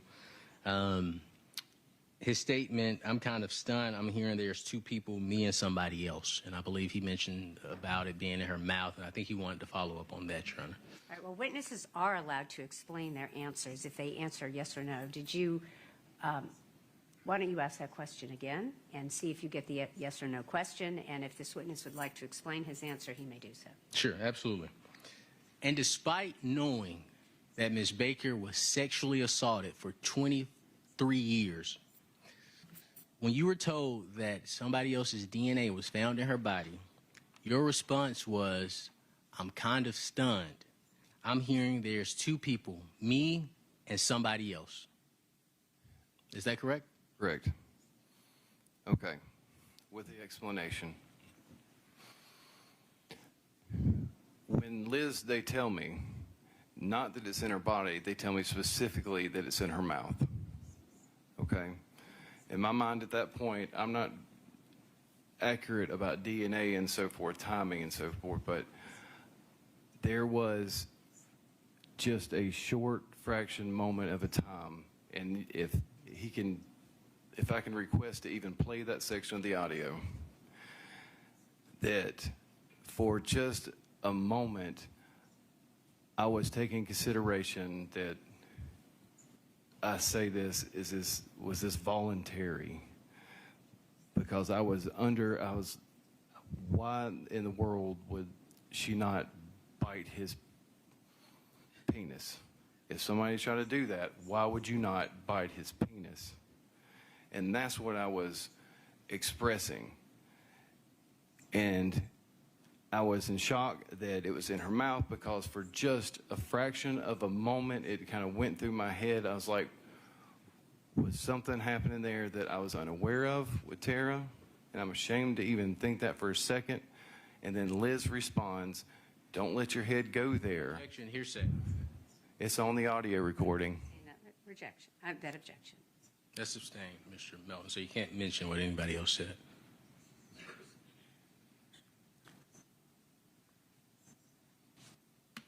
I would like to follow up on this. Okay. If I could Yeah. on the hearsay objection, Mr. Cruz in this line of questioning has specifically mentioned the words that the GBI agents are saying back and forth to Mr. Melton. So I think as it relates to the rule of completeness in this line of questioning, Mr. Melton is allowed to talk about that because of the fact that Mr. Cruz has opened the door to it in his line of questioning. Would you like to respond to the objection about the rule of completeness? I would. So the purpose of my questioning was the objective effect on the listener. So it wouldn't apply as hearsay because they give him information or they make a statement to him. The most important portion of it isn't what's said to him. We aren't offering that for the truth of the matter. We're offering it to the jury for his response. So anytime that I've mentioned something from GBI, it's either been a question that was asked, which is not hearsay because it's not a statement offered for the truth, it's a question, or two, the objective effect on Mr. Melton in regards to how did he respond to that information. The rule of completeness, from what I understand, applies to documents, videos, things that if you only play a portion of it or show a portion of it, it wouldn't put it into context.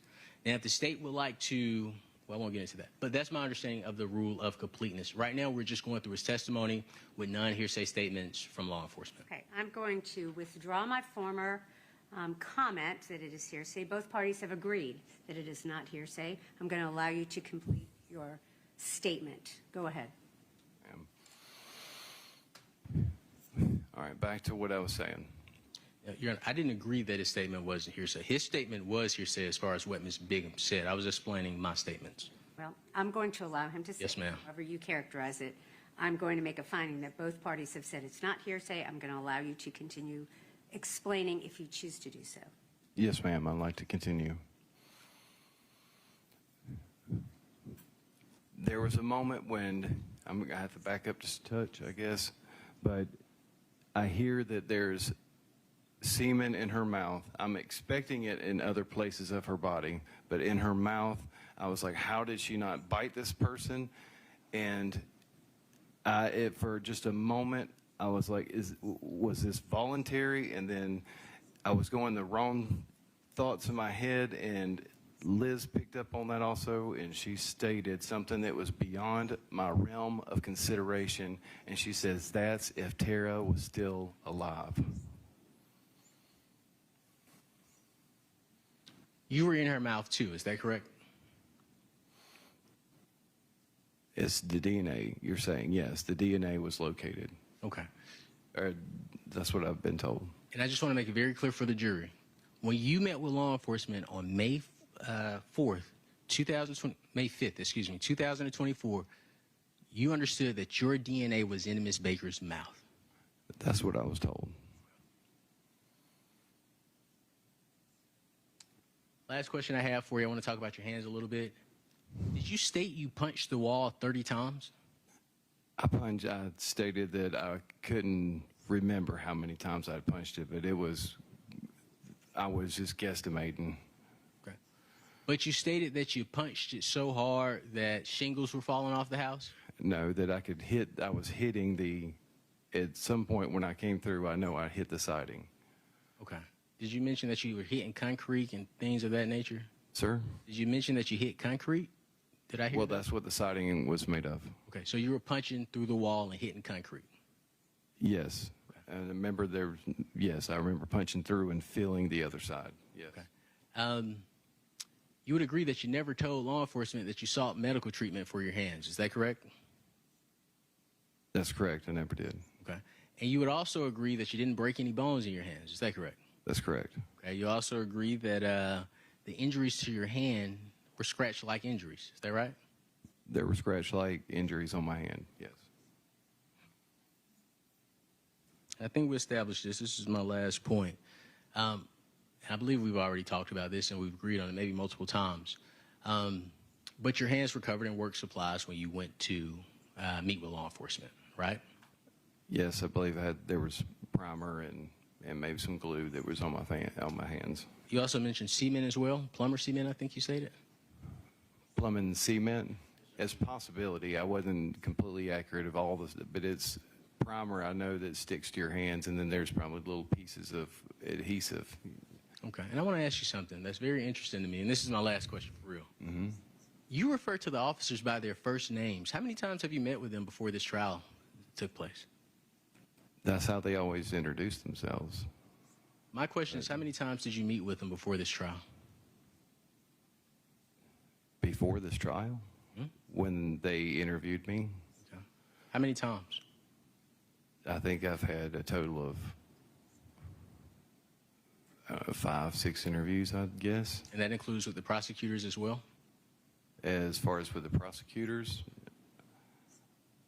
maybe 2. Okay, so they've met with you a total of 7 times, but they told you that your DNA was present in Ms. Baker's dead body. Is that right? You talking about Liz and Correct. Jeremy? Correct. When they interviewed me? Correct. They said my DNA was also there, yes. Thank you, Mr. Melton. I have no other questions for you. Any redirect, Mr. Yelman-Chile? Yes, Your Honor, briefly. Okay.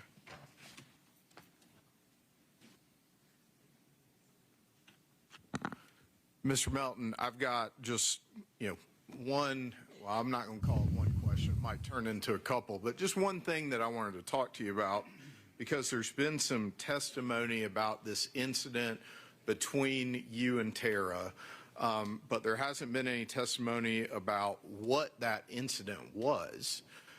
Can you explain to us, what it is that happened and what this disagreement that y'all had? And I believe you testified it was the only disagreement that you could necessarily recall that was ever serious. What was it? Okay.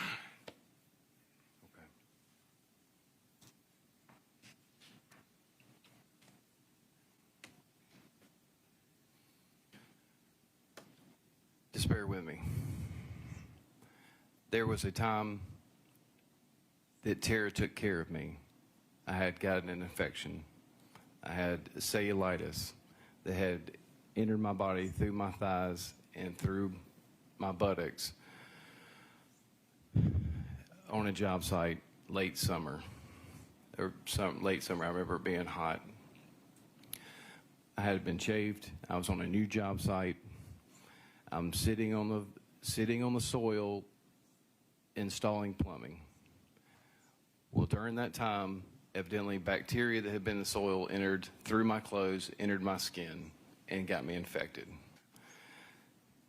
That same day, later that evening, Tara was at my house, and she saw the effects it was having upon my body. And I'd swollen up in between my thighs and my legs, and my skin started turning black. She told me, you need to go to the emergency room. And she took me to the emergency room. Once that was taken care of there, I had to come back to my place, and I could not walk or move around for a long period of time, possibly up to, if I can recall, 2 weeks. Okay. During that time, Tara was my caretaker. That's when she was given a key to get in and out, because I could not go up and down the steps without having her come in to take care of me. Well, time goes by. Now I'm at the end of this, and I've healed up and I'm ready to go back to work. So she has stayed over. She stayed behind that morning to show herself out. Once I had gone to work, she had called me and said, we need to talk. And I was like, okay. Well, she said she would meet me back at the house, meet me back at my place. While I was gone, what she had found, I had a TV armoire with VHS tapes. And as embarrassing as it is, and this is something I had since I was 19 from back in college, she found an adult video. It wasn't anything crazy. It was just one video in bright orange, I might add, so it wasn't concealed. It was just there. That hurt her feelings. She felt so disrespected. I was ashamed. I was embarrassed. I can't even quite remember the last time I had even seen it, but I was still in possession of it. She sat down in that argument and she demanded, when did you come in possession of this? And then I further explained that when we were in college, back, I guess I'm 19 at this time, one of the cheerleaders was actually marrying another cheerleader. It was a man and a woman. They had been partners for a while, and they actually were getting married. Well, there was a bachelor party that didn't have anybody, no females show up or anything, but they had this adult video playing on the TV during that crazy little bachelor party guys kind of thing. Well, that's how I obtained it, because I asked the host, I was like, hey man, you mind if I have the tape? I was not in a relationship or anything at the time. I'm ashamed to say that, embarrassed. But when she found that, I felt like I broke her heart. That was not who she was, and I hope it's not a representation really of who I am. I was a young man. She found that tape, and that was the only time that I can ever recall that she raised her voice at me. And she demanded that I destroy the tape and throw it in the dumpster by my apartments with her hands on her hips watching me. And I did. And we agreed, and I talked it out, and I laid everything out for her as she asked, and I was laying all my cards on the table. I was honest with her. She chose to show me grace, and she was understanding, and we made up that same day and in that evening. Okay? But that always stayed in the forefront of my mind as the time that I could have jeopardized our relationship. And I've always shown her respect, and I didn't realize I was showing her disrespect in that fashion at that time, but she made it clear that that was inappropriate and that I should never do that again, and I agreed. And that's the incident that I explained to law enforcement when they asked me, is there ever a time that's what I hear. Is there ever a time that you have jeopardized your relationship? And that's what I tell them. I tell them that story.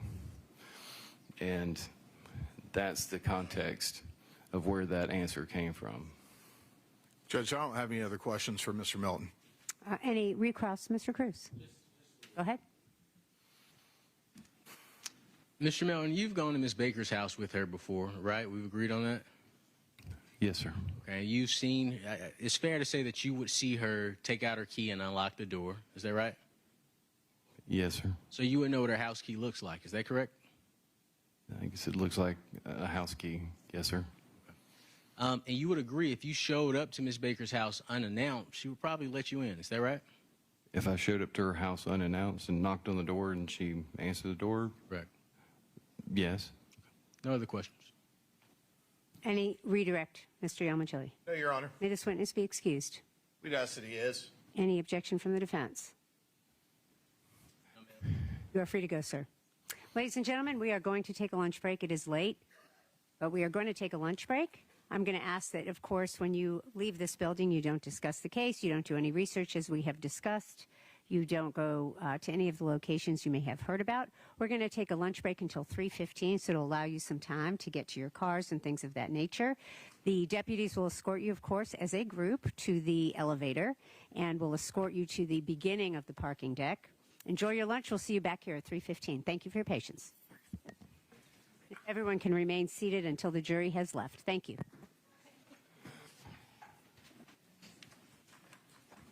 That does not include you. Mr. Melton, you are free to go, sir.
That's fine.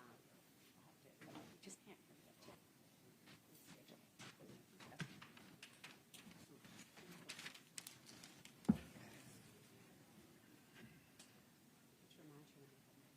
Everybody go?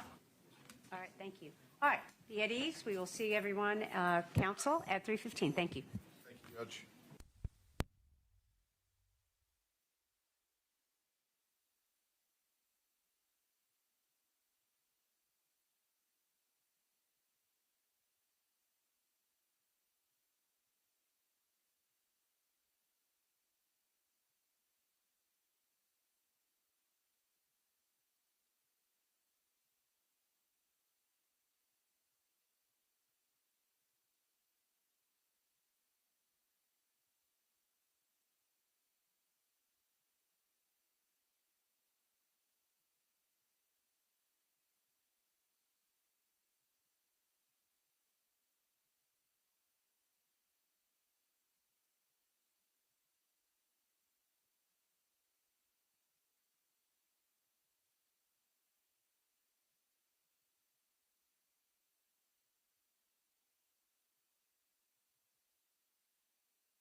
Defense ready to have the jury come in? Yes. Thank you. You may bring the jury in. Thank you.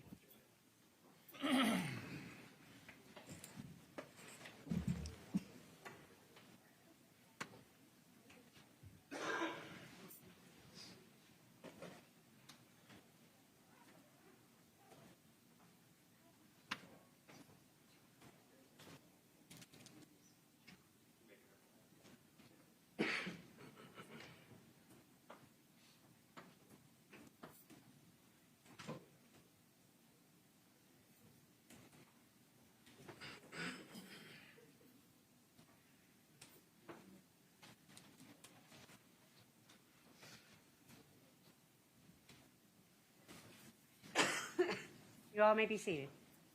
All right, ladies and gentlemen, thank you for being back on time. We are back on the record. State ready? Yes, Your Honor. Defense ready? Yes, Your Honor. All right, thank you. You may call your next witness. Christy Kane. Could you get Christy? Did you say Kane? Kane. Christy Kane, please.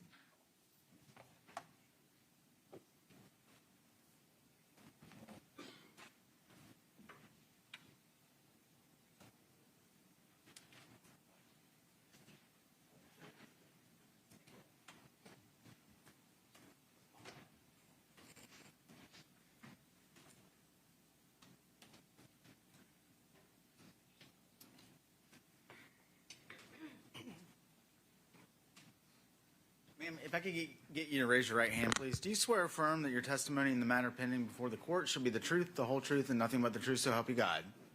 Okay, you can have a seat. And ma'am, I'm just going to ask you to, Okay. speak into that microphone so that everyone can hear you, okay? Could you please state your name and spell it for our court reporter? It's Christy Kane, CHRISTIE, Kane, KANE. Ms. Kane, I want to direct you back to 2001. Where were you working at the time? At Wachovia Bank. Okay. And was there a specific branch that you were working at? I was at the Loganville branch. Okay. How long had that Loganville branch been in existence in January of 2001? Probably about three and a half years. What was your job title? I was the branch manager. And what kinds of things did you do in your capacity as the branch manager? Oversee the tellers, loans, banking for customers, new accounts, commercial loans, things like that. Gotcha. Ma'am, do you remember sometime around May of 2001, do you recall being contacted by law enforcement officers regarding transactions that had been made or potentially had been made by a customer by the name of Chris Melton? I do. And specifically, were you asked to search for any records of withdrawals or deposits that Mr. Melton might have made on or about January 19th of 2001? I was. Okay. And are those records the type of thing that as branch manager you had access to? We did. Okay. And are records of customers' withdrawals or deposits, are those records made at or near the time that the transaction occurs? So the branch is responsible for making a preliminary copy, the date of the transaction, and then we forward it to corporate and they make the backup copy. You just answered my next question. Oh, sorry. It's all right. That's all right. And so are the records of those deposits and withdrawals kept in the regular course of Wachovia's regularly conducted business activity? Correct. Okay. And was it the regular practice of Wachovia's business, to make and keep those records? Yes. And I guess I should clarify in case people don't know. Is it still called Wachovia? To your knowledge? No, they were bought out by Wells Fargo. And Ms. Kane, were you able to locate any records like the ones that you've just described relating to Mr. Melton's banking activity at the Loganville Wachovia branch on January 19th of 2001? I was.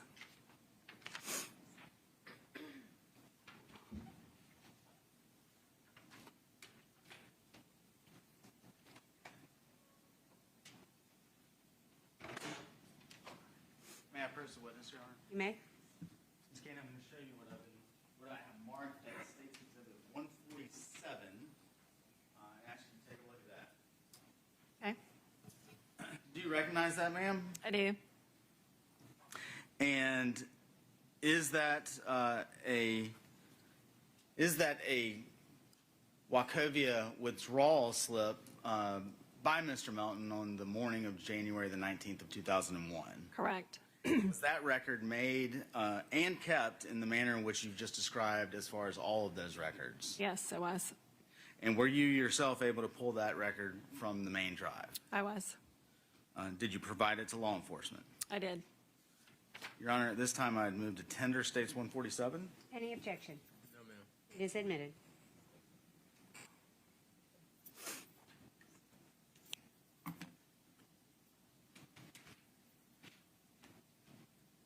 And if I could publish that to the jury, Your Honor. You may. Okay. So, and I did confirm, Ms. Kane, that this is no longer Mr. Melton's accountant, so Correct. we're not putting up any bank account information. Let me zoom out a little bit. So I'm just going to have you, I'm going to point out some different things on this withdrawal slip and ask you to describe what, if any, significance there is to that. Is that okay? Right. Can you see it on the screen up there? All right. So anything like this date here, the name, where the account number is written here, where my pen is pointing, the amount and signature, would that all have been filled out by the customer making the withdrawal request? Correct. And I think we talked a little bit about this T0004. What, if anything, does that tell you about this particular withdrawal slip? It tells us that the withdrawal form was performed by the teller number 4, which is inside the branch. And is there anything on this document that would indicate to you exactly when that withdrawal would have been made? Yes, it's timestamped for 9/12, And is that right here where my pen is? above the account number, correct. Just above the account number? And then where you see Chris Melton's signature, the numbers are kind of skewed, but that's our branch number in Loganville. Zoom in. Talking about kind of behind the TON on Correct. the signature? Correct. I think it's 89-something-19. That does signify the Loganville branch. That's the one, again, just to be clear, that you were the Correct. branch manager of. Correct.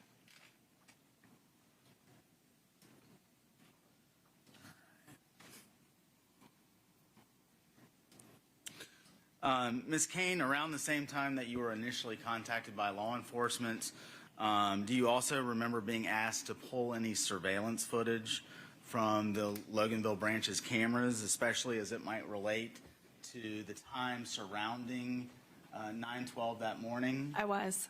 Okay. And were you able to locate that video? I did.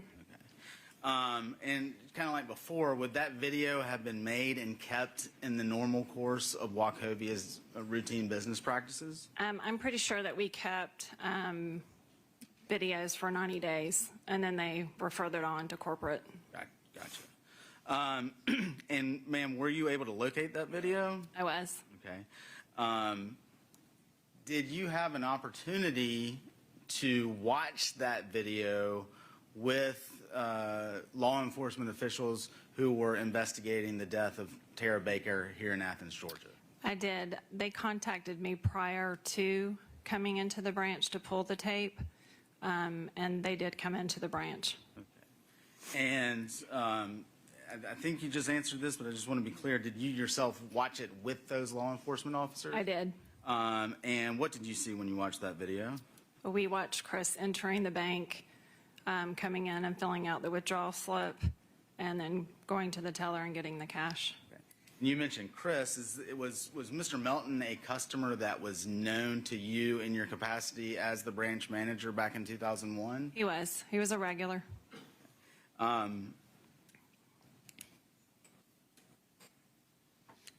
in At the time that you watched that video with law enforcement, did you provide those officers with a copy of that video that you've just described? We did not, I did not. We have policy that it has to come from, they have to request permission through corporate, and our corporate security gives them the final copy of the tape.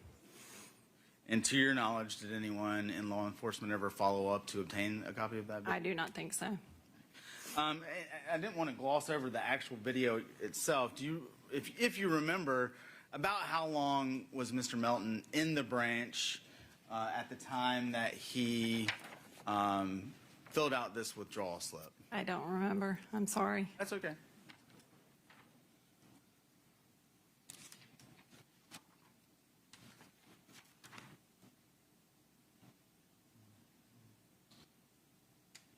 Bear with me just a minute, ma'am.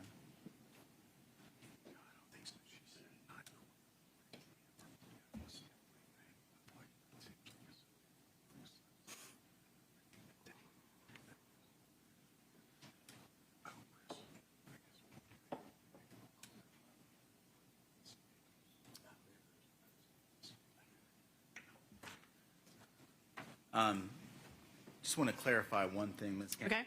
Just a couple more questions. Going back to this actual withdrawal slip, you mentioned the date as being January 19th of 2001. There is another date that appears up here up in the top right corner, May 2nd of 2001. What is the significance of that date? It would have been when I pulled a copy and printed it. And then this seems, just want to be clear, this date that we previously referenced, 9/12, would that have been 9/12 a.m.? Correct. Bank's not open at 9:12 p.m. is it? Correct. Okay, just want to make sure. Thank you, ma'am. That's all I have. Defense counsel may have some questions for you. Cross-examination, Mr. Cruz.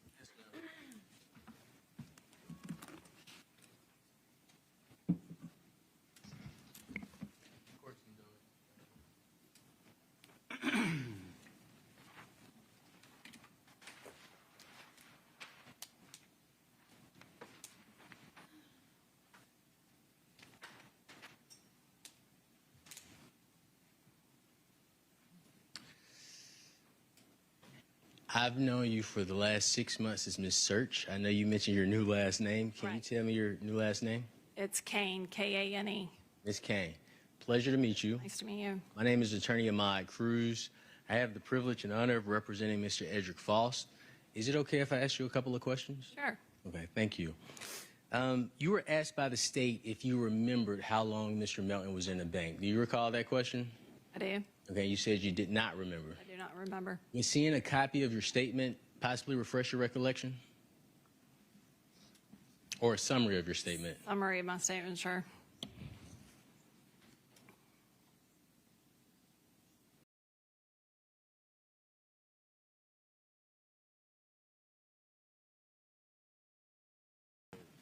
Yeah, I think, yeah, just that page. That's fine. Mr. Cruz. Is it okay if I approach you?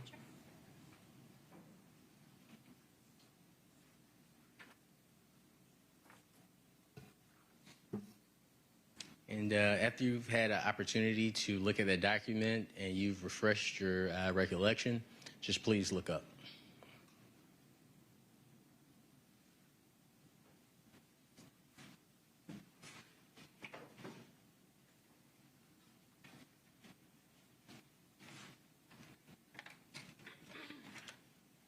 Okay. How is your memory refreshed? Made by the paper, correct? How long was Mr. Melton in the bank? Looked like he was in the bank for 4 minutes by this, or less than 10 minutes. Okay.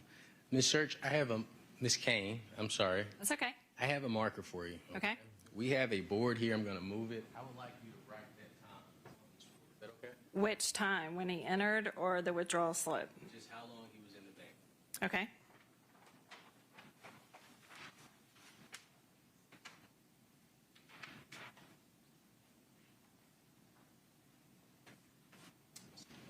Okay. I'm sorry, what would you like for me to do? I'll walk you through it. I apologize. Okay, that's okay.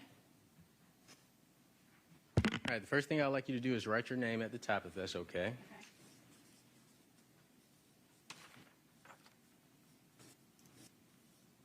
And next to it, you could put Wachovia, and there we go. Okay, and if you could place the time that Mr. Melton entered the bank under your name. Okay. And next to that, if you could put, I believe you said less than 10 minutes? Less than 10. Okay, if you could put in, put less than 10 minutes and just circle it. Okay.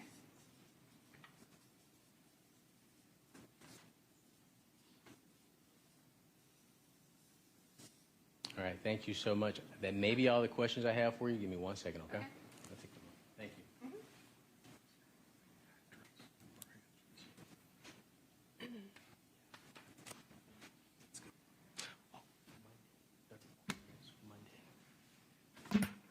Ms. Kane, do you recall Mr. Melton coming to the bank on Monday, January 22nd, 2001? I do vaguely. Okay. Do you recall how long he stayed in the bank on Monday? I do remember with the police report that he was there for a good while. Okay. Do you recall, is it fair to say when he came to the bank he did not make a transaction on that day? I think per the report that I had given the detectives at the time that he had applied for a loan or was talking to me about a loan, a personal line of credit for his business. Okay. And we agree that that was January 22nd, 2001. Is that right? Correct. Okay. Can you write that on the board for us, please? And next to 9/8, I believe that date is January 19th. If you could just put 1/19/01 next to 9/08 Right.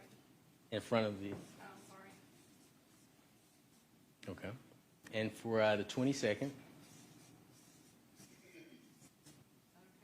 that is perfect for me. All right. If you could write how long he was in the bank on the 22nd. I don't vaguely remember. I think the report said after 30 minutes. Or... I don't disagree with that if you're asking me. Can I look at that? Absolutely.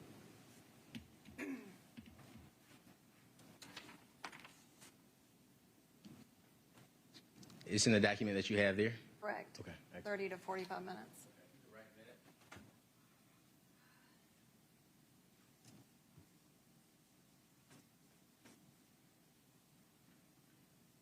And if you could circle 30 to 45 minutes for me. Thank you. Those are all of my questions. Any redirect? Very, very briefly, Your Honor. Ms. Kane, do you happen to remember off the top of your head the address of the branch that you were the manager of back in 2001? I think it started with 43, but I do not remember.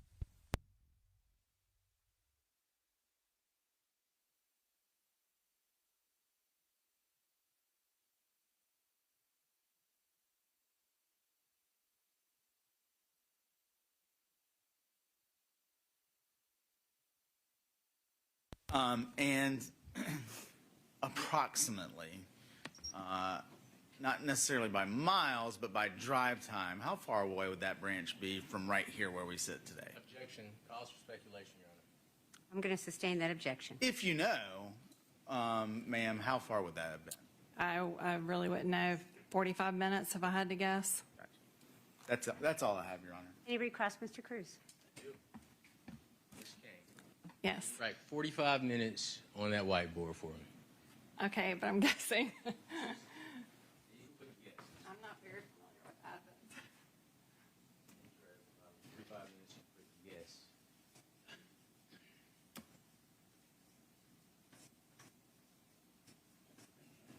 Thank you. No other questions for you. Anything else of this witness? No, Your Honor. May this witness be excused? I would ask that she be excused. Any objection by the defense? No, ma'am. You are free to go. You may call your next witness. Josh McCurdy. Could you get Josh McCurdy, please? Thank you.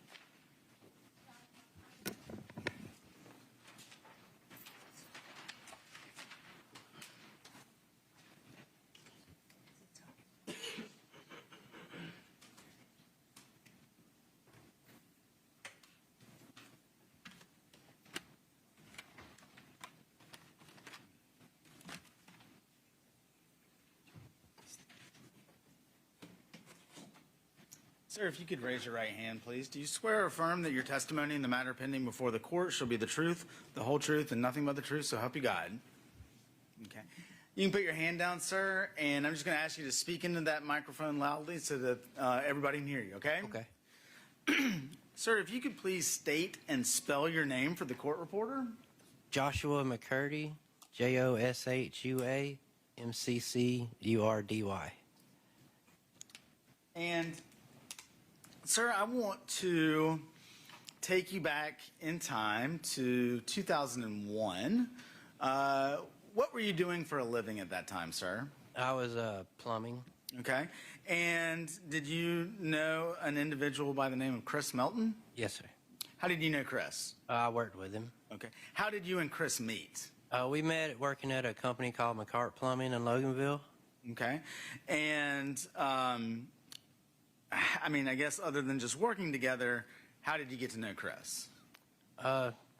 We pretty much just work friends. Okay. We didn't hang out outside of work or anything, but we were pretty good friends at work. Were y'all on the same team at McCart? Yeah.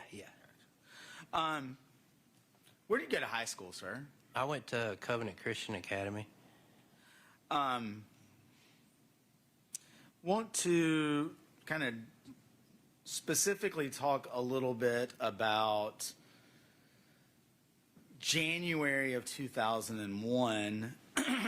At that time, do you recall yourself and Chris kind of branching off from McCart Plumbing? Yeah. Okay. Describe what that meant. It's called subcontracting. Basically, we'd work for another company, and they would give us jobs to do and pay us more than what working for somebody would do. Okay. And so, do you recall, again, approximately when that would have started? I really don't remember that. Well, when the two of you had started subcontracting, tell us a little bit about a typical day with you and Chris. Okay. How would it start? Basically, he lived about 5 minutes from my house, so his parents lived there, and he lived in the basement, and I would drive to his house, and we'd leave my truck, and then we'd get in his work truck, and we would go to the job sites and stuff. What time of day would y'all usually start? Probably around 7 or 7:30 in the morning. And is that the time that you would arrive at Chris's parents' house? Yeah. And then, in general terms, sir, could you just tell me what a typical day would look like? Okay. We'd meet at his house, and then we would go to the shop, which would be in Loganville, and it was a company called Nash Plumbing, and we would go there, and they would give us where the job was and everything for that day, and the material to use for the job, and then we'd go do the job and go back home. And so, what kind of geographic area might that entail? Where were y'all going on jobs? Usually it was around like Loganville and Monroe, kind of Walton, Newton County. Okay. But could it also extend beyond Walton? Yeah. It just kind of depended on what the jobs were, but usually we worked around Walton and Newton County. Were those long days, Mr. McCurdy? Yeah. We usually would work between 8 to 12 hours a day. Would that be Monday through Friday? Yeah. Would that include? Sometimes Saturdays also. Mr. McCurdy, I want to take you specifically to the day of January the 19th of 2001. Is there anything about that particular day that sticks out in your mind?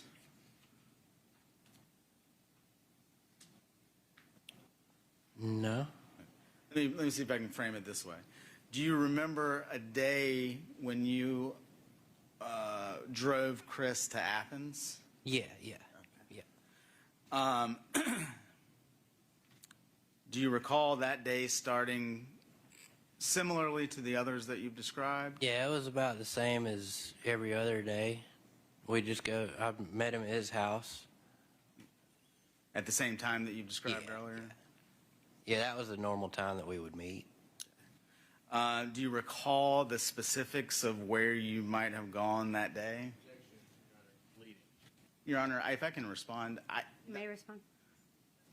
it is a yes/no question. It is not a leading question. I'm going to overrule the objection. You may continue. Mr. McCurdy, I'll ask the question again. Okay. Do you recall specifically the job sites that you would have gone to that day? No. Do you recall if it would have started with a trip to Nash Plumbing? Yeah, it probably would have started there. Do you recall anything that Chris was having done to his truck, sir? I'm going to sustain that objection. You may rephrase if you want to. Do you remember a trip to a place called Truck Customs? Yes. What was the purpose of going to Truck Customs? I believe we were putting a ladder rack on the truck.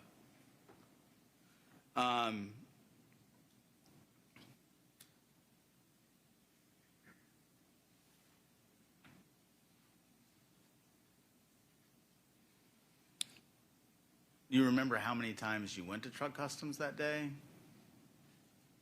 Not specifically. I know we did go that day, but I'm not sure about how many times. I'd say once, maybe twice. I'm not sure. Mr. McCurdy, do you recall speaking with law enforcement the following day on January the 20th of 2001? Yes, sir. Okay. And in preparation for coming in and testifying today, did I actually send you copies of some of those police reports? Yes, sir. Okay. Did you have a chance to look over those? Yes, sir. And did those help refresh your recollection as to the conversations that you had with law enforcement in the aftermath of Ms. Baker's death? Mm-hmm. And you're not the first one to do it, but I need you to say yes or no. So that I'm sorry. That's Yes. all right. Yes, That's sir. all right. Do you think it might help help you again if you were able to review it one more time? Yeah. Your Honor, at this point, I'd object. I don't think that he asked a question that the member at this point, so I'd object. I'm going to sustain that objection. I think a question has to be asked in order for him not to recollect. I'm going to sustain your objection. Well, I think the question, Mr. McCurdy, was do you remember how many times you went to Truck Customs that day? No, sir. The objection asked and answered. He's already. Your Honor, he just said I didn't ask a question, then he said it was asked and answered. I'm going to allow you to refresh his recollection if possible. Go ahead.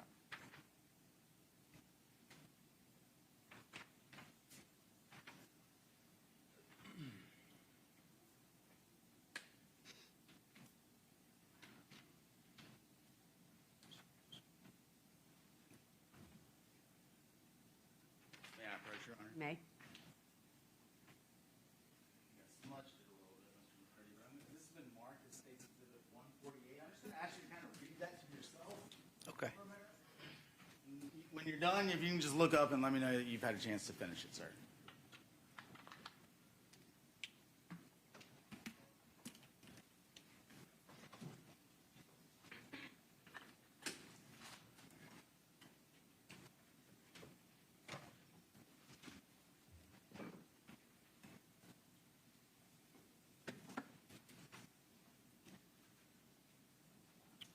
Okay.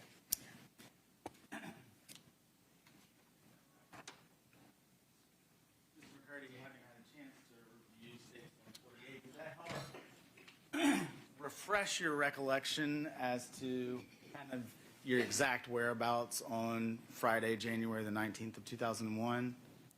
Yes, sir. Okay. And then, again, specifically as it relates to Truck Customs, you remember how many times you and Chris may have gone there? I believe it was 2 times.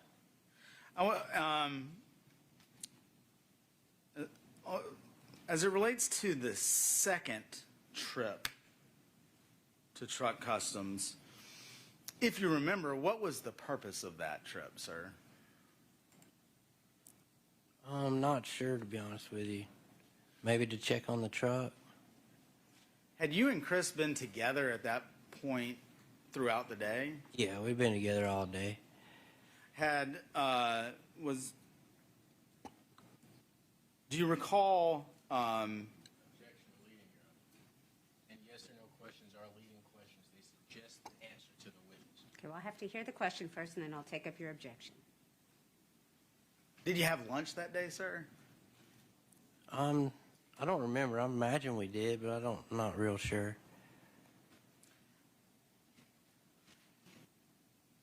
For the second time that you went to truck customs, if you remember, were you in whose vehicle were you in? We were in my truck. And why had you taken your truck to truck customs? Because his truck was already there getting worked on.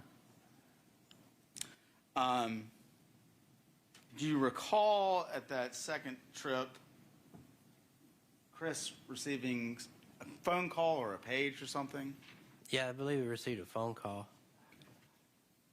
Describe what you observed when Chris got that phone call.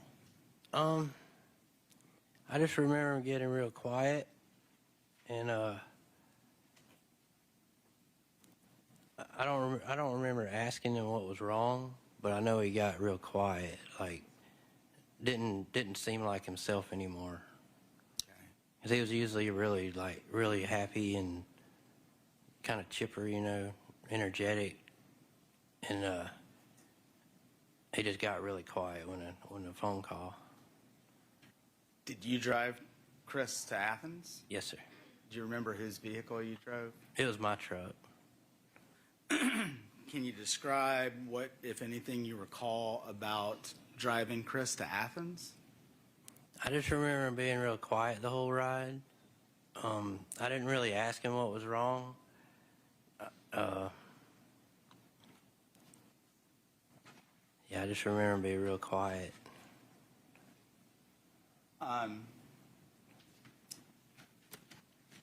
Mr. McCurdy, as it relates to the exact, stops that you and Chris made on January the 19th of 2001 from 7:15, 7:30 on, do you have a good recollection as to when and where those stops were? I really don't remember the stops that we made. Do you feel as if here today your memory is insufficient to allow you to testify fully and accurately about everything you did on January the 19th of 2001? I mean, as far as accurately remembering it, I would. My question was fully and accurately remember it. Is that? Yeah, it was a long time ago. I mean, on the day after, on January the 20th of 2001, when you spoke to the detective the day after Ms. Baker's death, would your statements have been more fresh in your memory at that time? yes, sir, definitely. And would the information that you provided to the detective on that day been correct to the best of your ability back then? Yes, sir, 100%. Bear with me just a second, sir. Okay.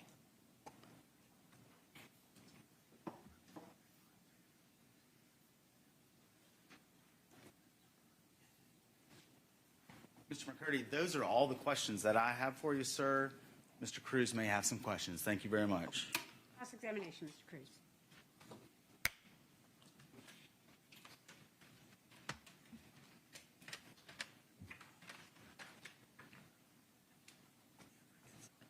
Good afternoon, Mr. McCordy. How you doing, sir? I'm doing well. Thank you so much for asking. My name is Attorney Ahmad Cruz, and I have the honor and privilege of representing Mr. Faust. Under the authority of the Honorable Court, I'm going to ask you a couple of questions, okay?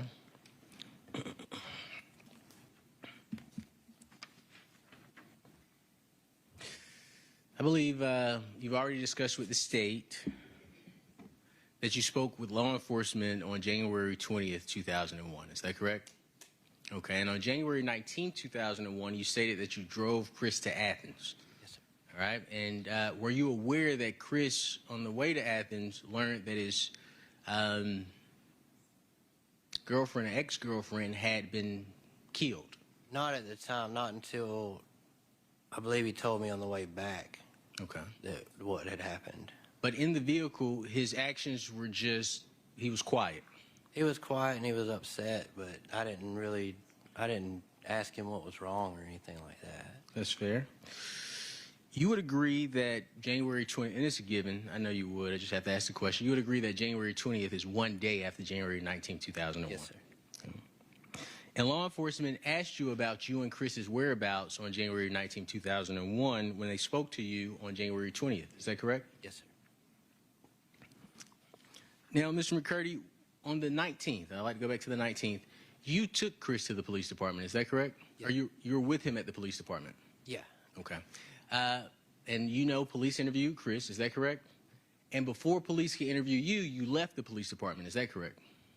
I don't really remember that far back. Yes, sir. So let me ask you this. Okay. When they talked to you on the 20th, do you recall telling law enforcement that you and Chris started the day at Nash Plumbing? I remember telling that I met him at his house, but I don't remember exactly if I told him that we went to Nash Plumbing.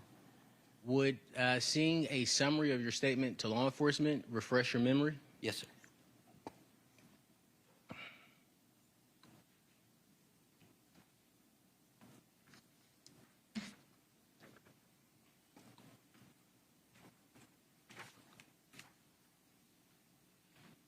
All right, let the record go. Is it okay if I approach you, Mr. McCurdy? Yes, sir.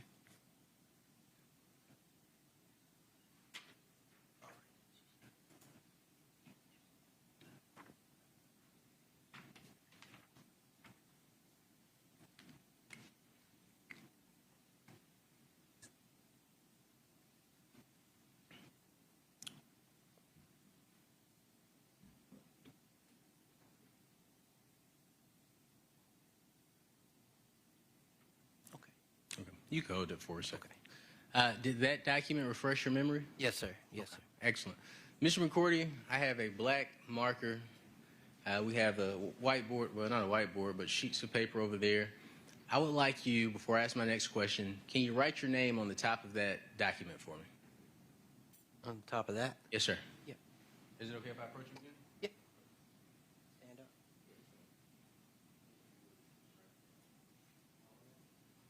Whole name is fine.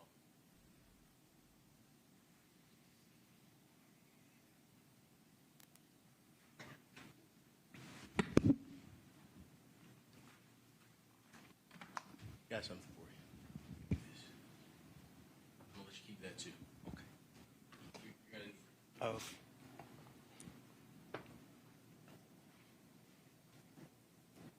right, so based on the document that you reviewed,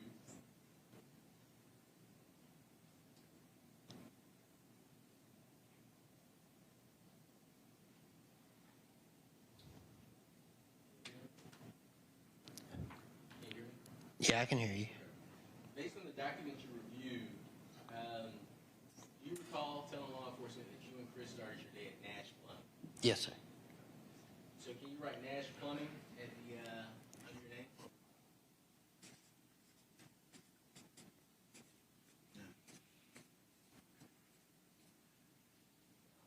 Then after leaving Nash Plumbing, you explained to law enforcement that you and Chris stopped by Chick-fil-A. Is that correct? Yes, sir. Got breakfast.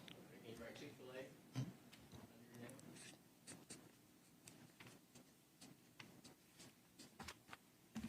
And then around 8 a.m., or you told law enforcement around 8 a.m., you and Chris went to a house in Grayson to check police. Is that correct? Yes, sir. Okay. Can you write 8 a.m. Grayson, GA?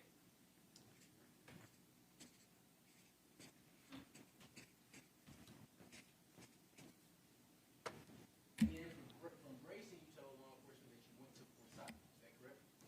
I believe so, yeah. And you could write under Grayson, Forsyth. Okay.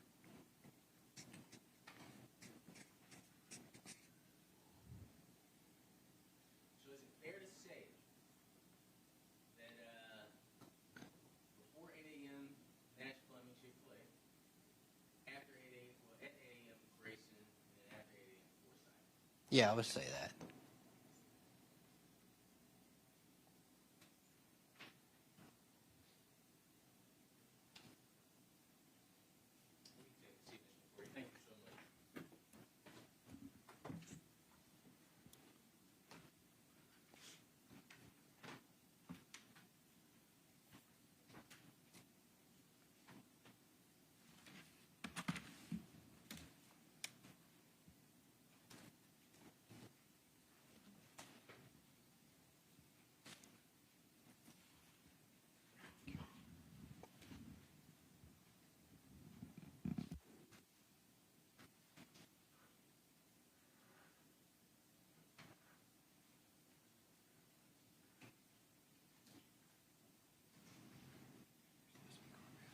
You want this?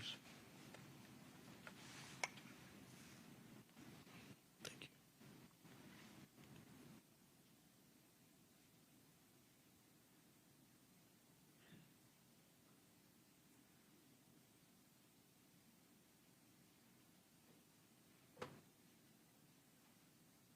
Okay, do you recall being interviewed a second time on May 3rd, 2001 by law enforcement? Yes, sir. Okay. And they asked you again about the whereabouts of Chris on January 19, 2001. Is that correct? Yes, sir. Okay. And during the May 3rd interview, you advised law enforcement that you went to truck customs around 3:30 p.m. Is that correct? Yeah, I think it was around, according to the paper, it was around 3:30 or 4. Okay. Can you write that on the board? Truck customs 3:30 to 4.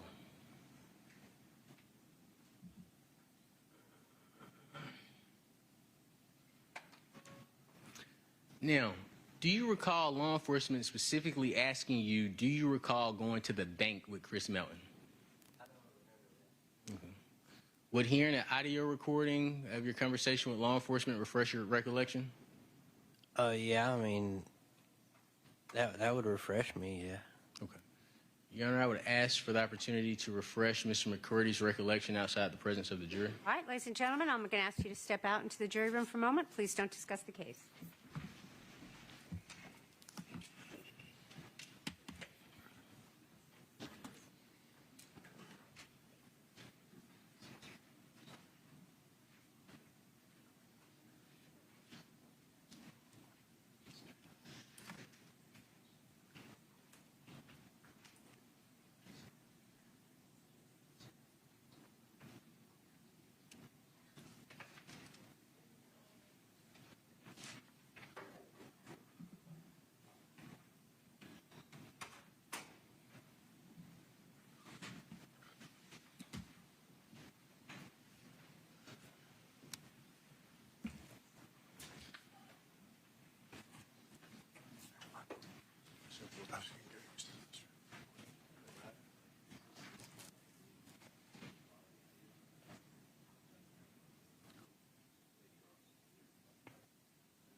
All right, Mr. McCurdy, I'm going to play about 54 seconds of this. It's going to be difficult to hear, okay? So I'm going to try to turn it up as loud as I can.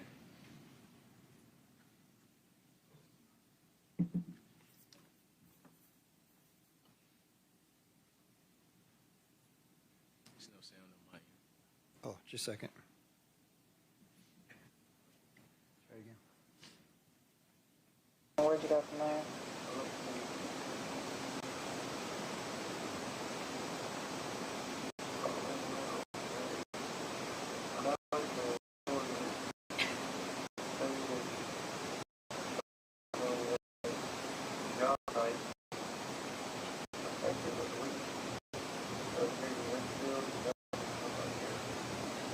Wheatfield?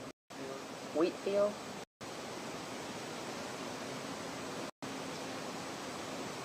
You said in your original statement you guys went to Chick-fil-A to breakfast. Did you doing that? Do you remember the bank or anything? No. A little bit. Okay. Would you like me to play that one more time for you? It sounds that I don't remember going to the bank. All right. So, is your recollection refreshed in regards to the court when they asked you the bank? Okay. Bring the jury back. Mr. Moment. Sorry. Two places at once. Not sure if you bring.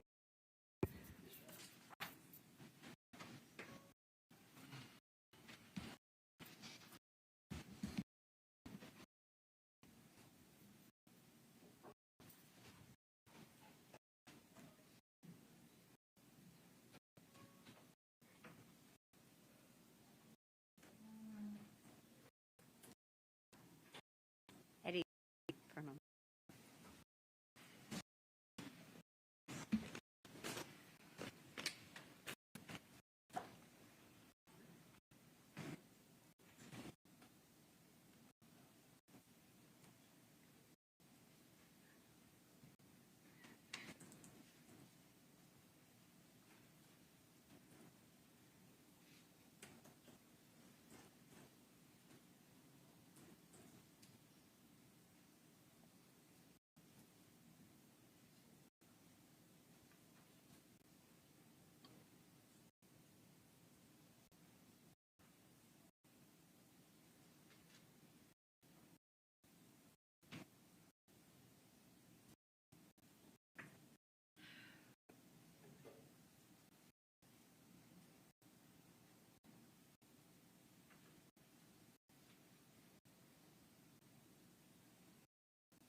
Okay. And in one of those interviews, they asked you if you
7:30. Can you put on there truck custom morning if you don't remember the time? Okay.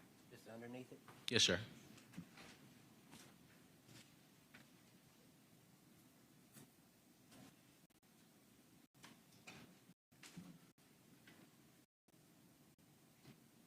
Okay, Mr. McCourty, those are all my questions for you. Thank you so much for answering my questions.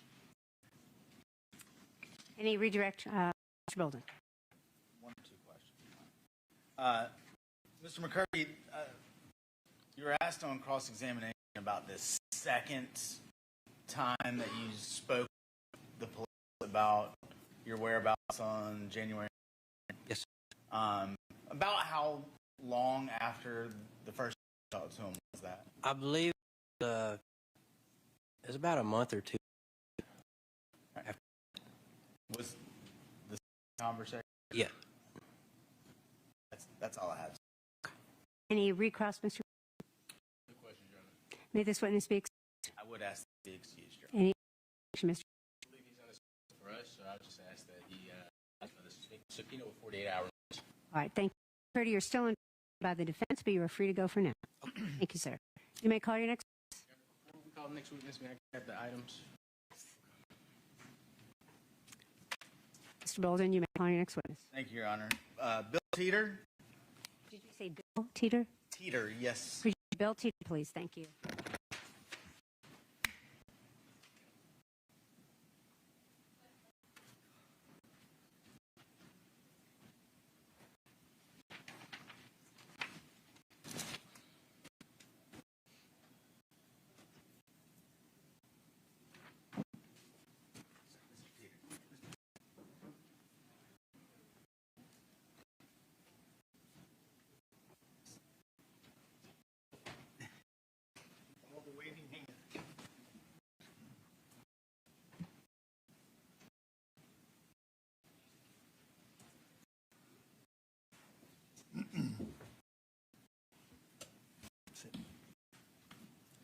Sir, I'm going to ask your right hand, please. Do you swear or affirm that your testimony in the matter pending before the court shall be the truth, the whole truth, and nothing but the truth of God?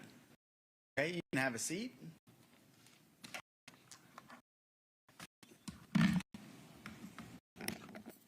Your Honor, just didn't want anything to so.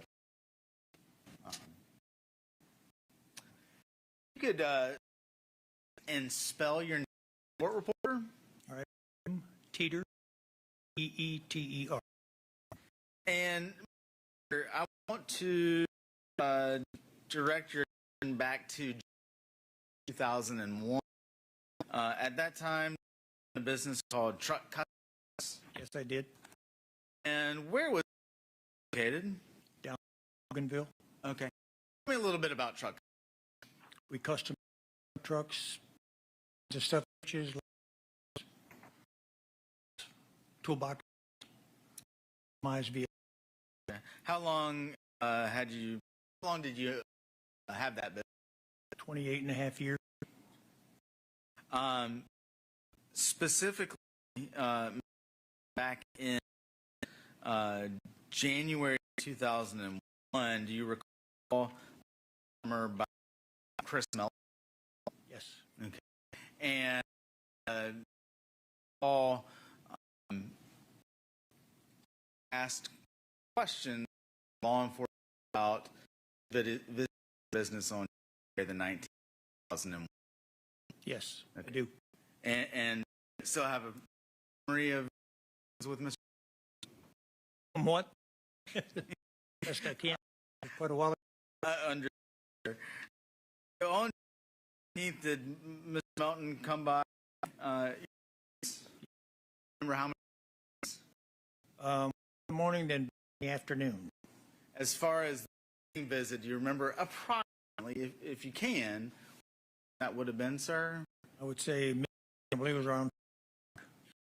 And again, if you remember, what was the purpose of that initial? What they were going to do to it. What he was done to? Working on his rack to hold pipes, plumbing.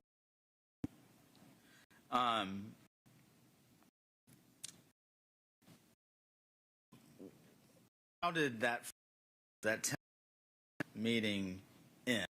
Was there a plan in place for him to He's going to bring Ron.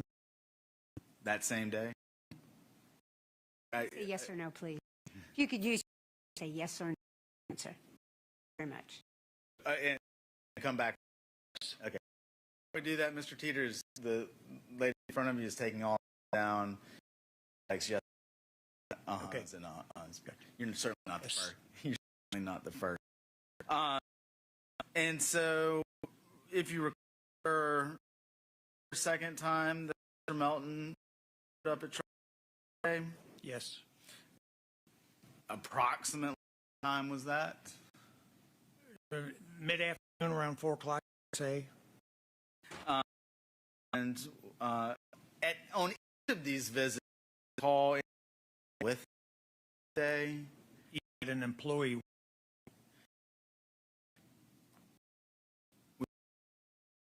Both times. I believe. I think he had. Mr. T. second visit, which I said was 4 o'clock ish. Do you remember Mr. Melton age and making a telephone? Yes. Do you recall how he made? Remember at the phone, I believe. Were you able to see and hear any of Mr. No. saying on the conversation? When anything significant during or after Mr. Melton using your phone? I want to. He was something, and I wasn't what it was.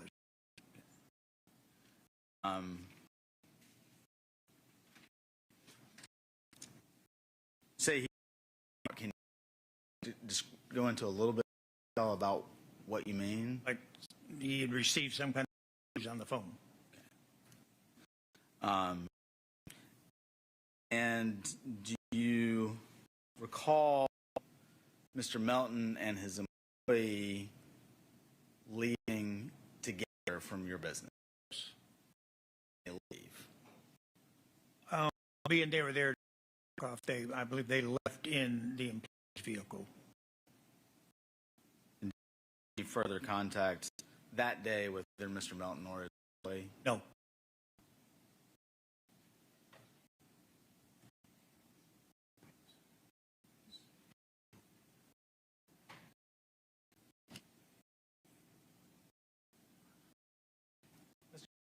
All the questions I have for you, sir.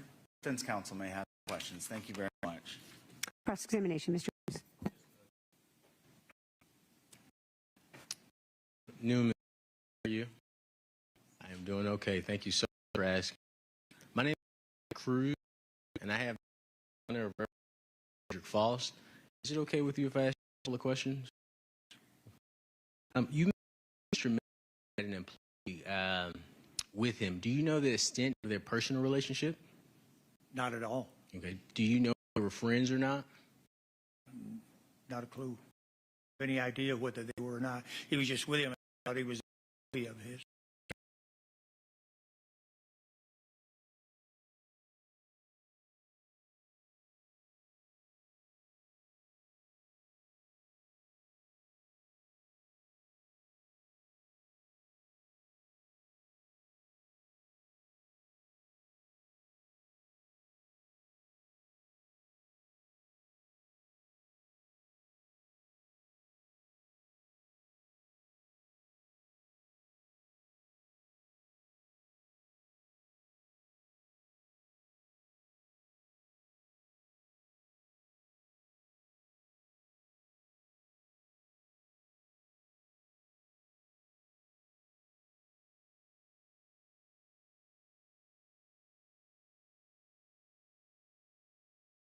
But that isn't new for No. Understand that Mr. No, write it or print it.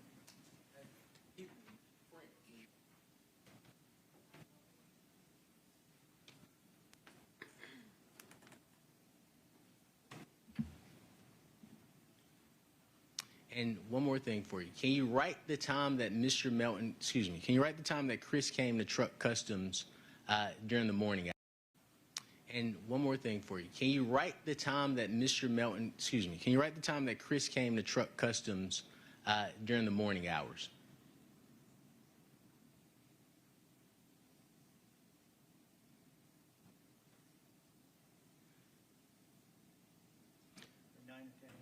All right, now, Mr. Teeter, you put 9 to 10 a.m. Do you recall speaking with law enforcement on January 20th, 2001?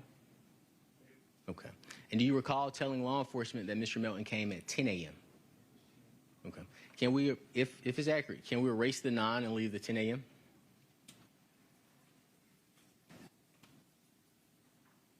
All right, thank you so much, Mr. Teeter. I don't have any other questions.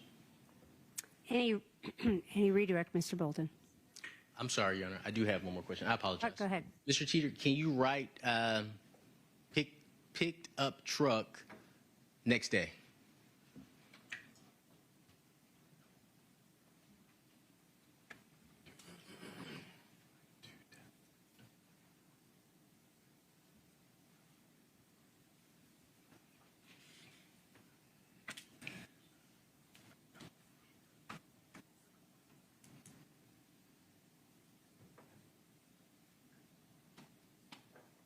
Thank you so much, Mr. Teeter. Those are all of my questions. Any redirect, Mr. Bolden? May he, this witness be excused? Any objection by the defense? No, ma'am. Sir, you are free to go. You may call your next witness. Judge, can we approach?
Day, and I'm going to release all of you. So I'm going to give you the same instructions that I have before and a few extra instructions, actually. So first, I do want to tell you exactly what I've told you many times. Somebody's ready to go. I got that. Please don't, of course, discuss the case. Don't do any research. Don't go to any of the places that you may have heard about. Don't talk to the case, of course, with anybody, particularly at home. I know you all have been abiding by all of that. We have talked a little bit about social media when you all first were impaneled as jurors, and I want to talk to you a little bit about it today. I'm going to ask that you refrain as much as possible from using social media of any kind. And the reason for that is this. There has been recordings on social media of certain times that this court has held some hearings outside of your presence. And we, of course, do that outside of your presence for many legal reasons. And many of those moments have been captured on social media. And it would be improper for all of you to view those moments, you know, where I'm sending you to the jury room for a reason, for legal reasons. And so out of an abundance of caution, because that seems to be happening, I would ask that you try to refrain from social media as much as possible. Now, I realize, of course, the Olympics are on, for example, and people are watching Instagram and things of that nature. And I certainly hope you all can enjoy those moments on social media like Instagram.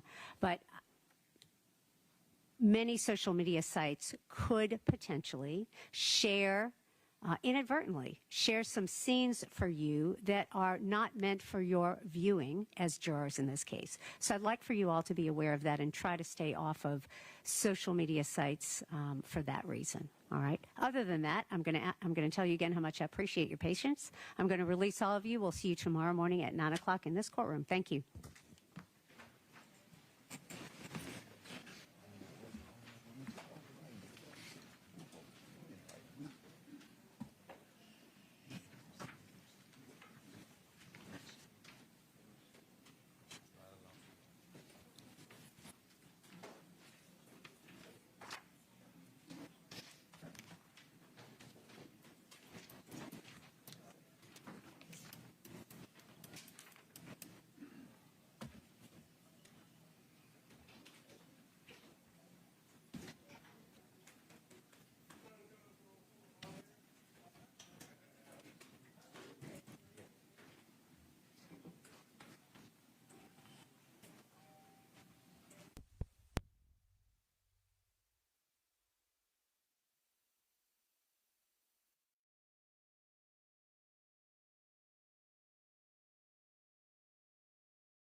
Everybody gone, Mr. Terrell?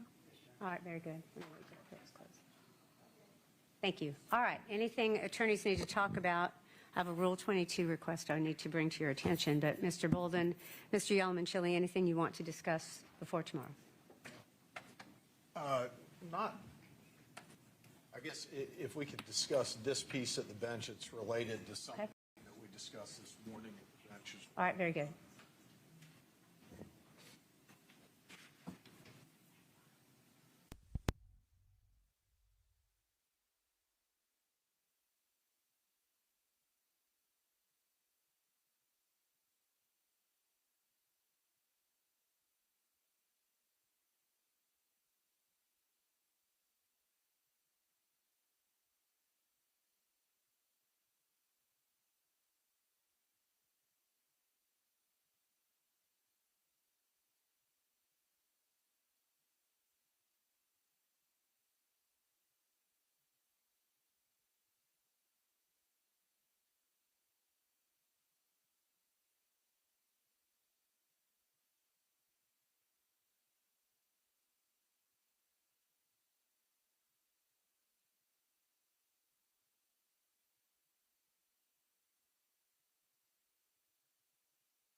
Not at the bench. I'll ask the state first. Again, is there anything we need to take up before coming back to court tomorrow? No, Your Honor, I will be in a position, Mr. Cruz was inquiring from me if I'd had an opportunity to review Mr. Faust's statement to law enforcement. I have, I just need to, and I've identified when he makes reference to various convictions that he's had in the past and things like that during the interview. I just need to cross-reference those against the transcript that Mr. Cruz has provided. And so I would probably be in a position to do that before the jury comes in tomorrow if the court wants to address anything as far as possible disagreements we may have. Or we could do it at the end of court tomorrow. We don't anticipate playing his statement tomorrow. Okay, so we can do it, I think maybe we should just reserve that until after we send the jury home tomorrow. That makes the most sense and best use of our time. Okay, very good, thank you. Thank you. Ms. Cruz, yes, anything else we need to take up? Okay, so let me talk about a couple of things. First of all, we are going to need jury instructions, jury charges from both parties. You can get those to Ms. Ellis by email form as soon as possible. I can certainly file them in open court if you want to hand us a copy, but she works best certainly by email. If you can get those to her as soon as possible, that would be incredibly helpful for her. I have a Rule 22 I want to discuss with everyone, and it came in today, I think around the lunch hour. The Rule 22 request, well, let me just pass it to all of you for right now. You all can take a look. Let me make a copy of it.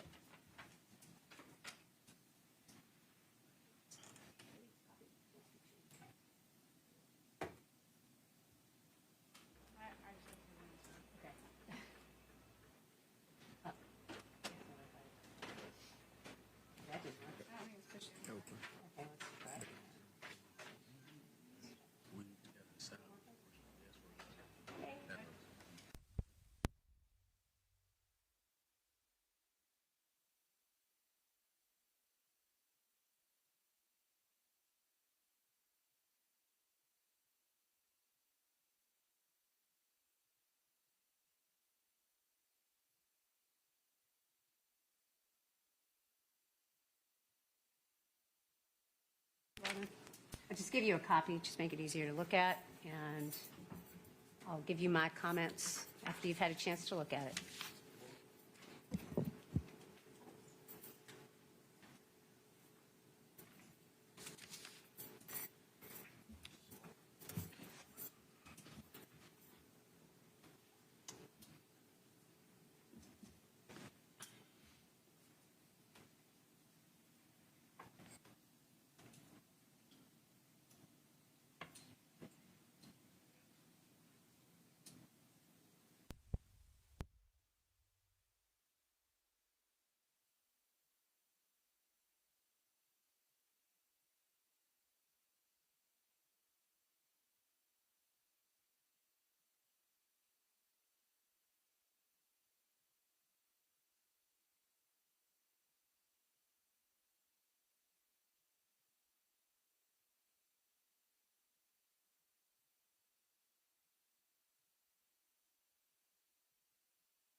All right, state care to be heard on this Rule 22 request.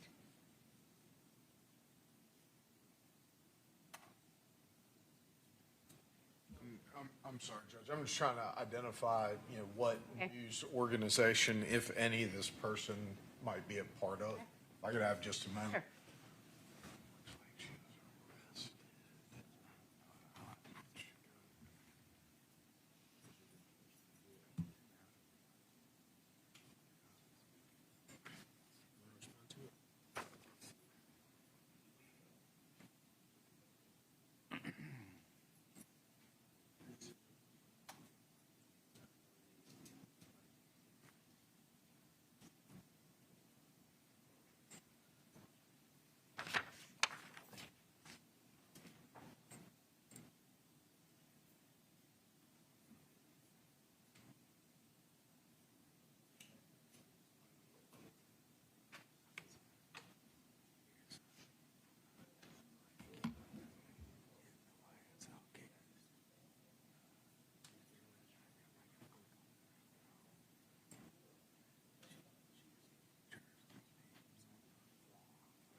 Your Honor, to the extent that we're interpreting this request as a request to bring additional recording items into the courtroom, we would object to that. There seems to, in other proceedings, been some disruptions associated with this particular individual, if it is in fact the same individual, including allegations of giving jurors during a different trial that she was attending nicknames on her video blog and some other things like that. That causes us some concern. Obviously, we haven't fully fleshed that out. But certainly, I don't see any reason to introduce any additional video and audio recording devices into the courtroom. The court has already determined that all recordings of that nature should come out of the pooled camera coverage of the court proceedings. So that'd be our position. All right. Thank you. Mr. Cruz, do you have a position? Yes, ma'am. I would just go off the Honorable Court's prior ruling. As Honorable Court is aware, I don't object to any media anymore. So I do want to be consistent across the board. I haven't looked them up. I do think if there are concerns that this individual has had prior disruptions in other proceedings, I do think it would be prudent to give him or her the opportunity to discuss whether or not that is him or her. But otherwise, if this trial is obviously very public, more public than I'm sure a lot of us would like, but if she would like to bring recorded materials, I have no issue. It's up to the Honorable Court's discretion. Thank you, Mr. Cruz. All right, so we are referring to Rule 22 request that came in today, and the representing firm is called Infamous Sylvia Media Services, LLC. Is somebody here representing that? Would you care? Yes, good afternoon. Would you care to be heard? Yes. And could you tell us your name and spell it for the record, please? Yes, ma'am. Yes, that's a good idea. If you'll come on up to the podium, if you don't mind, that would be best for Ms. Satterfield. Thank you. All right, if you'll start over, thank you. My name is Sylvia, Sylvia, Tumusimi, Tumusiime. Okay, thank you very much. And ma'am, if you would like to be heard with regard to any of the comments the state or the defense made, you may be heard at this time. Yes. As far as the nickname that was given during the YSL trial, the judge did give me some information on the proper way of doing things, and I end up staying even after the whole thing with the nicknames, which I corrected that. That has never been done. After that, I have done several other cases. I did the Diddy case in federal court. I've just completed another case with Brian Steele. So I am very, very much familiar. And also, I do work for other outlets. I'm independent, and sometimes I work for AJC. I may be able to, text them what's going on in the court. That's basically what I do. All right, thank you very much. And I'm not asking for, I want access to be able to get the feed as well. I'm not asking for me to be able to record myself. I'm just trying to get the feed to get people for that, and also be able to text the reporters that are outside. Okay. All right. Thank you for clarifying that. All right, I appreciate that. All right, All right, thank you. Anything else from the state or any questions you'd like to ask? No, Judge. All right, Mr. Cruz, anything else? All right, thank you. All right. And tell me how to say your name again. I'm sorry. Tumusimi. Thank you, Ms. Tumusimi. So this is what I'm prepared to do with regard to your Rule 22 request. It is untimely with regard, just for the record, for tomorrow, but I'm going to allow it. Your request to be able to have pool access is granted.